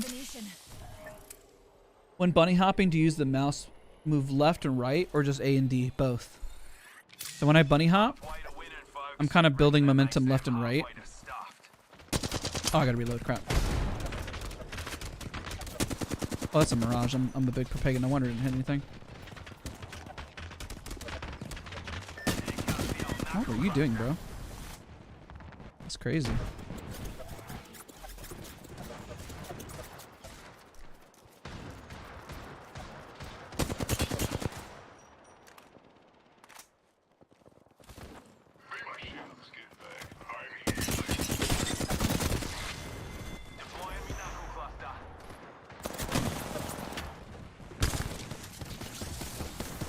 I did not mean to only take the Q for a second. I totally screwed up. I screwed up. I screwed up. I screwed up. I screwed up. I don't think they're going to push me. Guess I got a second. Don't worry too much about movement, even if you're on controller, guys. Focus on your positioning. You can have all the best movement in the world, but if you can't position well, then movement literally doesn't mean anything. If anything, it throws you off of better positioning.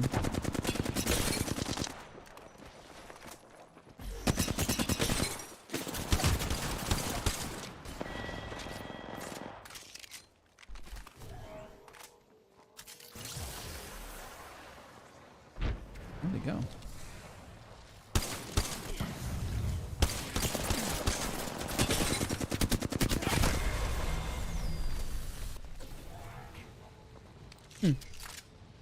Maybe to ask it.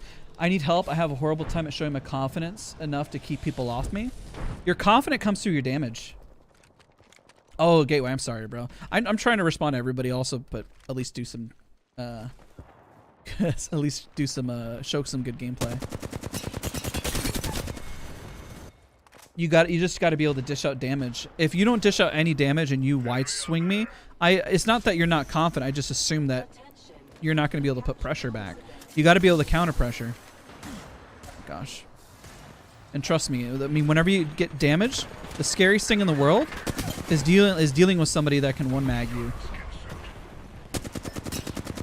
Like right there, that person's going to be fearing for their life. They just got hit for 80, even though I missed a bit of the spray, right? So Gateway, you really got to focus on being able to land your damage. If you can't land damage, you got to practice the guns, so then you feel confident with it. And if you don't feel confident with it, you got to aim train. You got to build your, you know, the pressure situations.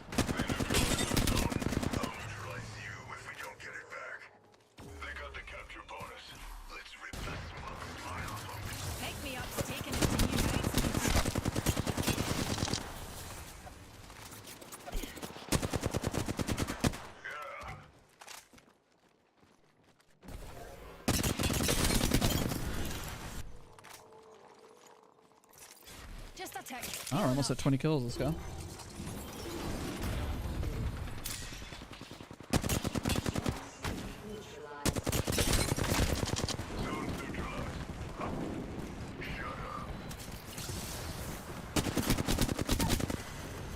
We.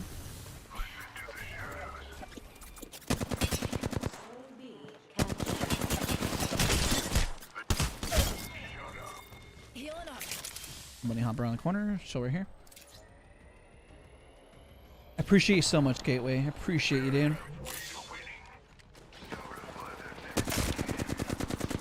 keep thinking they're gonna jump off, and I'm like flicking over, but they're not doing any of that. Bro, what? We got a zone. Taking the objective. Hold on, man. Sorry, you guys. Questions in a second.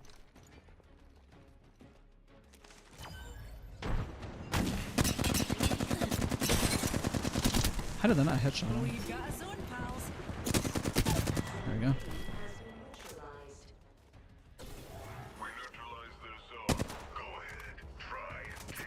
Oh shit, this isn't good. There's like 4 people here.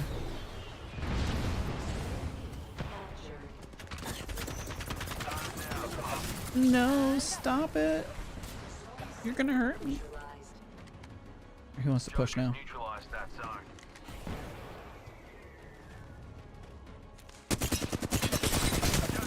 No, I got shot from somebody else. That's crazy. Is Source signing Apex streamers? We actually got 3 people that we're recruiting this coming week, believe it or not. So maybe you heard it here first. 22 kills. Let's go. That's crazy. Bloodhound tips. Use your... we were playing with somebody who was maining Bloodhound. Don't just ult for the sake of ulting. Ult whenever you do damage. Here's a reoccurring theme across the board for all legends. You can almost bucket everybody in the same tips. If you crack somebody and do damage, you have utility to push in and to put more pressure. That happens with crypto, or like even with crypto, you know, use it as a way to put additional pressure or create an opening with the drone. With crypto, you're gonna have to loot faster. With Wraith, if you did damage, are you gonna be able to port forward? With Bangalore, if you did damage, can you separate the teammates out and get them to play inside to hunker down? It's like you got to use every legend has that same literal guide, and if we were to kind of simplify it, because then the answer becomes the same across the board for all of them.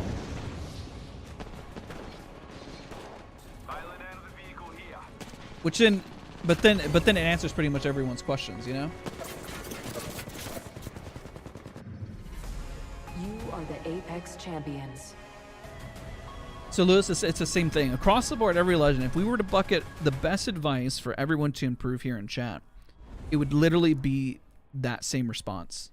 Nice, almost dropped 4k damage. Let's go. So if we look at every legend, let's do that briefly real quick. Every legend, and I talked about it in the plot guide, right? Once you do damage and you get a crack and you assess the situation, what can you do to get in? Bloodhound has their ultimate that they can push forward and then scan to put additional pressure. Gibraltar can bubble forward or ultimate. Lifeline doesn't really have that utility, but she can push forward, and if she gets cracked, at least she can reset by healing. Pathfinder can put a zip for their teammates and also a zip line in. Wraith can also port in and also port out depending on the situation, but also Q. Do not Q forward into an encounter. Only use the Q to push back if the counter pressure does happen. Bangalore, you have the smokes to create an opening to get in and to get out, but you also have the ultimate to separate out teammates so they do not go for a res. Costa, you can slow down the pressure by gassing them out by throwing the ultimate to push forward. And if you get cracked or something, you can use your barrels to stop the momentum to buy yourself some time. Mirage, if you're trying to push forward in a fight, you have their ultimate ability to kind of throw off the opponent, you know, to throw them off. I mean, the unfortunate thing is that you're not going to be able to bamboozle everybody, but it's worth a try. You get a crack or a knock, you jump pad in. If you get damage back, you jump pad out, or you can stim forward to get in the engagement. Wattson, the only thing you can do is the same thing like a lifeline. I mean, you could just hunker down if you run forward and it doesn't work out. Crypto, you have the EMP to create an opening. You have the drone to scout out where they're located. Revenant, you can use the Revenant ultimate to push in. I mean, you're not going to be able to use it to really run away, because if you do, they're just going to shoot you and put you right back at the totem. But you do have the silence to try to slow them down and add visual clutter when you're in a 1v1, because you can technically throw the tactical as you're moving in. The Loba ult can be used as an armor switch. Do not use her tactical to push in, but use it to reposition to get an off angle so you can get either height on them and get the jump. Rampart has the same struggle as Wattson and Lifeline. where the walls are there to create the entry damage and to hunker down. But even with Sheila, you need to be very careful about holding those angles. You need to be sure that you can 100% make sure that the enemy makes a mistake. Most of the time they don't. Horizon, you can queue up once you do the damage and find an off angle. You can use the ultimate to slow them down so they do not res and throw nades on them. Fuse, you can once you do damage, you can isolate them out by throwing the ultimate up in the air. And you can also use the grenades to put pressure to slow them down and also get additional cracks. Valkyrie, that's where you have the tactical ability to stop their heals, to put pressure whenever they're right around a box or anything, and the Valkyrie ult is only there for rotation to get the team out. It's like, holy crap, where the zone is closing, this is bad. Seer, you can stop their heals, stop the res, that's where the tactical comes in, and if you did the damage, you need to know where their teammates are at so you can stop to make sure they do not put pressure. You get a crack, that's where Ashe's ultimate comes into play, but also use it to snare and stop a team that is either rotating or trying to run away, or make sure that they're not going to get out. Mad Maggie's tactical you can use to put pressure behind a box once you've gotten the crack, and use her ultimate to push in just to kind of go in flying. So you notice the theme is always to push in or to get out. It's the most simplistic way of how to master every single legend. Yeah, there's ways you can use their tacticals a little bit better or take a different angle. But if we're going to simplify every single thing with every single legend, it is that simple. If I were to simplify my channel and put up one video, I would literally post that and explain, there you go. You now have the mastery behind how you improve on Apex Legends. Essentially, but it seems simple, but that's why you have to break it down and really showcase it. But at a high level, at a high glance, that's what it looks like. Hopefully that answers any questions right off the rip, because then it's like, well, tips. And it's like, well, Gibraltar, use the bubble to make them bait towards it, push it so then you have defense forward, use the ultimate to stop them when they're rezzing or they're healing, create an opening to get them off height, to get them in a building, all those fun things. All things really matter, and it's crazy, you know. It's almost like I literally might make a video like that where we cover it to that fashion, you know. And it's why other legends have such strengths and weaknesses. Like if Wattson's fences did more damage, imagine how difficult it would be even if they cracked you to push you, you know? How would you practice fighting under pressure? By hot dropping over and over again? Or turning on the bots in the test range and then have like 16 of them shoot me? Because you can do that too. Let's do one more of these and then we'll wrap up for the day. I appreciate all of you guys for being here. It's been a good stream. Been good vibes across the board.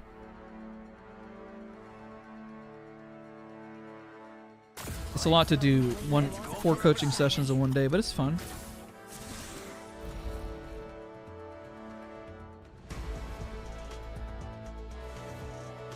Drinks on me after this. Well, not on me, although that did happen once. Or 9 times. Alright, let's get it. Tips for solo ranked. Play a legend that'll get you in and out. Play patiently. And learn to minimize losses. You're going to run into games where you just run into RNG, man. And you just have to minimize the losses whenever you do have bad RNG.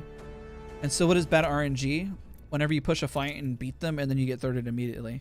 Or your teammate just dies immediately and just doesn't know how to play the game.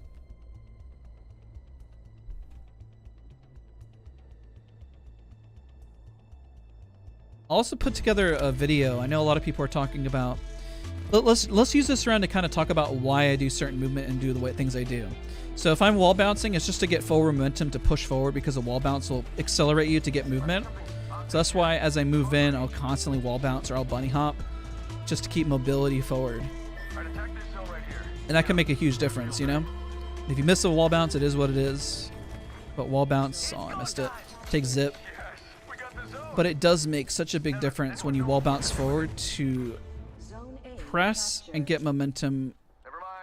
Are they going to show up? Hold up, like what? There they are.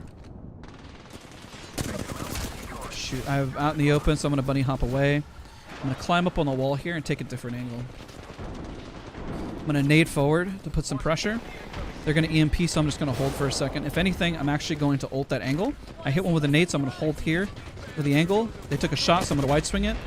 They did eliminate their guy, so that's pretty solid. Not too bad. I'm going to move forward. I do have a shot here. Their angle here. I'm going to Wraith. Hit her 58. I'm going to bunny hop back because I did hear another guy behind me.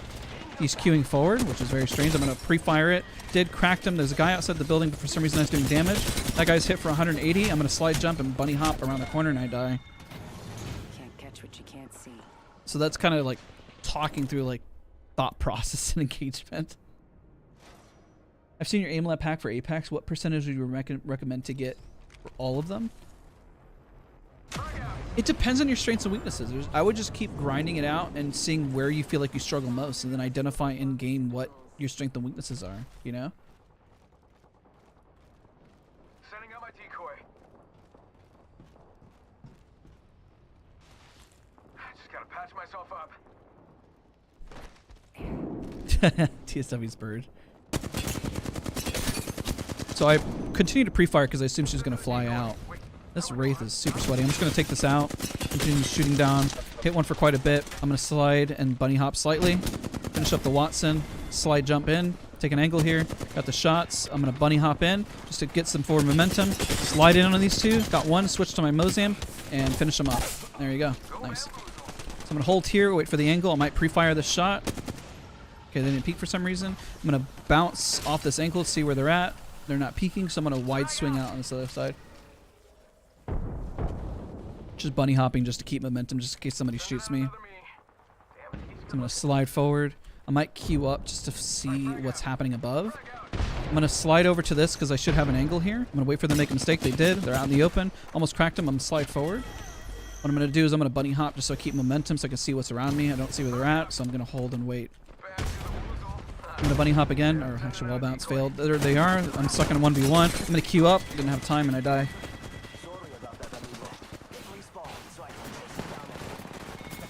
Yo, Javier. I've got better Apex because of you. Continue to grind. I appreciate you, dude. Appreciate you. You can bunny hop a controller. It's hard, though. It's hard. It's harder to time. Oh no, we have another bot. I'm sorry, chat. Silly bots. I hate these bots.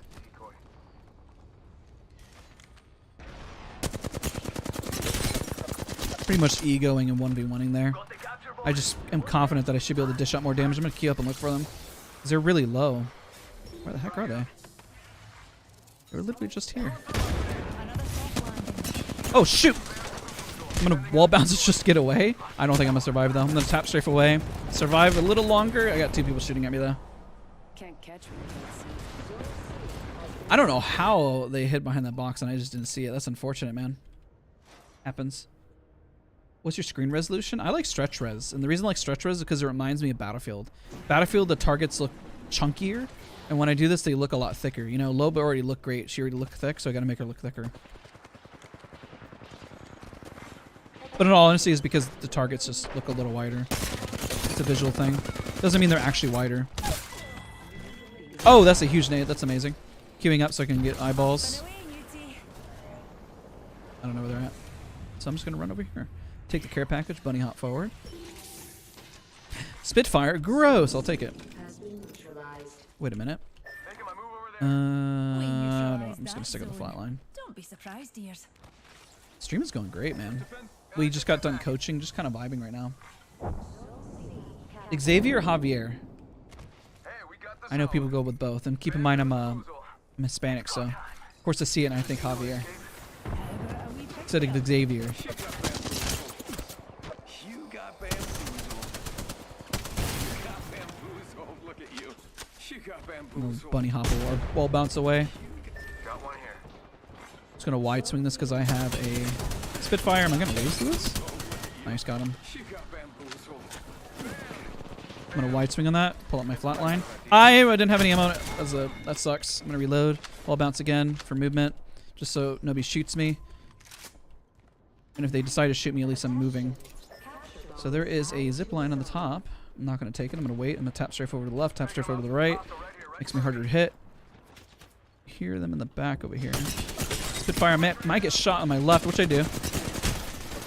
I pop my Q just out of sheer panic, so hopefully I can die. When your son is like 12 or 15, what time would they go to bed? I don't know.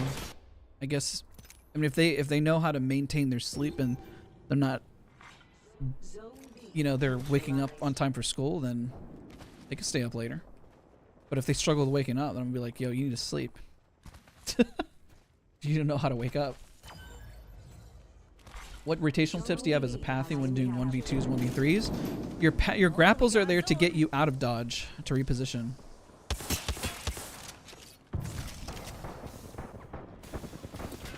And of course that's going to change depending on your encounter of where you grapple. So I'm going to keep slide jumping and bunny hop around. I hear them. I don't. Oh shoot! I'm gonna die here. Even though I landed quite a few shots. Oh my god! I don't know how I lived. I'm a med kit. I just hope I don't get wide swung. I just have to pray. Does practicing tracking translate to flicking? Yes. Because you start to learn the distance it takes for your mouse to go to point A to point B. I'm gonna wall bounce over this so I can see. Oh, it actually worked out. I'm gonna wide swing him because he's low. Oh shoot! That's a mistake. I hit one guy for 45. I'm gonna tap straight front the corner. Oh Jesus! I'm gonna bunny hop so they, just in case it makes it harder for them to shoot me, and I'm gonna med kit. It's so unfortunate that the guy was there.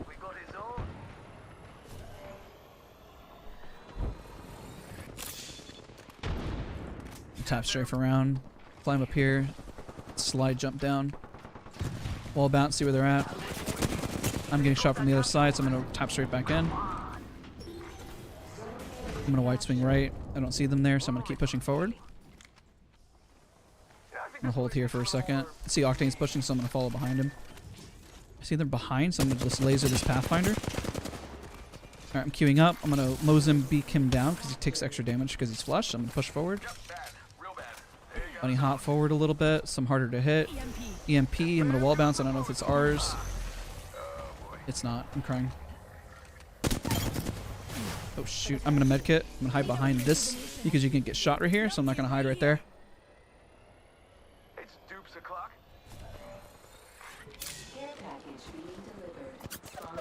They're on roof, so I'm gonna try to take an angle here. I'm gonna wide swing because I'm just gonna ego him like that. Holding right here because I got a nice head glitch. That guy's gonna get shot in the back. Unfortunate. I'm gonna queue up. Destroying the Pathfinder. He's flush. He's literally low. I'm being dumb by overextending on this, but I cracked 2, so it works out. I'm gonna climb this wall. Flank. I think they're all dead inside. I'm gonna reload my flatline. I'm gonna hold here on the roof. See them across the way. I hear them on the bottom left, so I'm gonna wide swing this path. Oh my gosh, that sucks. So I'm gonna tap straight around the corner and just hold. I get pushed. I'm gonna die here because I don't have enough damage. I'm gonna wait for him to peek me. See if he makes a mistake. He doesn't. I lose. Your heart stopped beating. Have you tried turning it off and on? How do you maximize the super grapple distance as a Pathfinder? Super grapple? You just mean like a normal grapple? Like this? If I play Pathfinder for a second. It's the same thing. You essentially use you afterwards you just kind of slide into a bunny hop. I mean the spammer's making new accounts, so they're getting banned, but they're just making new accounts. It happens a lot on YouTube. Hopefully at some point they'll fix it. Essentially when you get a nice fat grapple, then you just bunny hop a little bit forward, and you can use it like a tap strafe around as well. That's how you maximize on the distance. And then you use it to either push forward on an opponent or you use it to back up. We neutralized the zone. Good work. Oh, they got a Kraber. That's unfortunate. That's all I can do here is just reposition. They got us repairing. Med kit. Hold on for a second. I need to communicate your thoughts so clearly. I have no idea, dude. So I'm just going to keep slide jumping, try to find an angle. I do have my grapple, so if I crack somebody, I'll just full send them like a psychopath. You're one on the left. I'm going to queue forward at her. Like a absolute psycho. And it works out, and there it goes. I'm going to swap to the gold. Hold here up top. I'm going to use this box as an angle here. Watch my right. One on my right, hit him for 60. I'm going to keep moving forward. I have my grapple in force. I'm going to use it in a second. There's a Gibby ult. I'm going to come around the corner. I was going to wall bounce, but I failed at it. So I'm just going to hold here for a second. I do have this cross here that they could shred me, so I'm going to move back. I'm going to wall bounce over. Hold for a second again. If I crack somebody, I'm just going to full send like a psychopath because of control. This Pathfinder's out in the open. I don't know what he's doing here, but he's dead now. Shred that guy. Come back around the corner, slide jump, bunny hop a little bit forward. That poor guy died as well. There's only a few more seconds in the fight. If I crack another one, I'll push forward. Target switch. The target switch completely failed on Pepega. I was able to finish this off, which I... What? I don't know how that didn't get him. And I bunny hop forward. So what I can do is I'm going to put this grapple here. I'm going to zip line jump in the air just to kind of see where they're at. This one guy here, he's got a better hit glitch than me, but I'm going to ego him anyways. He's not moving forward, so I'm going to grapple over to him. Have the alpha angle here. He threw him off. It's got to be on controller because his aim was decent, but he was really slow, or he's at a low sensitivity. Can't really tell right off the wrap. Bunny hop, take their objective. I'm going to ego. I'm going to octane jump pad, tap strafe. Take an angle here. I'm going to zip line jump in a second. Up to height on them. Surprise her right in her face. I don't know what she's doing right there. Destroyed her, lasered her down, tap straight around the corner. Chill right here. There was one on the roof. I'm out in the open. I'm gonna grapple up to them, ego them, ego push. Target switch. Almost. I'm gonna die. That was close. Not bad. And there you go. GG's. You are the Apex champions.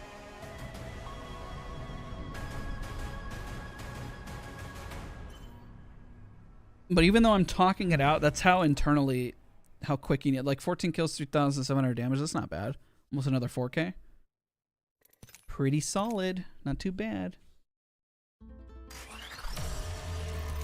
But I don't do that too often because there's so much talking all at once and it's going to drive people crazy. But you guys asked for it. I know that's what you guys want to hear. But that's literally what you're doing is like, that should be the internal monologue. You don't have to think about it out loud, but that's how fast you should be just thinking through every scenario. And sometimes you just take the gamble and you're like, hey, it didn't really work out. Oh, I destroyed them, you know? Or how you push up, push down, you know?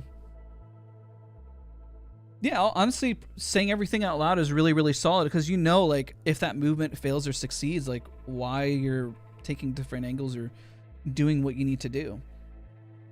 I mean, if it's helpful of you guys, we're going to talk through movement while playing Pathfinder Control, you know, maybe that's because it doesn't get any different than that. Like if you're in game and you put up a zip line, it's the same thought process, you know, it's like, oh my God, they're insane. I'm going to hold for a second. I'm going to bat here. I'm going to wait. And then you take the positioning and you go in or you don't, you know?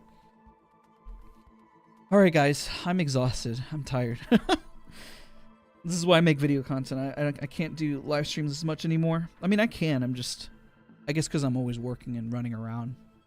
But honestly, really, really solid stream. Hopefully it was very helpful. Appreciate all you guys for the likes, for joining the Discord, and for chilling and vibing.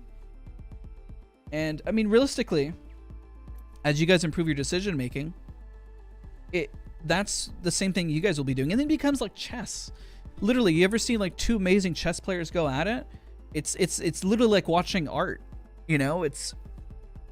There's so many strats going back and forth. And sometimes what I find so awesome is that some players are so good and they're good for different reasons, and then seeing them kind of go at it, even if one loses, I still have an immense amount of respect for even the person that loses. Because it's like, well, they played it so masterfully and skillful, and even though they lost, they still did extremely well. And that's what really matters, you know? You ever been watching competitive and see somebody like clutch out and just play to the best of their ability? And yeah, maybe they got knocked out at 11th or maybe 7th place, but they still played it at a masterful level. It just means that maybe the comms could have been tighter here, like little things. But it's still amazing to see somebody work their craft, like Timmy, Asu. You know, maybe they're not competing in every tournament, but their craft is just on point, to where it's just entertaining to watch because you're watching somebody who has a really strong understanding of what they're doing. All right, everyone. I appreciate all of you guys for hanging out, for being a part of the stream. Hopefully it was educational. I'm going to wrap up, and I'll talk to you guys all really soon. Also, shout out to everyone who was coached today. Dirk, DSW, SPK, Momo. I know we went on for a really long time, and I appreciate all of you guys. And I'll see you guys all real soon. Bye, everybody.